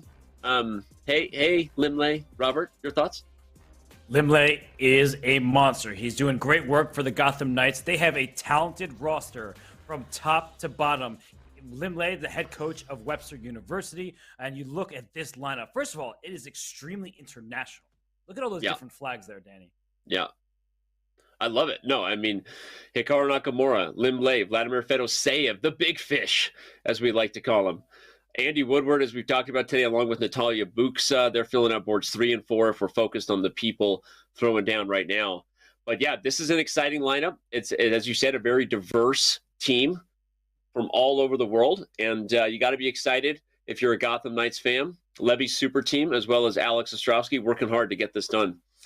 They worked hard, Robert, in that last game, and it helped them turn things around, that last set of games, to ultimately take the lead 4.5, 3.5. Now we're getting closer to the top boards playing each other. Hikaru Nakamura will take on Dmitry Kolarz next. That obviously is a big one. Limley will take on Rasmus Svane. But any other thoughts you have about which games have your attention as we head into round 3? Well, just like earlier today, I mean, of course, all eyes on Hikaru Nakamura and Limley, the top boards for the Gotham Knights. But I like to look at the bottom 2 boards, and Frederick Svane, he's off to a tough start, lost his first 2 games against Limley and Hikaru Nakamura, but he has the white pieces against Buksa. Now, Buksa did just beat Dmitry Kolarz there. That was a tough one for the Bears, but Frederick needs to get on the scoreboard. He has the white pieces. He's the higher-rated player. Now's his opportunity to make his presence felt. And I'm excited for the Josephine Heinemann versus Andy Woodward matchup, right? I mean, Heinemann took down Hikaru Nakamura. She's got to be feeling confident. And remember, she had a great position just now against Limley until she chose to make that queen trade. So if anyone, her teammates giving her confidence and coaching, maybe look to be more aggressive, maybe she'll be feeling more confident as she now plays someone closer to her rating here against Andy Woodward. So, all right. So much to talk about here as round 3 and 4 will get underway. 12,000 of you on Twitch with us, almost 4,000 of you on YouTube. Keep the chat going. We'll be featuring your comments. Don't be afraid to make fun of Robert, chat. It's okay. I'm here. If he yells, it's okay. If you want to get some featured chat going that makes fun of Robert, permission granted. You can make fun of me, Danny, as long as I get a Berlin's Bear hoodie. I mean, look at those things. That's up for the Berlin Bears. Shout out to the manager. I think it's Bo Wimmer, working hard for the Berlin Bears. Maybe send us some hoodies, man. All right, we have a Catalan, Limley versus Rasmus Svane. We gonna be here all day. It's rhyme time. Hess all the way. Okay, well, we have a Catalan. Oh, you're out. He gives us the piece, the fingers, and now it's bishop on c6, staring down this bishop on g2. The e4 square is under black's control, but white will try to bring a rook to e1, develop this knight to c3, and get e4 in. So that's what the battle revolves around, this e4 square. And if bishop takes, knight takes here, will black at some point be able to get this move c5 in? It's about e4 and c5, like any good Sicilian. I love it. I love it. Well highlighted. The bishop on c6 is always funny in these Catalans because it's awkward that it's in front of the c-pawn. But as you said, serving its purpose to kind of neutralize the g2 Catalan bishop so that if knight e5 comes, you can make a trade, kind of a key piece. But if white can somehow get e4 in before making trades, then the bishop on c6 feels awkward because e4 followed by d5, and you're starting to get pushed around a little bit. So we'll see what the prep is for these two guys. They've both played very fast to this point. Right. And so while this one is kind of deeper, farther along, we have Hikaru Nakamura. He's playing against Dmitry Kolarz. Kolarz lost that game against Buksa, but Danny, we see another King's Indian attack from Hikaru Nakamura. Yeah. He's liking it, though a totally different approach there from Dmitry Kolarz. For those who just saw the game before this round, Hikaru Nakamura beat Frederick Svane in a traditional kind of King's Indian attack all-out affair. This is a different one. Kolarz fianchettos his bishop as well. That's going to change the dynamic of the game. White will not be in an all-out kingside attack here anymore, ladies and gentlemen. It's going to be more positional. You're going to see white strike for e4 or c4, depending. A different type of game this one will be. Thanks, Yoda. Okay, well, we see that Dmitry Kolarz is taking the Magnus Carlsen approach in the finale of the Air Things Masters, that last game. This is what Magnus played. And they ended up swapping queens, and Magnus brought his bishop to g4, and it was a great position for Magnus. He ended up winning the tournament. So, e4. Dan, do you think we're going to see a queen trade, or is Dimitri going to keep the queens on the board with a move like knight e7? I would advise him to keep the queens on the board. I think that it's a slippery slope to think that you're neutralizing Hikaru from getting the queens off the board. I think that Endgame's a little bit easier for white to play. But, okay, knight e7 will be met by knight c3 maybe for Hikaru. Maybe he doesn't want that transition. Knight e7, knight c3, d4, knight e2. I would be, I would encourage Dmitry Kolarz to follow his heart. Wow. I mean, do you want him to listen to his heart?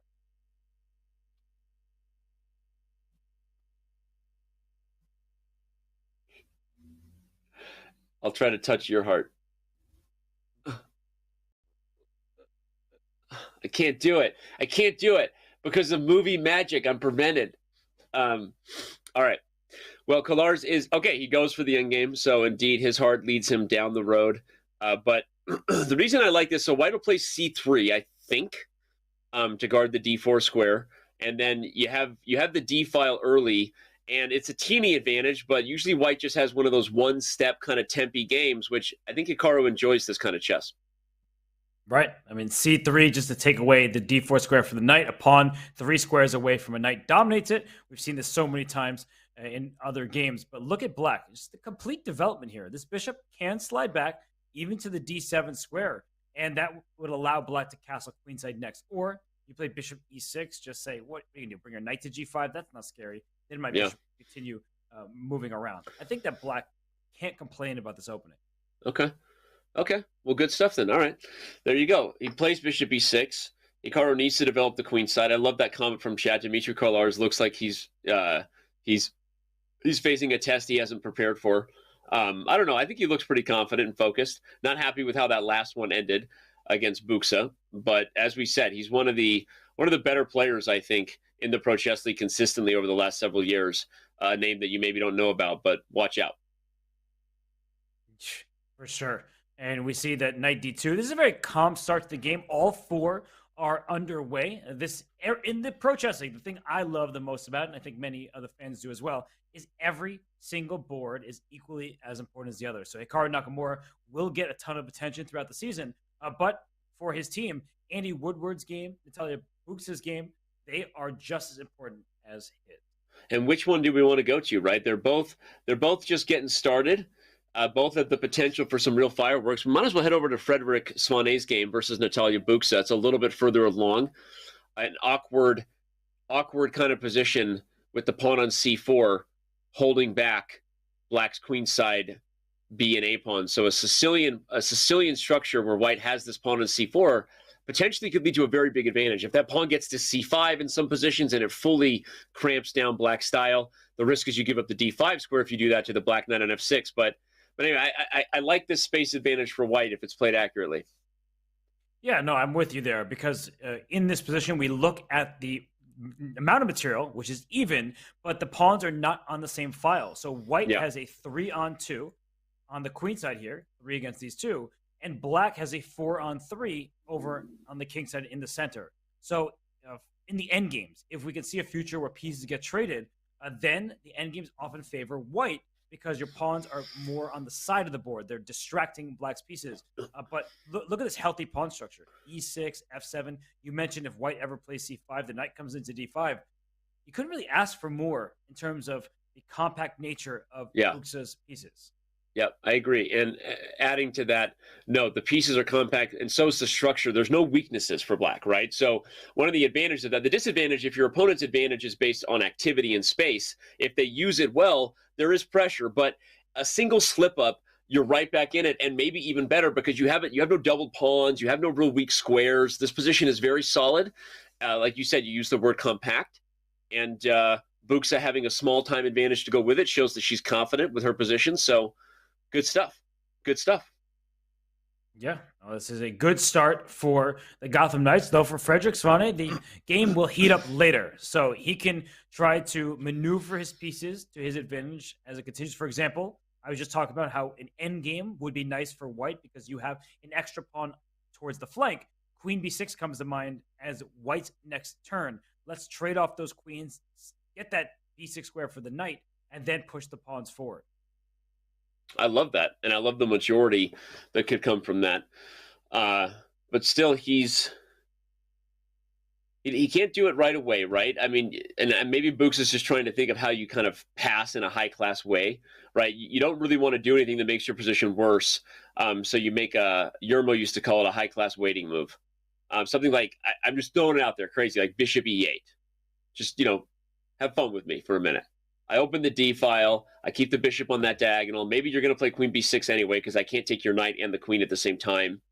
Maybe that's the idea. But what else does black do, I guess? How would you pass the turn or make a move that helps improve Books' position? I'm sort of wondering if I can bring my knight into the center, but I see your point that you want the knight to be able to go to d5 in the event of c5. So I'm not sure if knight e4 actually accomplishes anything because where's the knight really going? To trade? Oh, that knight's on the rim. It's not the best piece in the world, and I'm already staring down at queen b6. So rook c8 does come to mind, though I know it walks into a fork. So I have to eliminate that, even though I want to play it. I'm kind of out of ideas, Danny. I'm going to be honest with you. I just prefer white's position. Well, and that's maybe why bishop e8 might be a move. But when we're out of ideas, usually it's good to look for someone else to help us. So as soon as he's ready, we'll be calling up another guest to join us. It's going to be a lot of fun once again. Okay, bishop c6 was played. There you go. Willing to part ways with the bishop pair, opening the d file, bringing a little bit of freedom and kind of luff to your pieces there. But you're giving white the bishop pair, which is a long-term dynamic advantage, and that bishop on f1 at some point is going to find an active diagonal. So I don't know. I'm with you. I'm liking Frederick's position more and more as this game goes on. That's the truth. I'm playing queen b6, trying to go to the end game, maybe taking on c6 next. And just to point out that at queen b6, you do not hang a knight on a4 because the queen is undefended on c7. And if we get a swap, then the pawns start going up the board. This would be clearly a good end game for white. So I'm just looking at this. I think Frederick is happy, and now he's also up on the clock.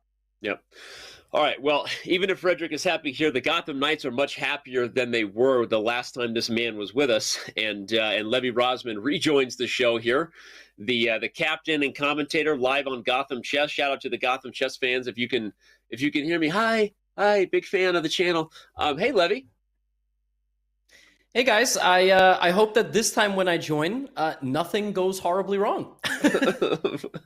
Wow. Well, how excited were you to see your team's rebound there in the second round, right? You're down 2 games, and kind of the impossible happened with Hikaru Nakamura losing to board 4, but you're right back in it. You've got a lead, and how you feeling right now, Captain? Yeah, I had to step out. It was funny. My co-commentator was manning the ship, and we were messaging, and he was like, "Oh, Hikaru won. Liam won. Like Liam has been playing. He's been smooth like butter today. Hikaru with the nice bounce back win. Hard fought, man. Like I feel like everybody who sees an opportunity to play against Hikaru just plays up a level. Like they're like, I don't want to get blown off the board. I got to do my best. We saw it in the Magnus 4th round game. Like that game has a couple of other moves played by a Wonder. It's a totally different storyline, right? But Magnus doing Magnus things. So, but then our board 4 taking down their board 2. I don't know because they're a very balanced team. I don't know who's who, but amazing. Yeah, I mean I couldn't be happier. Yep. Well, sorry. Go ahead, Robert. I was going to say, do you want to give an opinion on this one before we head? There's another game we haven't looked at in a little bit. I want to bounce to, and maybe we can go look at Hikaru's game while you're here. Have you reverse the fortunes? But your thoughts on how Books has played, right? She just got the dub against Kolars. That was huge, and even though she might be in a tough one here. Yeah, well, all her games today are kind of like a consistent diet of like 2600s. Of course, it's all women's matchup on board 4. I mean, like my friend and I we were talking about this earlier. Like when you play a team like ours, you just get done playing a Hikaru, although she won. But again, normal circumstance, you play a 2700, and now you have to play another 2700. Like win lose. Normally in open tournaments, you lose, you get like a more friendly pairing, but. She's been great. Her prep has been really good. Her time management has been good. And to win a time scramble against the guy who's like 3,000 bullet last round, what more can you ask for from the board 4? Like her job is done. You know what I mean? But obviously there's 2 more games. Yep. Yeah, and I was going to ask because, this position looking good for Frederick Swanee, but if we zoom out to all 4 boards here, we see Hikaru once again kind of in a shaky position. And Levy, Hikaru does his thing. We all know that he is among the best, along with Magnus Carlsen, in all quick time controls and online chess. But as a captain, as a manager, do you ever speak to the team about what you need from them, or do you just completely let them do as they must and let them be individuals? Well, it's the first week, and I mean, obviously in the second week, we might play with a few different like conceptual lineups. Right now, we have a very balanced board 3-4. We might in the future go to like a monster board 3, 25-80, like right under the rating cap, and then our board 4 will just kind of like make the average work. So it's only week 1 or 2, but yeah, I mean, conversations need to occur and pep talks need to occur. I don't think Hikaru needs to hear anything from me. I think he can look within himself when he needs to turn it on. Let's not forget that there was a playoff that New York played against France, and Hikaru beat 4 Frenchmen in a row. Like that was the last stand. You know what I mean? So it's weird because chess is a very individualistic activity, and like aside from Olympiad, there's no real place really where a captain gives a pep talk or you kind of like, you have like a team thing. So I think it's kind of like let Hikaru do his thing. Like when you have a star player on the team, like let him do his thing and build around him. If you have Liam going 3 out of 4, you have like boards 3 and 4 shining. We just need 8.5. You know what I mean? I mean, it's not like Hikaru's playing on blindfold mode or something like that. But it's weird because chess, like I said, it's a very individual thing. You live and die by your own decisions and results. But in this case, everything you do like affects the team. So listen.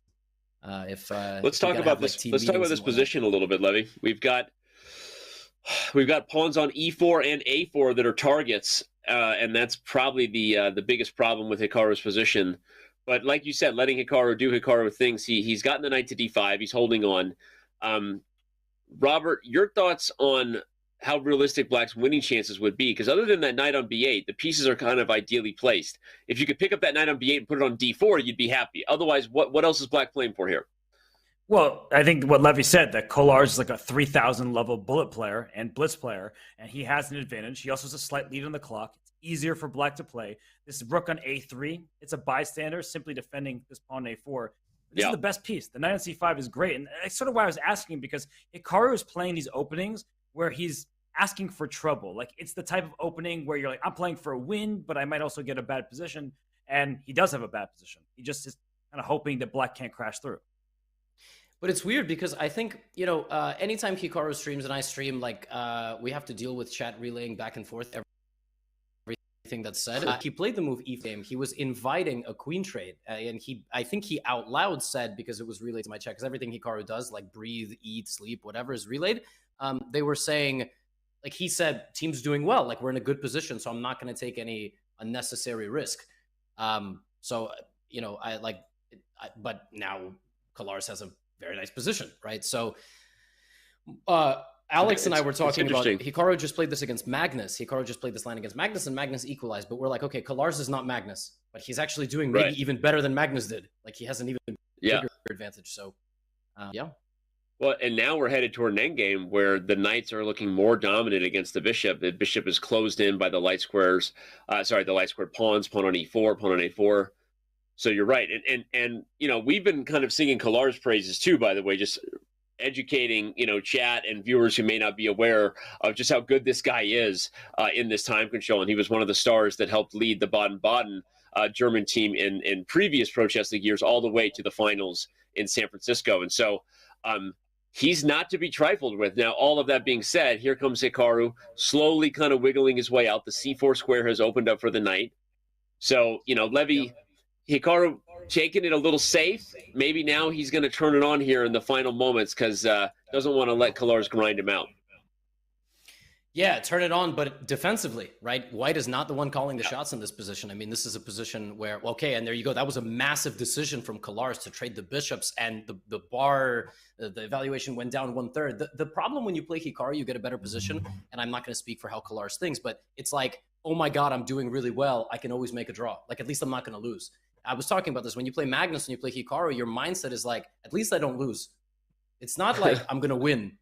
And unless presents fall into your hand, like in that first game. I mean, she just had no choice but to win. She just got a winning position completely out of nowhere. She converted it perfectly.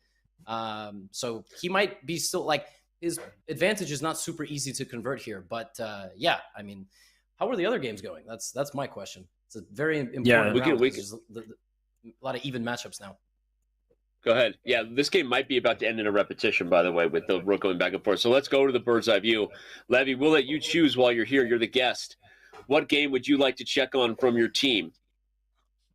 We could go to the GOAT, Andy Woodward. Okay. World #1, under 12-year-old.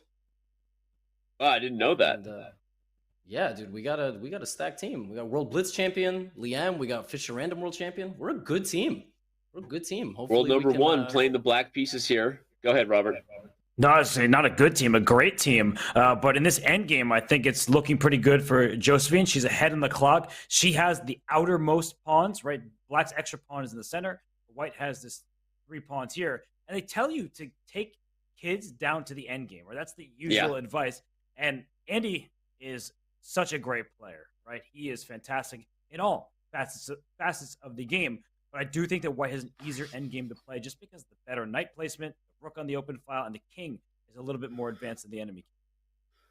But I like how quickly he just played rook c6, knight d7. I feel like he saw the defensive setup and committed to it.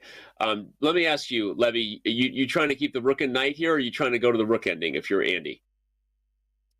No. I'm always a proponent. Like, I feel like every piece that I trade, I'm getting closer to defeat. I like the concept of if I have more pieces on the board, I have more chances for counterplay. I played him in a game when he was only 2,200 FIDE. Only 2,200 FIDE, I say. As if he's not was he like 7 years old? Chat ever will be. Yeah, he was. No, it was Spice Cup, I think 2021. So he was like 10. I think he was 10. Maybe he was 11. Okay. And yeah, he was already very good. And I was winning for like 3 hours, and he just defended so well. So when you're a good endgame defender as a child, yeah, good things are coming in your chess career. Robert, talk about how well Andy's playing this with this move A5. Okay, the king's centralized, but it looks like he's got himself a decent blockade, whether Magnus believes in blockades or not. Well, he has a blockade on one side and it was F5 on the other. The king comes back, and look at this. Suddenly, it's black with the activity and the great placed pieces. The pawn on B3 is sort of stuck in place. If you ever played B4, you may even just drop a pawn on the rim. Now, he's actually outplaying Josephine. She needs to be very careful at this point. You see him play knight C5, kind of lean back. What? Yeah. No, sorry. There's like a 2 or 3 second like delay between us. I was just gonna say, Liam just has an amazing position. If we want to pop over there, he has a position that looks perfect for speed format.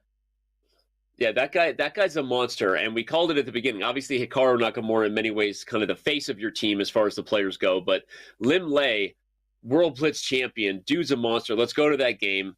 He's in a great position against Rasmus Svane, and also way up on the clock.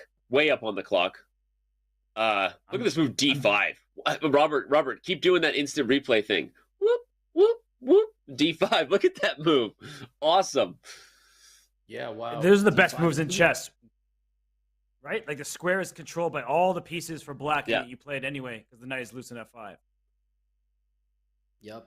Wow. Queen E4. Oh, Queen E4 is such a good move. You know what I mean? Like G4 coming. Yep. Knight E3, Queen H7 mate. Oh my god. I think you can even you can play G4 now, but there's knight H4 check, so maybe he'll go for your move knight E3, Levy. You're right. But either way, this is fantastic chess, and Lim Lei might be 3-0 on the day when this game's done.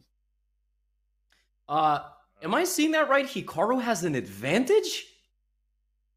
What? Oh my goodness. I know the audience doesn't see that. We have the big screen here behind the scenes. Hikaru's got an How does he do this? It's sick. Like, how does he's better? It's insane. And honestly, not only is he better, he's up a minute and a half on the clock. It's head shakeable. I see Robert shaking his head. It's head shakeable. It doesn't make any sense. And now apparently he's just winning. The knight has to move. The G6 pawn is falling.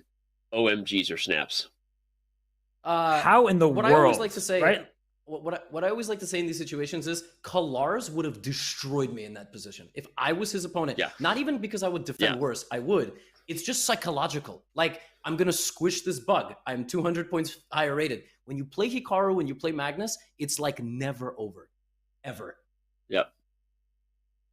Wow, Bishop D5, unreal. And he's just 1-0. By the way, speaking of 1-0, Limley has already gotten the job done. It was an Anastasia's mate at the end, for those who know their famous checkmates, a rook on h7. That's fun for the kids. We'll look at it when we go to the bird's eye view. But all right, Levy, this has been crazy. Your team is coming back. I'm as blown away by Hikaru. And I think we'll let you go and enjoy the last round with your co-commentator. Robin and I will bring this one home here for round 3. Sounds good, guys. Awesome job. Thanks for having me. Man. That was a good luck charm this time. You were. we had to bring you back. Let you end on a high note. See you, Levy. And Robert, seriously, though, Hikaru turning this one around is about as insane as we've seen all day. I just don't know how it's possible, right? That position had a dominant black knight on c5. White's pieces were frozen, and suddenly all his pieces are out in the open. He's up a pawn, and he's going to win this game. I mean, it's ridiculous. Like, it just doesn't make sense. I want rook takes b6 to work here with the idea of the rook a6, rook a8 mating net. I know it doesn't because of king c8. I've already made one of those blunders today, but I wanted to point out that the black king is close to being mated over there with the rook and bishop dance. That's all. Yeah, unfortunately, it doesn't work. I'll just show what Danny is hoping for, that he wants something like this, where the king goes the wrong direction, and the bishop and the rook deliver checkmate, connect well, and the king can't get out. But unfortunately, the king would run the other way, and we see that the rook check on c3, it's a single check. You can just bring your king around to h3, and look at Hikaru.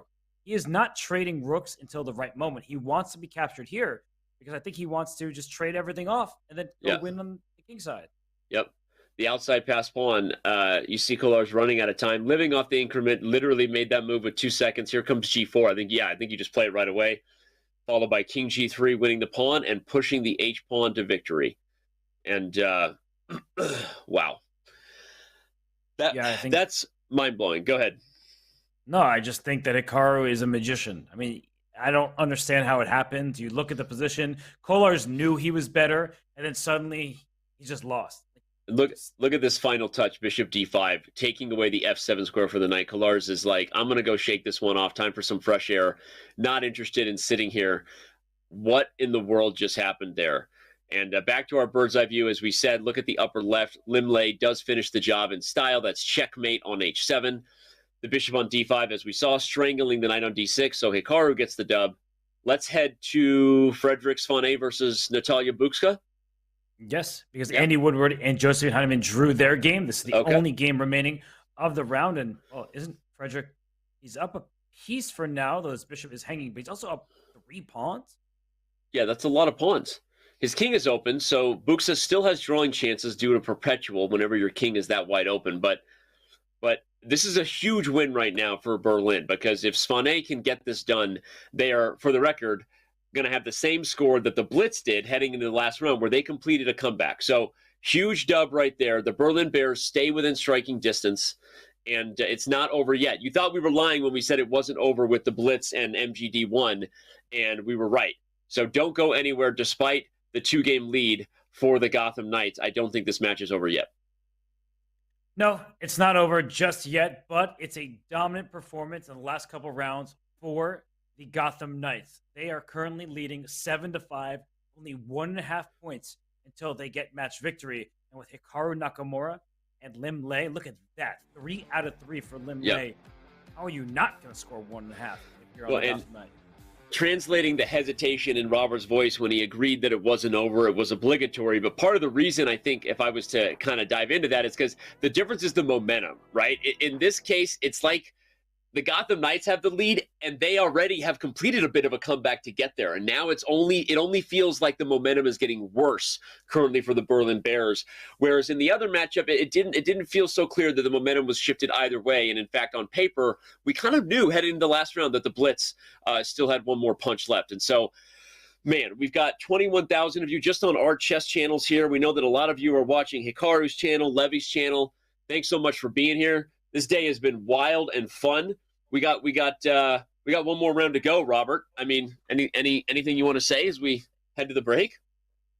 I'll say that Hikaru Nakamura comes roaring back for the Gotham Knights, but Lim Lei, he's been the superstar. 3 out of 3. He is leading the way. And for the Gotham Knights, it doesn't have to be Hikaru every single week, as long as they get the job done. And for the Berlin Bears, with their balanced roster, it's going to be tough. They are trying to take down some of the best players in the world, but we know Kolars, we know the Svane brothers, they're capable of it. Let's not count out on board 4, Josephine Heinemann. She beat Hikaru, so why can't she beat Buxa here in the final game? That's a good phrase for the rest of life. I beat Hikaru. Why can't I beat this person, right? We'll see if Josephine can bottle that up and everyone else on the Berlin Bears because they're going to need it. Don't go anywhere. It's round 4 in our last Pro Chess League matchup of the day when we return.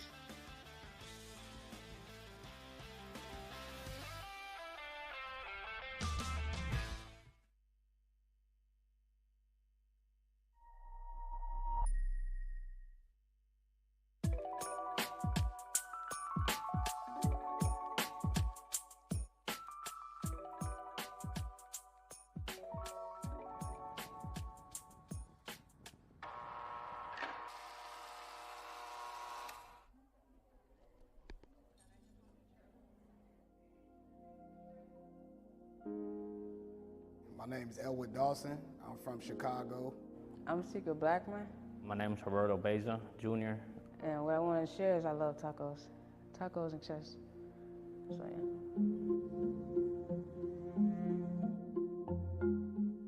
With the chess program, really, even chess in general, like on the deck, you kind of lose yourself. You don't really think about your case.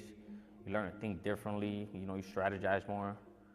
I sometimes come out 7:30 in the morning. I'll probably play until lockup, so it makes my day go by faster. It's competitive. It's a lot of trash talk.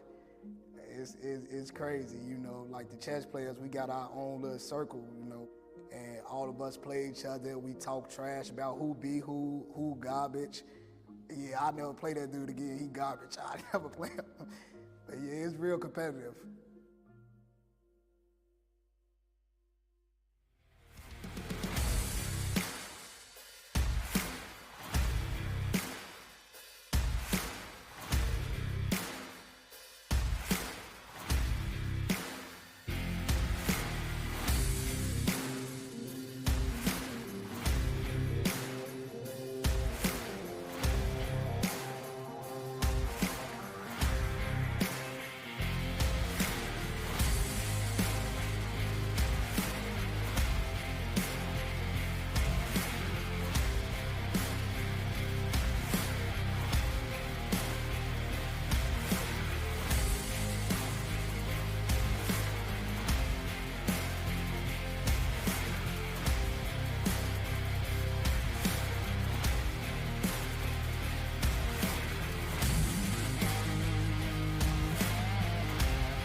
We are back as round 4 between the Berlin Bears and the Gotham Knights gets set to start. International Master Danny Ranch, Grandmaster Robert Hess here. Robert, the Gotham Knights, we're talking about it. It's an internationally diverse team. It's a stacked team, both in terms of star power and the actual chess on the board. They're looking to make moves this year. Maybe get their name in the trophy case. Maybe we need a Pro Chess League Cup. I wanted to say a Stanley Cup, but I never really liked the name Stanley. I don't know why I just said that. What do you got against comics? Stan Lee was a legend. Okay, there you go. Stan Lee is a little different. Anyway, we're good. The St. Louis Archbishops are also pretty good. We see they've won 3 out of the 4 years.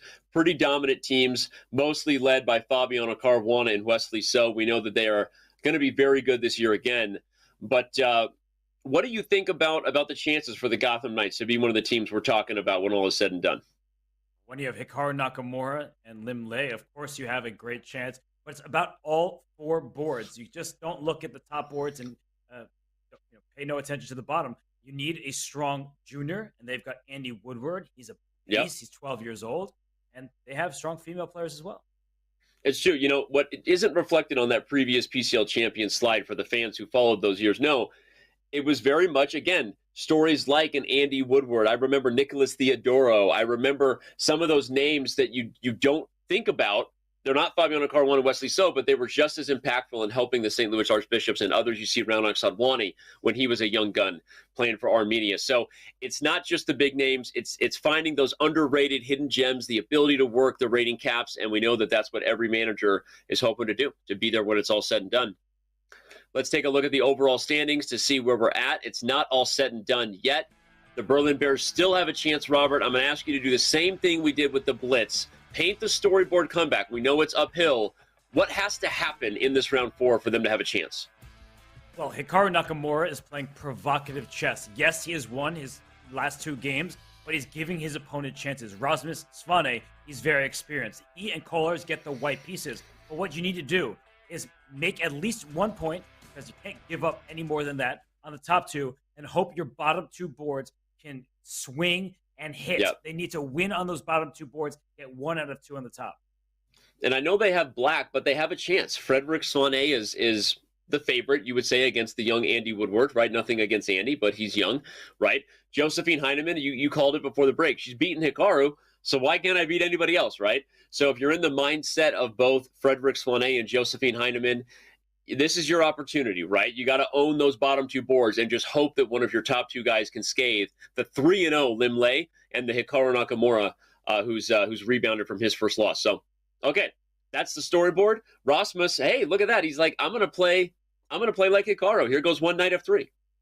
And just by the way, if you are the Berlin Bears and you were told that Josephine Heinemann on board 4 would have 1.5 out of 3, you would take that in a heartbeat and expect to be leading this match.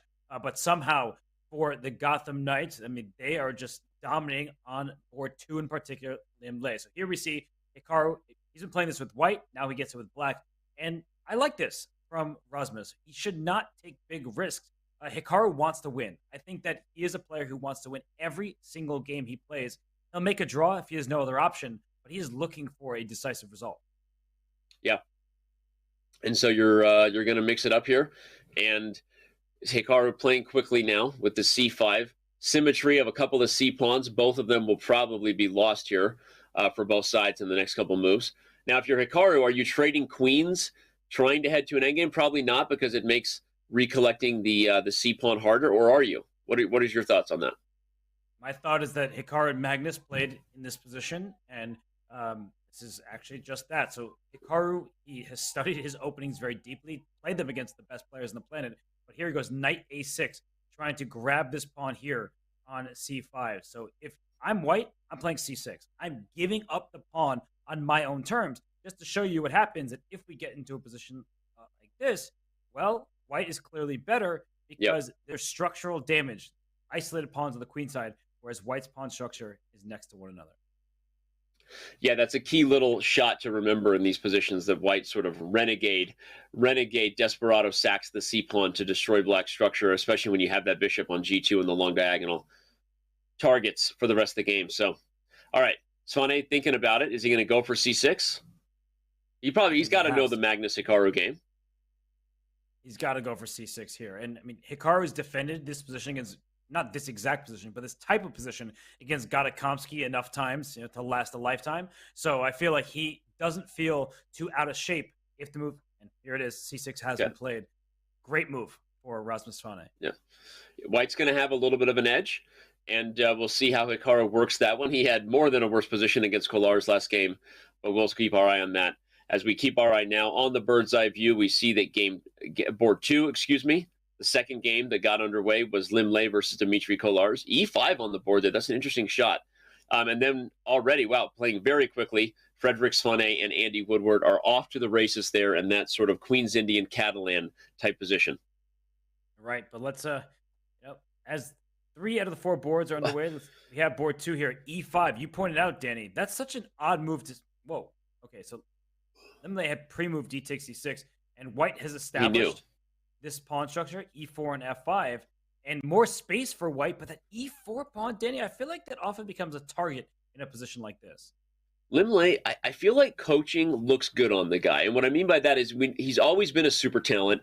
You don't win World Blitz championships unless you're a talented guy. Intuitively, you see things quickly and fast time controls. Now that he's a coach, Robert, he's staying on the cutting edge of theory. He knows knows what's going on in all these openings, because you, as a coach, you have to work with multiple different people with different opening repertoires, right? You got to stay on top of everything. And I'm just looking at a confident Lim Lei and feeling like this looks good on him. I mean, I feel like he's playing some of the best chess we've seen in a while.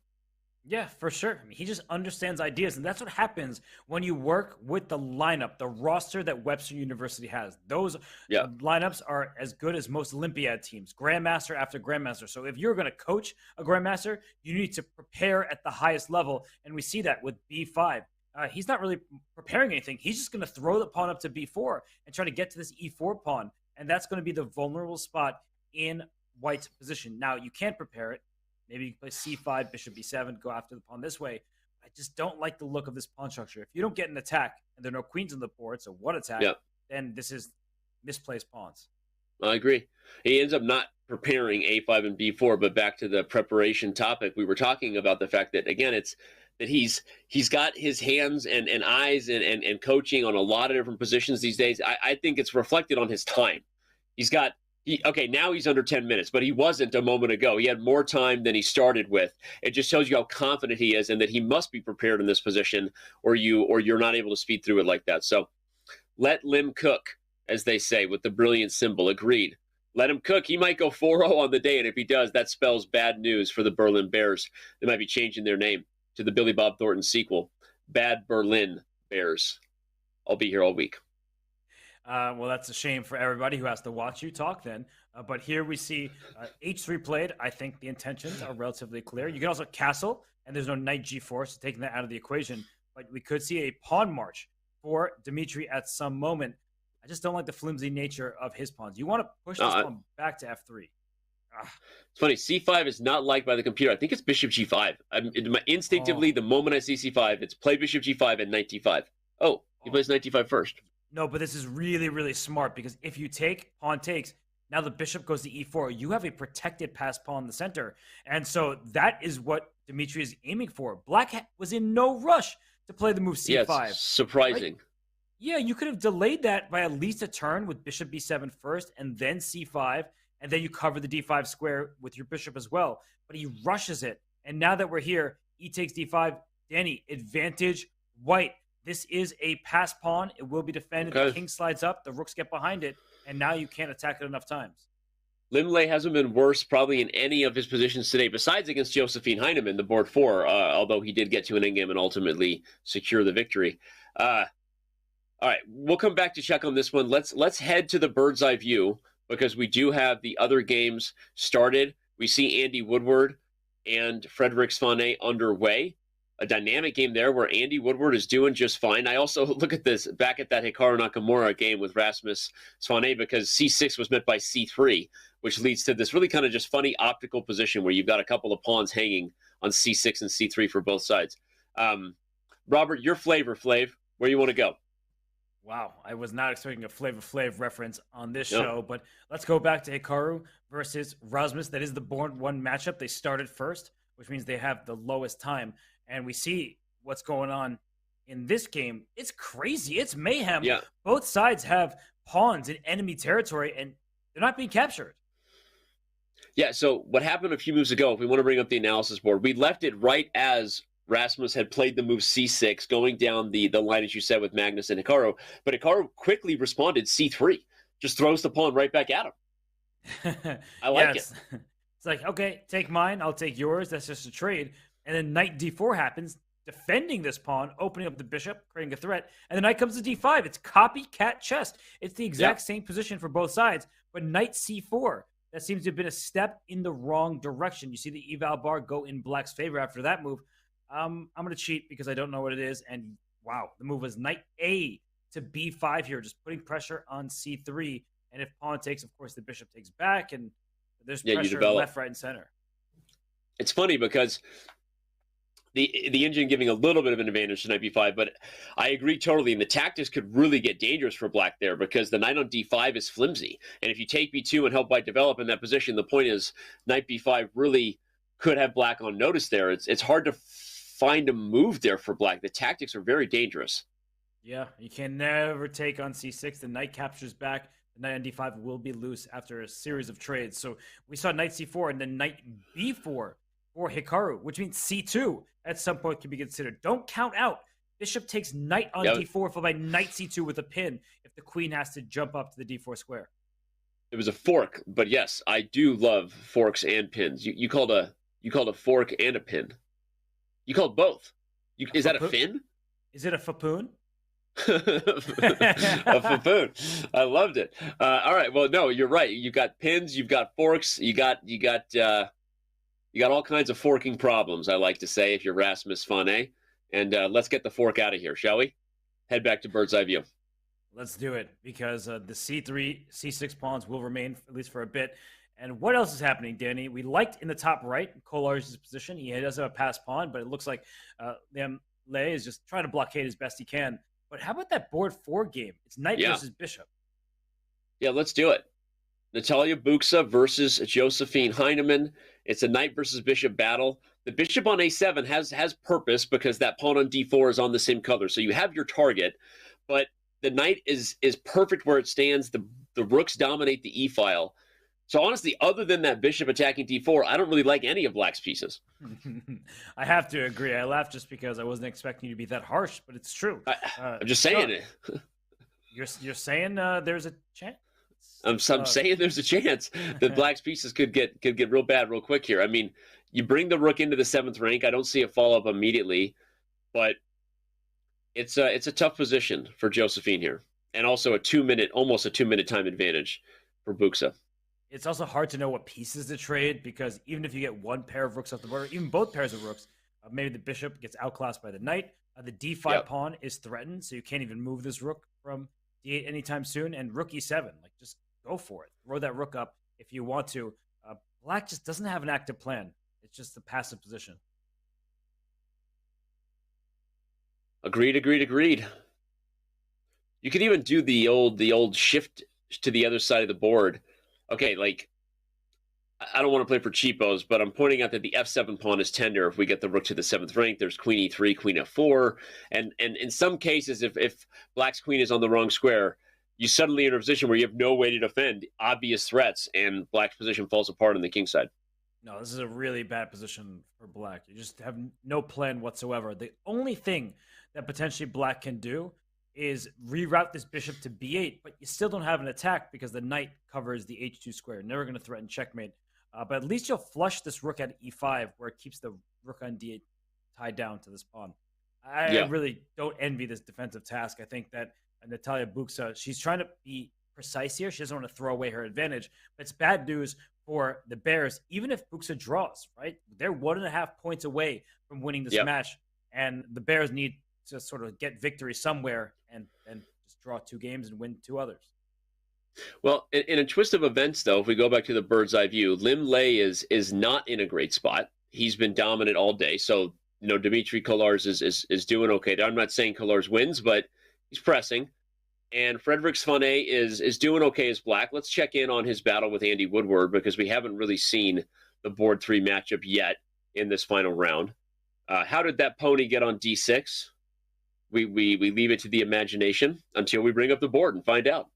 I'll show you. The knight was on b5, the pawn pushed up to c5, and then the knight came into d6. I was trying to do a material count, by the way, because the pawn structure is weird. These double pawns for black, double isolate pawns, but c5 can be grabbed. But is there some kind of like knight coming in with the queen joining the party? Yeah. I see. Is it a forced draw? I think he's allowed to draw. Check. Check. Check and check. Look at Frederick. He realizes it.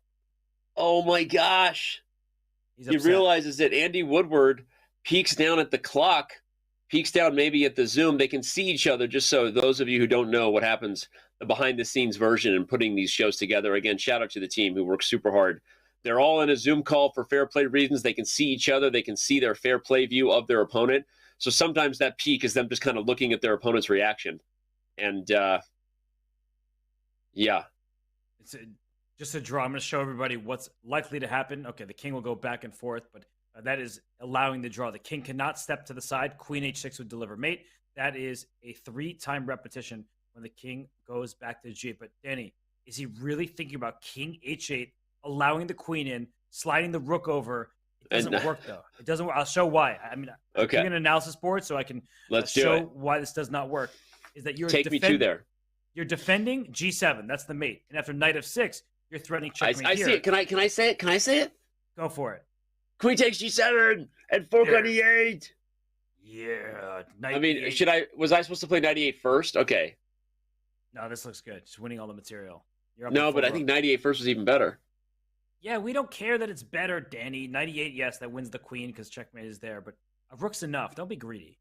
Even when I take the mic, I mess it up. By the way, I've been told by production team in this format, players are everything I said, double Zoom, fair play cam, team working hard, but they actually are not in the same room. We put them in separate breakout rooms so they actually cannot see their opponents in this format. So there you go. Fun fact.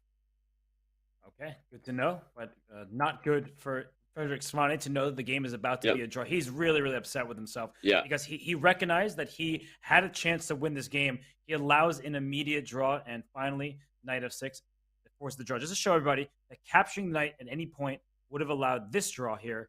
King has to go to h8. That's check. King can only go to g8. This is a known mechanism. You should put that in the memory bank, and that allows Andy Woodward to secure a very important half point for his team. Yeah, that's huge. We storyboarded heading into this round what had to happen, and it started with Frederick Svane getting a victory because he is the favorite on paper. But that's why you bring in the young guns, Andy Woodward. You expect them to overperform their rating and to defy those statements like, hey, this other guy was the favorite on paper. So that draw is huge for the Gotham Knights. All they need now is 1 point out of 3 remaining games. You can get that with 2 draws or a single victory. And, I mean, board 4, Natalia Buxa with the white pieces. She is in the driver's seat. Black's pawns on the king side are shattered. The rook is active for white. That's bad news. But also in the top right, look at Dimitri Collar's go. We talk about how strong he is. He's been around the Pro Chess League for many seasons now. He is much better and pressing forward against Lim Lei. I like it. Lim Lei doesn't want his perfect day to get away. Hey, we're rhyme timing. Hey, what a wonderful kind of day, says Arthur. You want to go eat some hay? Maybe hang out by the bay? What do you say? All right. The position is tough for Black, rhyme time aside. The G file is opening up, and that it's not even just that you might, be worried about a passed H pawn here. You might get mated if you're not careful. Danny's got mate on the brain. Surprise, surprise. But he brings the rook back, and that was a mistake. That was a huge error. And what is the reason? I guess you could take this pawn on h6 as your bishop defends, but there might even be better. Take h6, you're winning the exchange. I don't see anything better than that. The fact that you relieve the pressure on the on the b2 pawn from the a2 square means that now both rooks are sort of free to wander. You're no longer tying anything down if you're Black. This is trouble for Lim Lei. Yeah, it is. And actually, I think part of the reason why is that this pawn on g5 is super strong. It keeps the pawn on f7 stuck in place. So even if we were to see some trades, White would shift gears to the f file. Well, he goes first to the g file, and then he might take on e3. It just doesn't help matters at all. I think Black's going to lose at least a pawn and maybe more as White rooks swing on the G, F, and H files. I love that tension move, that rook g1 move. Just build the tension, baby. Build on the tension. Did you see how Take quickly colors did that, by the way? Took on c5 instantly. King e3 to follow. Here comes rook f2. Here comes rook f1. Bring this rook. Nope, not there. Up to f6. And then your d pawn. Don't forget about that. That's a passer. Yeah, and if black just tries to buckle down and play, stubborn defense, the h5 pawn is hanging in a lot of cases. So whether it's bishop f3 retreat or a rook swinging to h6 eventually. So this is problematic. And this isn't the story we were expecting. Limley's been dominant, but if Kolarz gets this dub, I want to go back to the bird's eye view because I want to know, what are the chances the comeback is in store? It's hard when you're Frederick Svane dropping the draw against Andy Woodward. But what else do we have here? It looks like Hikaru Nakamura slightly better against Rasmus Fane, who does not have much time. So Hikaru may even win the match for the Gotham Knights if he could take that game. And look at the bottom right, by the way. The evaluation says no longer huge advantage for white. The black rook gets active. The d4 pawn is targeted. This is an endgame and maybe chances for Josephine Heinemann. Yeah, and after that move, rook e6, we could be petering out to a draw, which is also favorable for the Knights because at this point, they just need to inchworm their way to that 8.5-point score, everybody. 8.5 points wins. You can see it in the upper left corner of your screen. All right, let's go check back in with Hikaru. You mentioned that Rasmus Svane is under time pressure. I agree with you. That's got my drama meter up. I've got a drama meter inside of me, and sometimes it depends on what's going on. There is drama here. There's a checkmate being threatened. If white can pass the move somehow, I don't even know how to do that. But let's say h3, knight e2, and rook c1 check. I'm threatening mate on h1. If your king goes, and after this, I take it. Take it. Bam! Checkmate on h1. That would end the game. So look, the last move played, f3 by Rasmus Fine. That is a brave move to play because your king feels a bit vulnerable, but you have shut down the diagonal. It's a good move. Maybe king f2 next, right? You're preparing for the queens to come off the board, already activating that king. I still like Hikaru's chances, and you already pointed out the time advantage is a big one for Nakamura, but I like f3 a lot. Keeps this game going. Yeah, I think that white needs to centralize because queen d2 was a big threat. That's why the king goes up to f2 to protect both at once. But, that's a pin. That's nasty. That's a pin. Hey, that's a pin. What move do you have? Queen g5, apparently. But now b4, I was just going to say b4 is hanging, I think. Mm-hmm. And you protect your pawn e7, and then you have a passed a pawn. That's hard to stop. You could also play a move like e6 if you just want to be patient. It also reinforces, or e5. I was going to say the same idea as you have knight d5 coming. Okay, now Rasmus is trying to desperately get the queens off. Which Hikaru just might oblige him. Well, I think Hikaru needs to know what's going on in the other games because you don't Yeah. really want to play for a win if a draw secures the match. Hikaru is an experienced player in Olympiads and World Team Championships. He goes F5. He is not even playing for a win at this point. He's just making the best moves. And now black is very active. The rook slams in first. White's just hopping. Oh, God. Yeah, it's painful to see. Here comes rook c4. The knight on a1 is not having any fun. Huh? No. How's that? No. He wants knight c2 though. He wants to get the knight that's out. a good move. Knight That's d1. a good Watch out. move. Oh, 4-10. Oh, he didn't miss it. Woo! I got nervous. As did I, but E1. wait a second, Danny. If Hikaru doesn't just secure a draw in the near future, he might be worse. He is an isolated pawn on d4, and the white king is very active. Yeah, that d pawn quickly becomes a target. King d2, king d3. The white knight comes back to c2. If that d4 pawn falls, and also don't underestimate white's long-term winning chances there because a knight endgame 4 versus 3 on the king side is winnable for Svane. Like that's not an endgame that's a guaranteed draw at all. And I see a blunder potential. So if he can bring analysis board up very quickly, I just want to show a tactic that might happen if you're not careful. Let's say h6, king up, and knight b5. e4 check is nasty. If you take with the pawn, I take back. Your king has to go. You lose your rook. If you take en passant, the knight joins, and that is a fork. One of those rare moments where en passant brings you pain. It's almost always fun. There's a moment where you don't want to en passant. Okay, Hikaru gets the king over. I think we are still likely to be equal because the B pawn falls. And Hikaru has held on. Does he want some kind of trade of pieces? By the way, Lim Lei is going down against Kolars. So shout out to the guy who is keeping his team in it, Dmitry Kolars, taking down the 3-0 Lim Lei. The other game, though, likely also a draw, maybe? But Danny, look, Rookie 2. Oh, okay, this probably wins too. But Rookie 2 would have traded rooks on the spot. Yeah. That would have been a little more forcing, but now Hikaru back to driving this one home. If you told Hikaru he was going to finish the day 3-1 and his team would win, he'd probably take it. If you told him he was going to lose his first game to board 4, he'd be like, say what? Yeah, I think it's a shocker for Hikaru, but I mean, he's just the king of the comeback. Here he goes. He's advancing, and now after rook a2, he brings the king in first, but the mating net along with the passed d-pawn is enough for Nakamura to get it done. And with the resignation, it's officially in the books. The Gotham Knights get the victory here today over the Berlin Bears.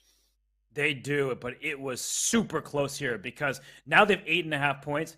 Natalia Buxa, she's in a rook endgame up a pawn in the bottom right. That should be a draw, is theoretically drawn endgame, but we have one game left in the top right. Dmitry Kolars, you've been shouting him out all day. He's just trying to convert this endgame against Super Grandmaster Lim Lei. I was going to say, but shout out to Lim Lei because I was kind of calling it. I thought Kolars had it. Let's take that game. Let's bring that game up because Dmitry Kolars has kind of let this one slip a little bit.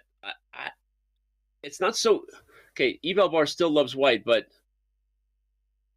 Okay. Maybe it's easier than I thought. I think he should just go for the queenside pawns, but he goes rook f2. The evaluation bar is doing some pull-ups, going up and down with every single move. He wants to get his rook around. Yeah. Okay.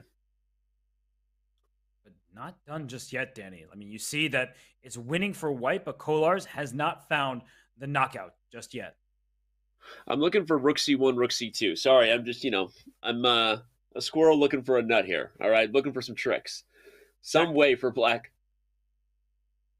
Okay, there you go. You get it this way. Again, still winning for Kolars, but time pressure will make people do crazy things. And I'm just there's a stalemate. Not yet, but potential now. Yeah, if he played rook g7, well, first of all, this pawn just goes. But I think you can just take, and then you win with this pawn because the king is so far away. There you go. All right. Okay. All right. Now we got it. And again, despite this game and the game between Natalia Buxa and Josephine Heinemann still going, the match is over. Dmitry Kolars will win this one in style with the bridge, by the way. And there you go. 8.5, 5.5. Currently the score. The Gotham Knights have secured the match victory, and shout out to them for doing so after starting off on the wrong foot. And as we say that, Dmitry Kolars did take down Lim Lei. So, all right, we should probably check out and let the last game finish. Bird's eye view means that we should take a look at Natalia Buxa's game versus Josephine Heinemann, just to at least wrap up what's happening there and make sure that we don't miss anything crazy. Should be a draw theoretically, but these positions are harder to hold sometimes than people realize, even though it doesn't matter for the overall score. These two ladies still trying to get it done.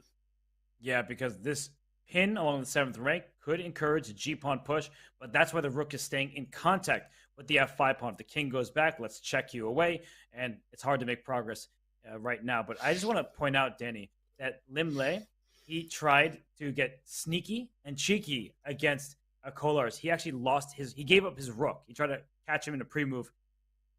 Didn't work out, so a win for Kolars there. I love it. I love the final pre-move tricks, It's what the people show up for. All right. This one, as you said, should be an easy draw. There's always an outside chance that you can mess it up if the G-pawn can somehow trick the F-pawn if it's pinned on the 7th rank. But really nothing to this position.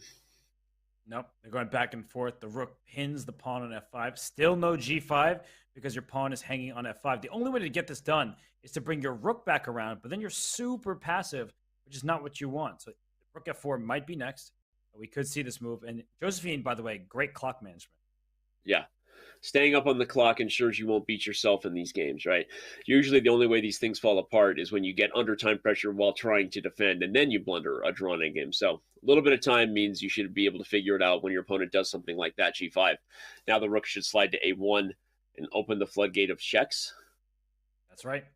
But, I mean, white is a couple moves away from just winning this game. So you have to be really, really careful here if you're black. The last thing you want to do is see this pawn get to f6 and the rook patrol the last rank going to the f8 square. So that's why she's leaning forward. This is what we talk about, right? Now here comes time pressure. Now she's leaning in, and rook a1 is definitely the okay. She does find it, and that's usually what you're waiting for here, chat. Is the g pawn to push, because now that king doesn't have any squares to hide on like it did before on g5. So that's why you play rook g1, because what white wants is to play f6 and get the king out with check if the king goes h7. So rook g1 just keeps that king stuck on the h5 square. Okay, she finds it. So this is an instructive thing to show if you want to improve your rook endings. The rook waited laterally on the A file, keeping advancement difficult for the pawns. But the moment that pawn advances and it opens up the king to the checks, you switch the rook behind the pawns and you let the floodgates loose. So assuming she holds this, you will have seen an instructive endgame here for Josephine Heinemann, and good stuff. Anyway, I like to learn on these shows. You're doing the learning, you're doing the teaching, and I think Josephine Heinemann is going to earn this draw. King goes to h7, the pawn on g5 in contact with the rook. The king can't escape anywhere. It would love to get around to a square like f5, but it's not crossing the g file with the rook in its place. Yeah, agreed. And again, instructive to see how you hold these endgames, and good stuff there. Natalia Buksa gave it everything she had, and it's good. You know, you're playing a season here, right? You want to get better with every game, so it's not just the fact that your team has won. You're trying to improve and see if you can swindle your opponents in these big moments. For sure. And apparently we've been swindled because now we're on camera and we're not looking at the chess. There we go. Hey, everybody.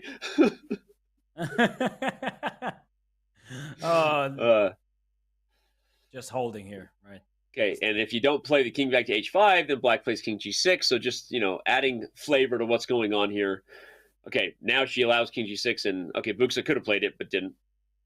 Yeah, all of a sudden, if king g6 happens, black could try to win. It's like not impossible. I was going to say, if king h4 now, I'd play king g6 if I'm Josephine. All right, they finally repeated the game enough that the server says, we're tired of this. Server says, draw. The position was repeated 3 times, and just like that, the final score is 9-7 in favor of the Gotham Knights. Overall, Lim Lei led the way. Ultimately, him and Hikaru were even in their dominant performances to help lead the Gotham Knights to victory. Robert, your thoughts? Well, Josephine Heinemann scores 2 out of 4. That's board 4 for the Berlin Bears. If you go into a match and you say your board 4 will score, you think, I'm going to win. Definitely. But unfortunately, the brothers Svane had a tough day. They scored 1.5 out of 4. Each of them. It wasn't meant to be for the Berlin Bears. And you see at the top, the Gotham Knights led by Hikaru Nakamura, Lem Lei, and then Andy Woodward and Natalia Buksa chipping in with 1.5 points each. That was a team effort. I love what you point out there, because it's true. I mean, if you're the Berlin Bears, the one bright spot to build upon is, hey, Josephine Heinemann, she crushed board 4. You're right. If you told anybody your board 4 will get a victory and 2 draws, we're going to win, right? And unfortunately, though, for the Bears, Hikaru and Lim Lei were ultimately pretty dominant. And also Andy Woodward, to the other side, did his job as well from a board 3 perspective, and so did Natalia Buksa. So, okay. Shout out to the Gotham Knights who get that victory, and I would give a shout out to the fact that we're going to be joined one more time by the manager and captain of the Gotham Knights. The aptly named Gotham Chess will be with us soon. So get your questions ready, chat. Start bringing them, because we're going to ask them to Levy Rosman. Don't go anywhere. It's the final moments for today's Pro Chess League coverage when we return.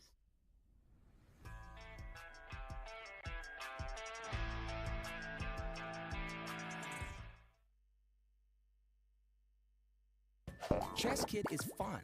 Chess is great for the brain, but it's also fun to play. And Chess Kid makes it easy to have fun.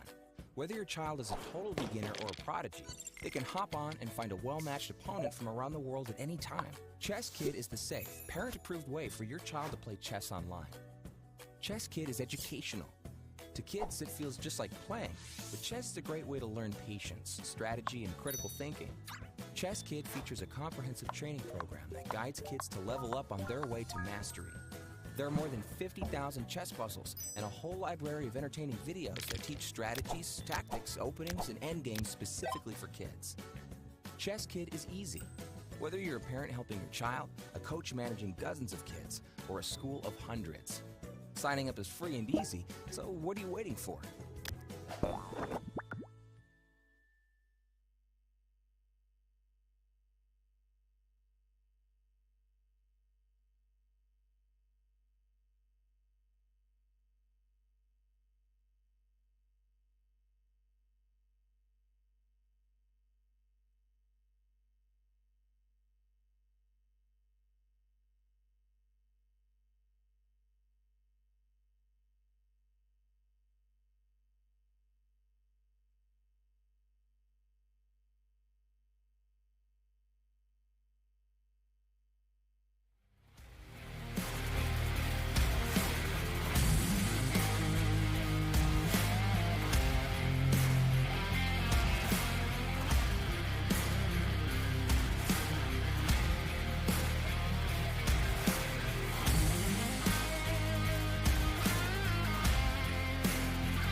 Yep.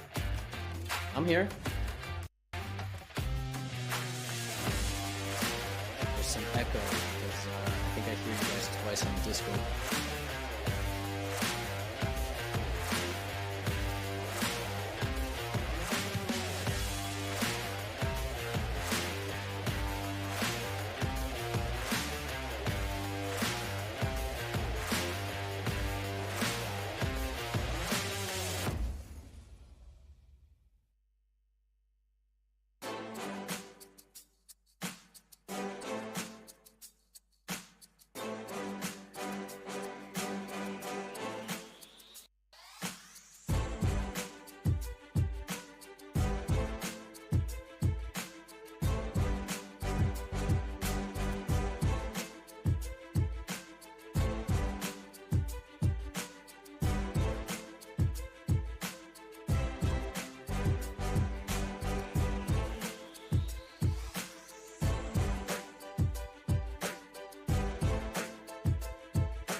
Welcome back, everybody, on what has been an epic day of Pro Chess League matchups. We're joined by the captain of the team that won our last matchup of the day, the Gotham Knights. Here is Gotham Chess. Levy, just high-level questions. The nerves, are they gone now? As a captain, you've seen your team get the job done here in their first matchup, and how you feeling? Yeah. I have to say I was never super nervous. I would have probably been more nervous if it was still like a 1.5 or 2 point lead after 2 rounds. But our team just struck back in the most emphatic of fashions. So, and then we never trailed after that. So it was great. I never really had a chance to get nervous, so I appreciated that. What kind of score do you feel like would make you nervous? Like, how close do you have to be to feel like your team has a chance? I mean, okay, when you're trailing by like 2 points, but listen, I gotta tell you, like, in the matchup specifically today, I think 2 points would be a maximum. I think in most other matchups, if we play another team like the Blitz, which we might play them next week, like they also have 2 Titans on board 1 and 2. Yeah. I don't want to trail by that much. That would not be nice. It did feel that despite the early upset and that crazy moment of Hikaru losing to the board 4, as it got closer to the board 1 versus board 1, board 2 versus board 2, the strength of Hikaru and Lim Lei really showed.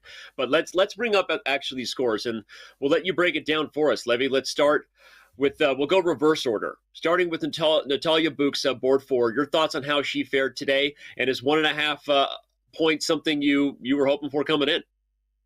It's more than what we're hoping for. Yeah, to win a clutch scramble against a guy who's probably the best player on the other team. I mean, he might be their board 2, but I don't know. It's very close, right? It's very, very close. They have a very young team.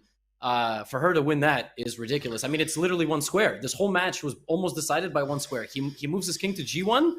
Like, she doesn't win that game. It's a draw, right? Like, just half points here and there, 1 point here and there. So amazing job. This is exactly what you want when you have a 2 Titan matchup.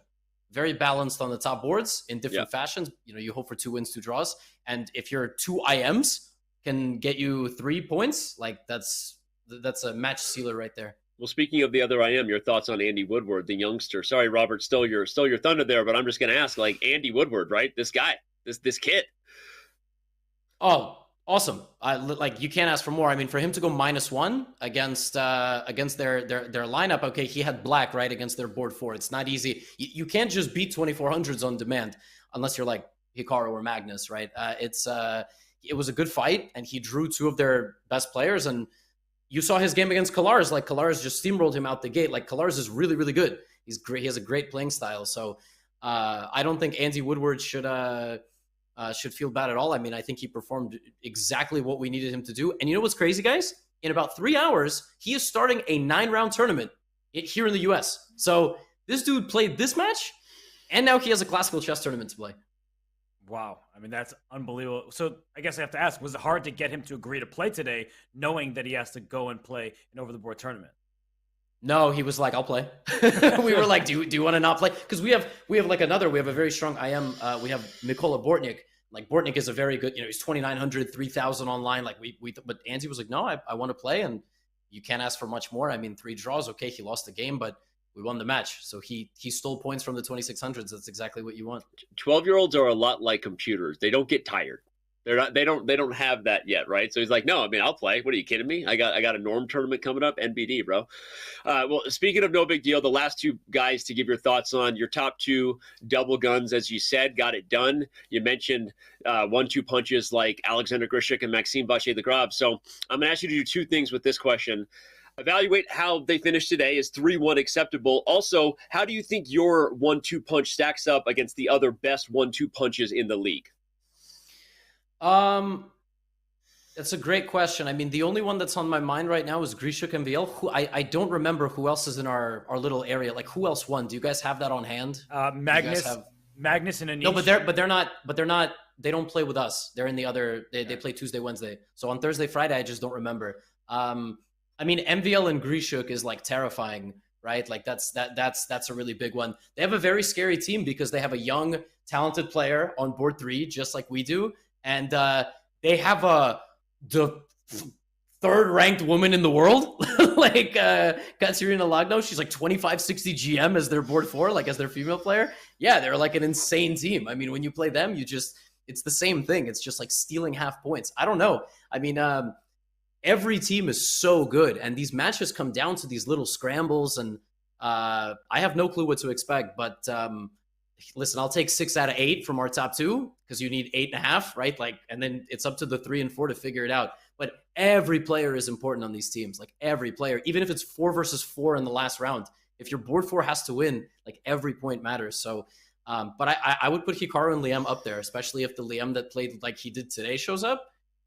We can give Magnus and Giri a good fight. I mean, that's obviously you want to see Hikaru Magnus in the end of the day, but I think we're right up there. I think we have one of the most balanced and best teams in the league, but time will tell.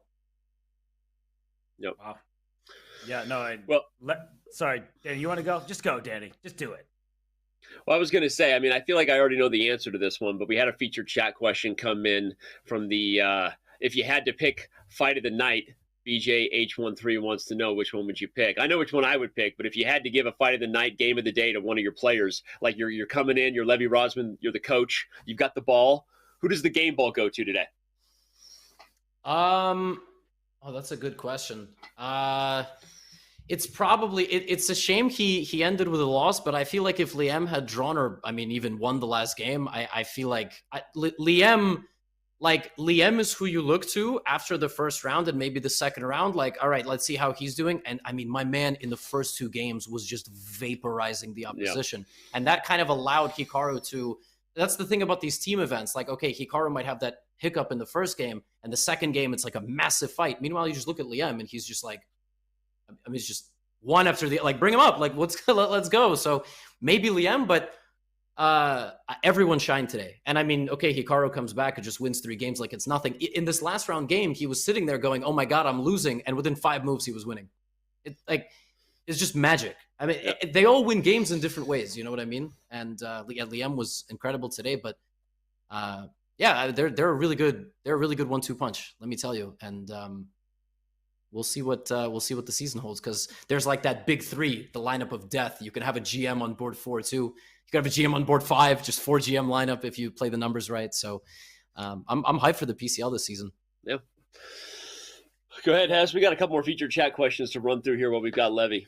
Well, I actually just wanted to ask a quick question for myself about how did you get Lem Le? Because he is the coach at Webster. I mean, he has ties elsewhere. What was that negotiation process like? Because we heard about Hikaru. I'm curious about Lem Le. Yeah, it was tough because we wanted to pair Hikaru. Like, okay, I mean, if you can't get Magnus, you're going to get Hikaru, right? I mean, that's okay. Like, clearly number 1, number 2 punch in the world in the speed format. And then we just kind of went down the list of 2700s, and we did it really strategically. We wanted someone who is on our time, like isn't in Russia, has to play at 3 a.m. And that's not easy. Like, a lot of guys don't live in the States. A lot of guys are in Europe. A lot of guys might have to play super late. And we just went down the list, and I actually spoke to Anish, and he told me, well, I'm going to play for the Bras. And I thought, okay, Anish probably wants to be a board 1. They signed Magnus.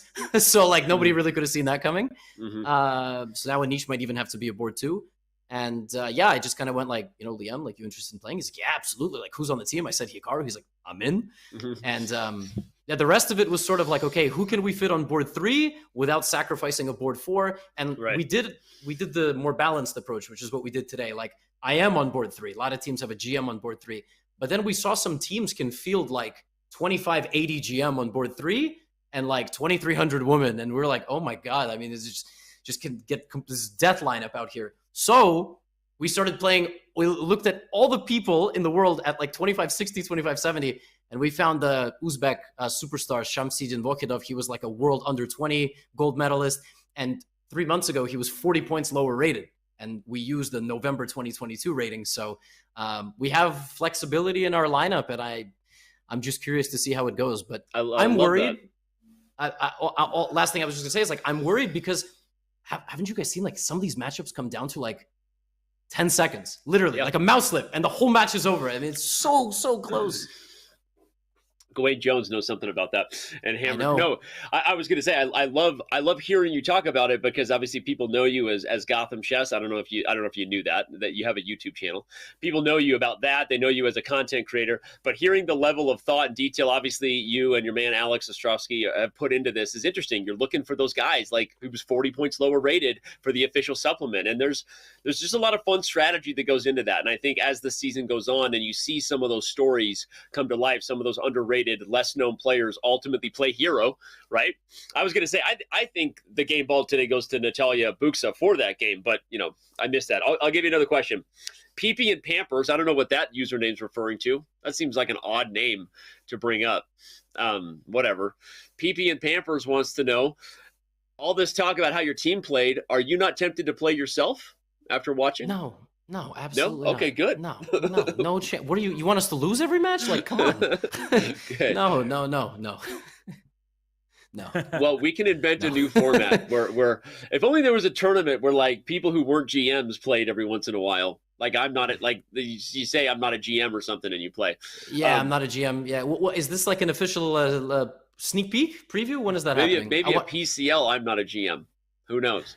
God, watching 4IMs play 4IMs. Well, unless they're Woodward and Buxa, then yeah, definitely. Yeah, I don't want to play the kids anymore.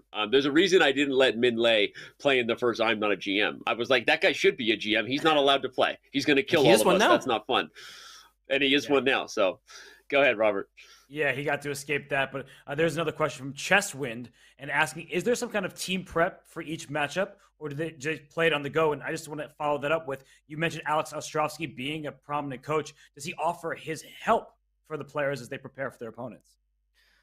They have it. They definitely they have his help if they need it. But listen, Hikaru is more than a professional. Liam is more than a professional, and I mean, like even Andy Woodward, I mean, works with a lot of grandmasters. So everyone is well prepared. I think everybody's taking it quite seriously. I mean, Natalia showed up today with super good prep. So the thing is, like, most players do not have the luxury to show up and do whatever they want and still get 3 points. And guys like Hikaru and Magnus can like literally just roll out of bed and score, 3 out of 4, 3.5, 4 out of 4 in Magnus's case, with some bumps and bruises here and there. But yeah, I mean, maybe once the season gets like on and now suddenly we're playing for like number 1 or championship, that'll happen. But for now, I think this was kind of a feeler first round, and luckily it went our way. Yep. I think that question was from Chesswin, not BJH, by the way. So anyway, shout out to Chesswin. We just want all of our users to get the love that they deserve. Levy, I hope you're feeling the love. Your team got it done. You deserve it. Enjoy the victory. Have a fun Thursday evening. Go make some videos or something. About your team's victory. I don't know. Yeah, I think that's what's going to happen. I'm pretty sure that's the game plan. Yeah, Hikaru's been beating me to these recaps sometimes, putting them out first. And that's all I got in this world. I just got the first guy. I can't play the games. I just got to post the recap. So. All right, man. But seriously, though, congratulations. This is a lot of fun. I agree with you. The PCL is going to be a blast this year. Congrats to the team. And I can't wait to see how the Gotham Knights shake out. Thanks, guys. Thanks for having me. Congrats, Levy. Peace. Yep. Levy Rosman, the captain/manager of the Gotham Knights, and off to make recap videos, Robert. Yeah, the recap is interesting of this one. It is a final score that we could have predicted. It was dramatic, though, along the way. And congratulations to Gotham Knights, and we'll see how the Bears rebound next week. Yeah, big win for Gotham Knights. He said Lemley at the top. That would be his fighter tonight. You mentioned Natalia Buxa. She beat Dimitri Kolars, and that's the game that separated this, right? Like, it looked like Kolars was going to win. Had he won that game, it would have been 8-8. So it all comes down to those waning seconds when the clock is ticking, the time is dwindling. Whichever player can keep composure, maintain their nerves, and go on to win. That's what separates teams in this league. It's that close. You might think this has been the most amazing week ever. I'll take a break over the weekend for the Pro Chess League to come back next week. Nay, there is Pro Chess League tomorrow, and you want to tune in for that. Tomorrow's matchup, the St. Louis Archbishops. Their reputation precedes them. They have won 3 of the 4 Pro Chess League championships, and they make their 2023 debut against the Shanghai Tigers. And then you got the Croatia Bulldogs versus the California Unicorns. Also going to be a fun one. Robert, which matchup do you most look forward to tomorrow? Well, I gotta say, I mean, we're probably gonna have a Godmator join us on the broadcast with the Croatia Bulldogs. I hope so. So the Bulldogs versus the Unicorns, that one will be very exciting. The Unicorns led by Sam Shankland. The Bulldogs, they don't have the biggest names, but they do have that kind of like street chess style. Some fighters there. They are not going to go down without swinging. But of course, Fabiano Caruana, Wesley. So everybody that you can name that's 2,700 plus is on St. Louis. They're super strong. But Shanghai, you don't want to look past them. Ju and Jun's on their team, and they have so many grandmasters that can fill up their lineup. This is just a tough matchup. There's nowhere to turn without seeing a very, very strong team. Yeah, the Shanghai team representing a lot of players from China, as those who follow the league know, it was the Chengdu Pandas and the China Pandas, and I feel like they were this close to winning a championship compared to any other team, Robert, who hasn't quite done it yet. So they are not fun to play. And even though it's Fabiano Caruana and Wesley So, I'm expecting an absolute barn burner in that one. So, all right. Well, I'm sad to say it's over, Robert. I've enjoyed the day with you despite the rumors. Sorry, what rumors are you talking about? If you didn't hear about those, then let's just leave that. Anyway, I've really had a great time, and this has been awesome. The Pro Chess League is back. I'm as excited as anybody. It's like a kid in the candy store with this one, and hope that everyone enjoyed it. Thank you for tuning in. Shout out to the team, crushing it behind the scenes, everybody working hard. The production team, the Fair Play crew, all the mods who make sure that this gets done. Peace out. Enjoy the 2 matchups tomorrow. I will be back next week with some Pro Chess League coverage. Robert, you got the call tomorrow. I do. Yeah, it's me and Danya, I believe. Danya, the A-team. And enjoy the show tomorrow with Robert and Danya. Until then, everybody, we will see you next time.